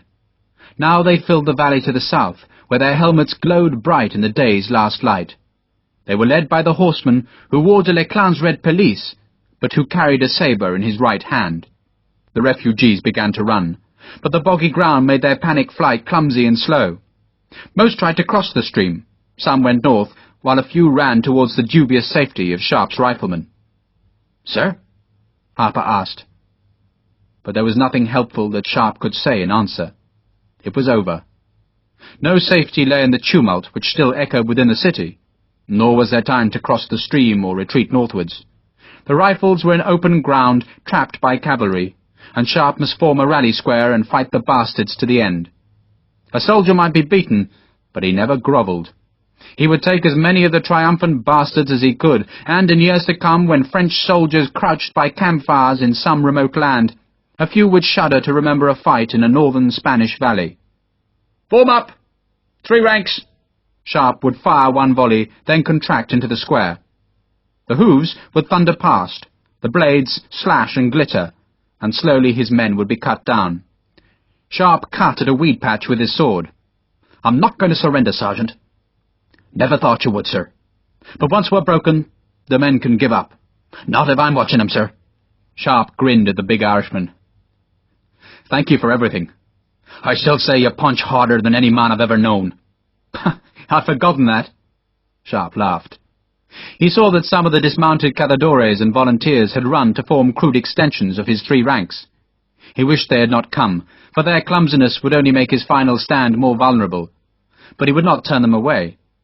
He slashed his sword left and right as though practicing for the last moments. The French dragoons had checked their slow, menacing advance. Their front rank stood motionless a quarter-mile away. It looked a long distance, but Sharpe knew with what cruel speed cavalry could cover the ground when their trumpeter hurled them forward. He turned his back on the enemy and looked at his men. "What we should have done, lads, is gone north." There was a moment's silence, then the greenjackets remembered the argument that had driven Harper to try and kill Sharpe. They laughed. "But tonight," Sharpe said, "you have my permission to get drunk. And in case I don't have another chance to tell you, you're the best damned troops I've ever fought with." The men recognized the apology for what it was, and cheered. Sharpe thought what a long time it had taken him to earn that cheer, then turned away from the riflemen so that they would not see his pleasure and embarrassment. He turned in time to see a knot of horsemen ride from the city. One of them was the Count of Muramoto, distinctive in his long black coat and tall white boots. Another, in a red dolman jacket and with hair as gold as a dragoon's helmets, rode a big black horse. The waiting French dragoons cheered as Colonel de Leclan took his pelisse and colback from the man who had worn them. The Count rode to the rear squadron, the French reserve, while the chasseur took his proper place at the very front of the charge. Sharpe watched as he adjusted the scarlet pelisse on his shoulder, as he crammed the big fur colback on his head, and as he drew the sabre with his left hand. Sharpe prayed that he would see de Leclan dead before he himself went down under the hooves and blades of the enemy. "Lieutenant!" Sharpe turned to see Louisa ride up to the rear of his men. "Go!" He pointed eastwards to where there might be safety. Her horse would give her a speed that was denied to the refugees on foot. "Ride!" "Where's Don Blas?" "I don't know. Now go!" "I'm staying." "Sir!" Harper shouted the warning. Sharpe turned back. Colonel de Leclan's sabre was raised to start the French advance. There was sodden ground to the right of the dragoons and a steep slope to their left, so the charge would be constricted into a channel of firm ground that was about 100 paces across. A few muskets flickered flame beyond the stream, but the range was too long, and the flanked dragoons ignored it. Colonel de Leclan's sabre dropped, and the trumpeter sounded the advance. The leading squadron walked forward. When they had gone 50 yards, Sharpe knew the second French line would start their slow advance. The third line would stay another 50 yards behind. This was the classic cavalry attack, leaving enough space between the lines so that a fallen horse in the front rank did not trip and bring down the horses behind. It was slow at first, but very menacing. "Front rank, kneel," Sharpe said calmly. The dragoons walked their horses, for they wanted to keep their dressing tight. They would accelerate soon, but Sharpe knew that they would not spur into a gallop until just seconds before the charge crashed home. Musket shots and screams sounded from the city, evidence that Spaniards still fought Frenchmen in the darkening streets, but that battle was no longer Sharpe's concern. Colonel de Leclan raised the sabre in his left hand, and the first squadron went into the trot. The trumpet confirmed the order. Sharpe could hear the cavalry now. He could hear the jingle of curb chains, the slap of saddle flaps, and the thump of hooves. A guidon reared above the front rank. "Steady, lads, steady!" There was nothing else Sharpe could say. He commanded a ragged line of men who would resist for an instant, then be ridden over by the big horses. "Are you still there, Miss Louisa?" "Yes." Louisa's nervous voice came from behind the ranks of riflemen. "Then if you'll forgive me, bugger off!" His men laughed. Sharpe could see the dragoons' pigtails bouncing beneath the darkening helmets. "Are you still there, Miss Louisa?" "Yes." This time there was defiance in her voice. "It isn't gentle, Miss Louisa. They'll hack about like bloody butchers. They may not even notice you're a girl till they've sliced half your face away. Now bugger off! You're too pretty to be killed by these bastards." "I'm staying." Colonel de Leclan raised his sabre again. Sharpe could hear the creak of saddles now. "Hagman, that cheating bastard is yours." "Sir." Sharpe forgot Louisa. He crammed himself between two of his front-rank men and held his sword high. "Wait for my word. I'm not going to fire till the bastards are breathing down our necks. But when they come, we're going to make these sons of whores wish they hadn't been bloody born." The approaching horses tossed their heads nervously. They knew what was coming, and Sharpe allowed himself a moment's pity for the butchery that he must inflict. "Aim at the horses," he reminded his men. "Forget the riders, kill the horses." "For what we are about to receive," Harper said. Riflemen licked powder-gritted lips. They nervously checked that the rifle pans were primed and the flints well seated in the leather-lined dog-heads. Their mouths were dry and their stomachs tender. The vibration of the trotting horses was palpable in the soil, like the passing of great guns on a nearby road. Or, Sharpe thought, like the tremor of thunder on a sultry day that presaged the stab of lightning. Colonel de Leclan lowered his curved blade in a signal for his men to go into the canter. In a few seconds, Sharpe knew the trumpet would call for the gallop, and the big horses would surge forward. He took a breath, knowing he must judge the moment for this one volley to exquisite perfection. Then the lightning struck. There were only just over 50 men, but they were Vivar's elite company, the crimson-coated cazadores, who burst from the city to charge downhill. It was a tired squadron, wearied by a night and day of fighting, but above them, like a ripple of glory in the dark sky, flew the gonfalon of Santiago Matamoros. The scarlet cross was bright as blood. "Santiago!" Vivar led them. Vivar spurred them on. Vivar screamed the war cry that could snatch a miracle from defeat. "Santiago!" The slope gave the cazadores charge speed, while the banner gave them the courage of martyrs. They struck the edge of the first French line like a thunderbolt, and the swords carved bloody ruin into the dragoons. De Leclan was shouting, turning, trying to realign his men, but the banner of the Saint was driving deep into the French squadron. The gonfalon's long tail was already flecked with an enemy's blood. "Charge!" Sharpe was running. "Charge!"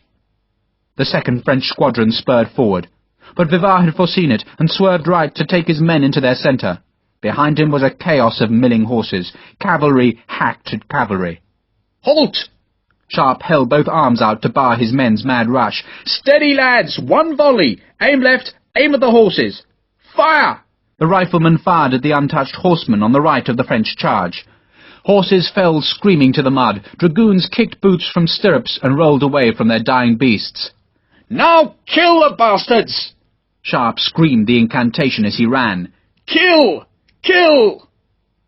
A rabble of men ran to the broken French line.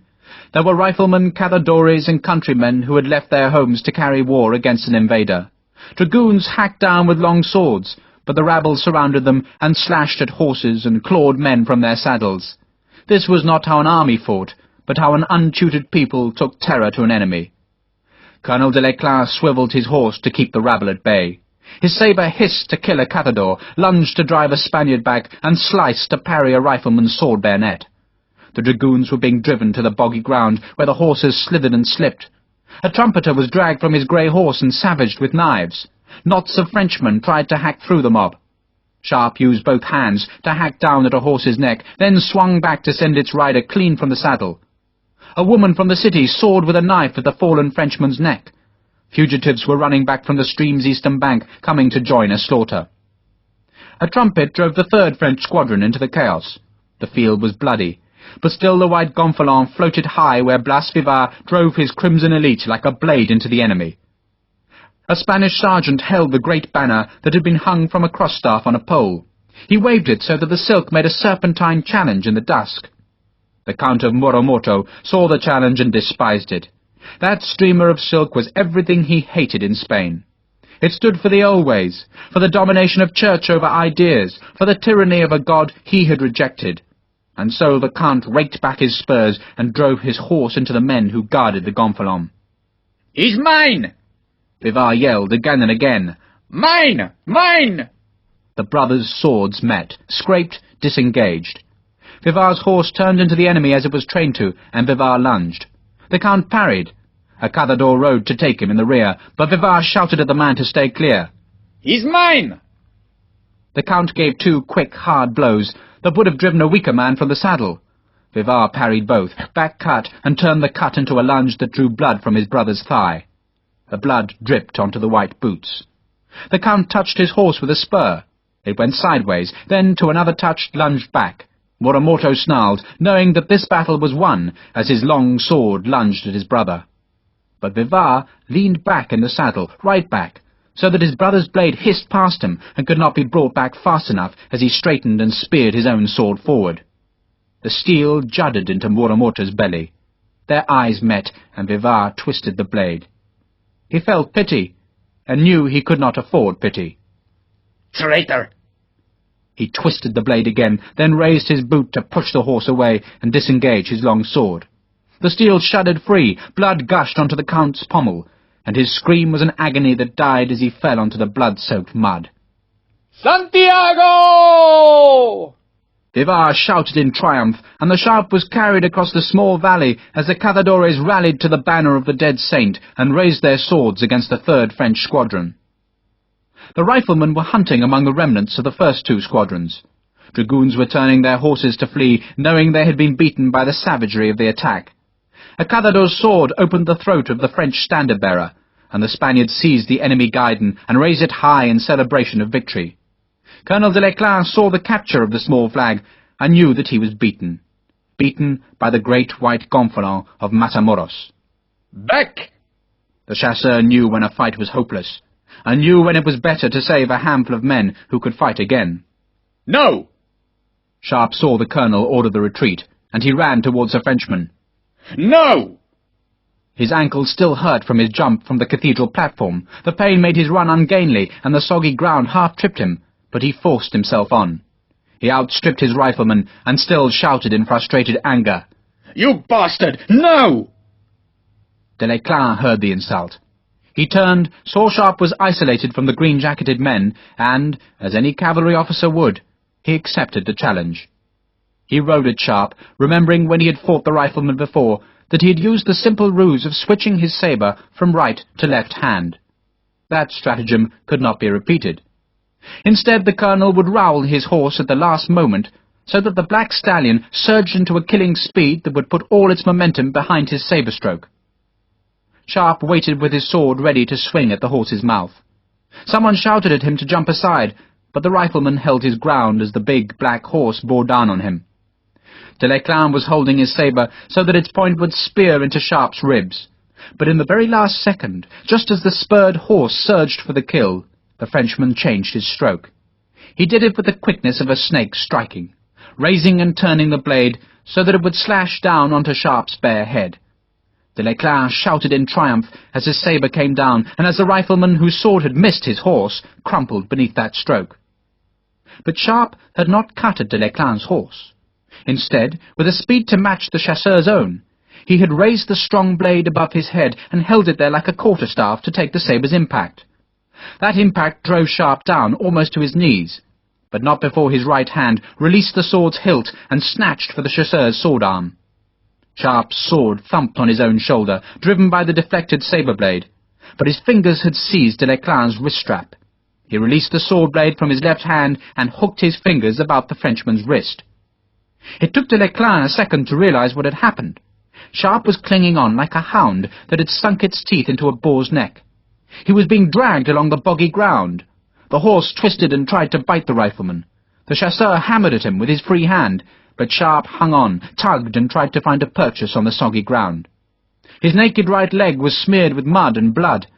The horse tried to shake him loose, just as Sharpe tried to drag the Frenchman out of the saddle. The sabre's wrist strap was cutting like wire into his fingers. De Leclerc tried to unholster a pistol with his right hand. Harper and a group of greenjackets ran to help. "Leave him! Don't touch him!" Sharpe shouted. "Bugger him!" Harper slammed his rifle butt at the black horse's mouth, and it reared so that de Leclerc lost his balance, and, with Sharpe's weight pulling him backwards, fell from the saddle. Sword bayonets rose to slash down at the Frenchman. "No!" Sharpe screamed desperately. "No! No!" He had fallen with de Leclerc, and, thumping onto the ground, had lost his grip on his wrist. The Frenchman twisted away from Sharpe, staggered to his feet, and slashed his sabre at the riflemen who surrounded him. Sharpe's sword was lost. De Leclerc glanced to find his horse, then lunged to kill Sharpe. Harper fired his rifle. "No!" Sharpe's protest was drowned by the hammer of the gun's report. The bullet took de Leclerc clean in the mouth. His head jerked back as though yanked by an invisible string. The Frenchman fell, the blood fountaining up into the darkening sky. Then his body flopped onto the mud, jerked once more like a newly landed fish, and was still. "No," Harper said indignantly. "the bastard was going to fillet you." "It's all right." Sharpe was flexing the fingers of his right hand. "It's all right. I just didn't want a hole in his overalls."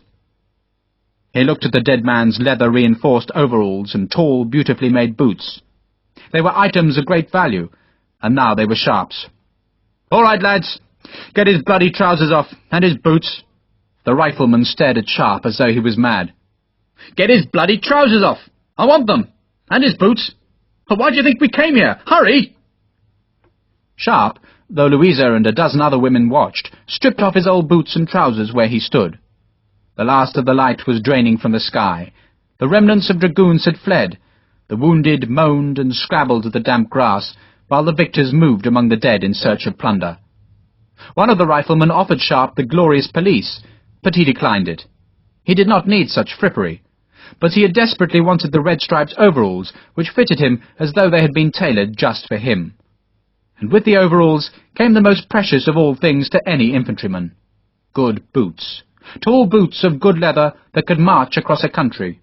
Boots to resist rain, snow, and spirit-haunted streams. Good boots that fitted Sharpe as if the cobbler had known this rifleman would one day need such luxuries. Sharpe prized away the razor-edged spurs, tugged the boots up his calves, then stamped his heels in satisfaction. He buttoned his green jacket and strapped on his sword again. He smiled. An old flag, made new, flaunted a miracle of victory. A red pelisse lay in the mud, and Sharpe had found himself some boots and trousers. The old gonfalon, Louisa told Sharpe, was sewn into the new.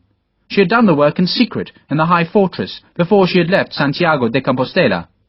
It had been Major Vivar's idea, and the task had brought the Spaniard close to the English girl. "The sergeant's stripes," she said, "are made from the same silk." Sharpe looked at Harper, who walked ahead with the rifleman.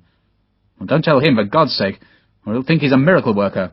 "You're all miracle workers," Louisa said warmly. "Ha! Well, just rifles." Louisa laughed at the modesty which betrayed such a monstrous pride. "But the gonfalon worked a miracle," she said chidingly. "It wasn't such nonsense, was it?" "It wasn't nonsense," Sharpe confessed. He walked beside her horse, ahead of Major Vivar and his Spaniards. "What happens to the gonfalon now?" "It goes to Seville, or Cadiz, wherever it will be safest, and one day it will be returned to a Spanish king in Madrid." Already in the small villages and towns through which the riflemen marched, the story of the gonfalon was being told. The news raced like a fire in parched grass, telling of a French defeat and a Spanish victory, and of a saint keeping an ancient promise to defend his people. "And where do you go now?" Sharpe asked Louisa. "I go where Don Blas goes, which is wherever there are Frenchmen to be killed." "Not Godalming?" She laughed. "I do hope not." "And you'll be a countess?" Sharpe said in wonderment. "I think that's better than being Mrs. Bufford, though it's uncommonly nasty of me to say so. And my aunt will never forgive me for becoming a Catholic, so you see some good has come from all this." Sharpe smiled. They had come south, and now they must part. The French were left behind. The snow had melted, and they had come to a shallow valley above which the February wind blew cold. They halted at the valley's rim. The far crest was in Portugal, and on that foreign skyline Sharpe could see a group of blue-uniformed men. Those men watched the strangers who had come from the Spanish hills. Blas Vivar, Count of Moro Morto, dismounted. He thanked the riflemen one by one, ending with Sharpe, whom to Sharpe's acute embarrassment he embraced. "Are you sure you won't stay, Lieutenant?" "I'm tempted, sir, but—" Sharpe shrugged. "You wish to show off your new trousers and boots to the British Army. I hope they let you keep them." "They won't if I'm sent back to Britain." "Which I fear you will be," Vivar said, "while we are left to fight the French. But one day, Lieutenant, when the last Frenchman is dead, you will come back to Spain and celebrate with the Count and Countess of Moro Morto." "I shall, sir." "And I doubt you will still be a lieutenant." "I imagine I will, sir." Sharpe looked up at Louisa, and he saw a happiness in her that he could not wish away. He smiled and touched his pouch. "I have your letter." She had written to her aunt and uncle, telling them they had lost her to the Church of Rome and to a Spanish soldier. Sharpe looked back at Vivar. "Thank you, sir." Vivar smiled.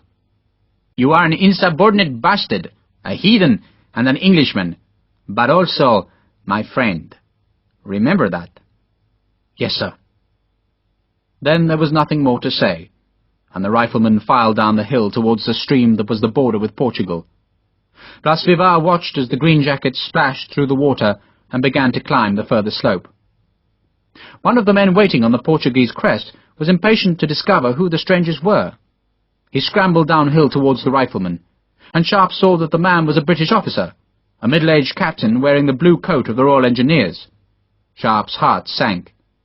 He was coming back to the strict hierarchy of an army that did not believe ex-sergeants made into officers should lead fighting troops.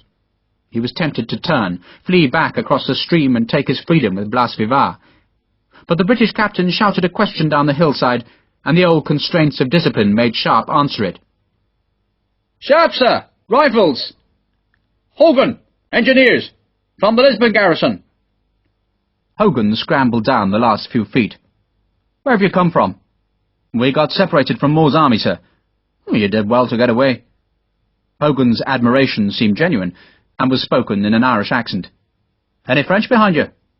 "We haven't seen any in a week, sir. They're having a hell of a time from the Spanish people." "Good. Splendid. Well, come on, man. We've got a water fight." Sharpe did not move. "You mean we're not running away, sir?" "Running away?"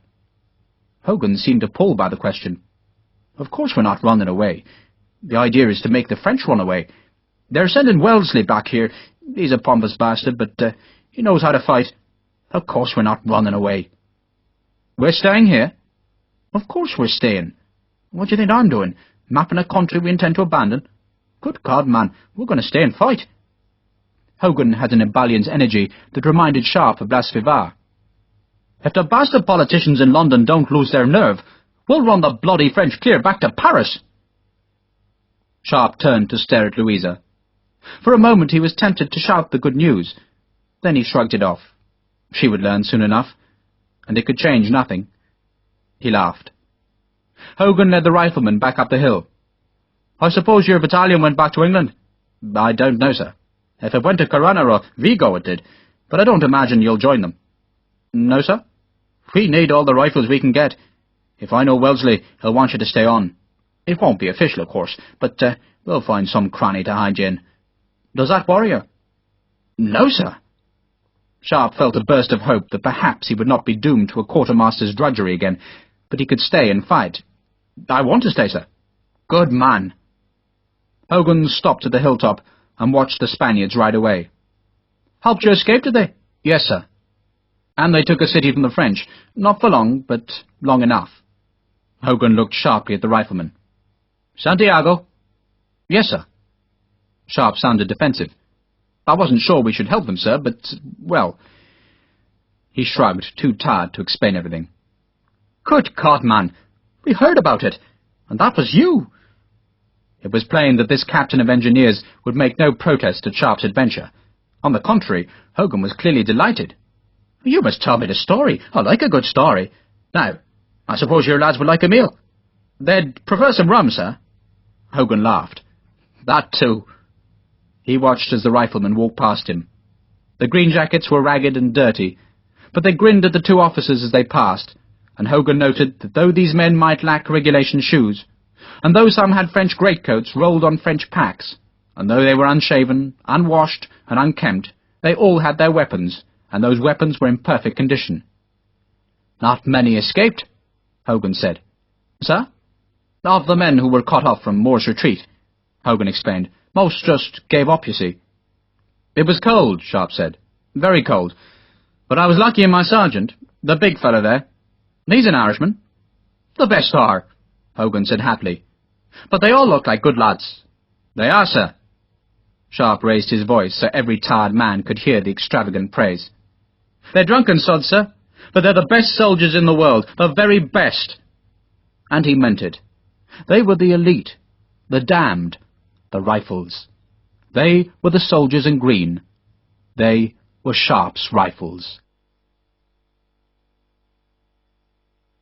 Historical note. The retreat to Corunna was one of the most gruelling exploits ever forced onto a British army. The miracle of the retreat was that so many men survived to turn and repel a French attack outside the port. Sir John Moore died in the battle, but his victory gained enough time to let the surviving troops embark on the ships sent to save them. The French had succeeded in driving Britain's army, all but for the small Lisbon garrison, from the peninsula. It was heralded in Paris as a victory, which it was, though no one seemed to notice that the campaign had drawn French troops away from their primary task, which was to complete the invasion of Spain and Portugal. That invasion was never completed. Yet in February 1809 few people could have foreseen that failure, and only a handful believed that Britain, after the defeat of Moore's campaign, should keep a military presence in the peninsula. Yet in the spring of 1809, Sir Arthur Wellesley, one day to be known as the Duke of Wellington, took command of the Lisbon garrison that was slowly, even grudgingly, expanded into the army that was to win a string of remarkable victories which would end with the invasion of France itself. Those victories formed the framework of the Richard Sharpe books, which have already taken Sharpe and Harper into southern France. This, then, is an early story, told against the background of the brutal French occupation of Galicia. That much of the book is accurate. The French did capture Santiago de Compostela, and did sack its cathedral, and did fight vicious battles against the growing resistance in the Galician hills. The rest, alas, is fiction. The scholars even tell us now that the romantic derivation of Compostela from the Latin Campus Stellae, field of the star, is also a fiction. They say the name truly derives from the Latin word for a cemetery. It is often wise to ignore scholars. Marshal Soult was supposed to conquer all of Portugal before the end of February 1809. Racked by supply problems and tormented by partisans, he could only reach as far as Oporto on the northern bank of the Douro River in northern Portugal, from which defence line he was to be ejected by Sir Arthur Wellesley in May. Then, having driven the French from Portugal, Wellesley turned east into Spain to gain the first of his Spanish victories, Talavera. Other British victories would follow, some astonishing in their brilliance, but those victories obscured, at least to the British, that far more Frenchmen died at the hands of the Spanish people than in battle against the British. The Spaniards were overwhelmingly partisans who fought the guerrilla, the little war. Those guerrilleros fought la Guerra de la Independencia, as the Spanish called the Peninsular War, and some of their enemies were indeed enfrancesados. Sharpe and Harper, though, are now bound for Talavera. From Talavera to France is a long way, but that elite of the British Army, the green-jacketed rifleman, marched every step of the way, and when it became necessary, he foot-slogged from Waterloo into Paris itself. Sharpe and Harper have yet to complete either journey, so they will march again. That was Sharpe's Rifles by Bernard Cornwell. Read by William Gaminara.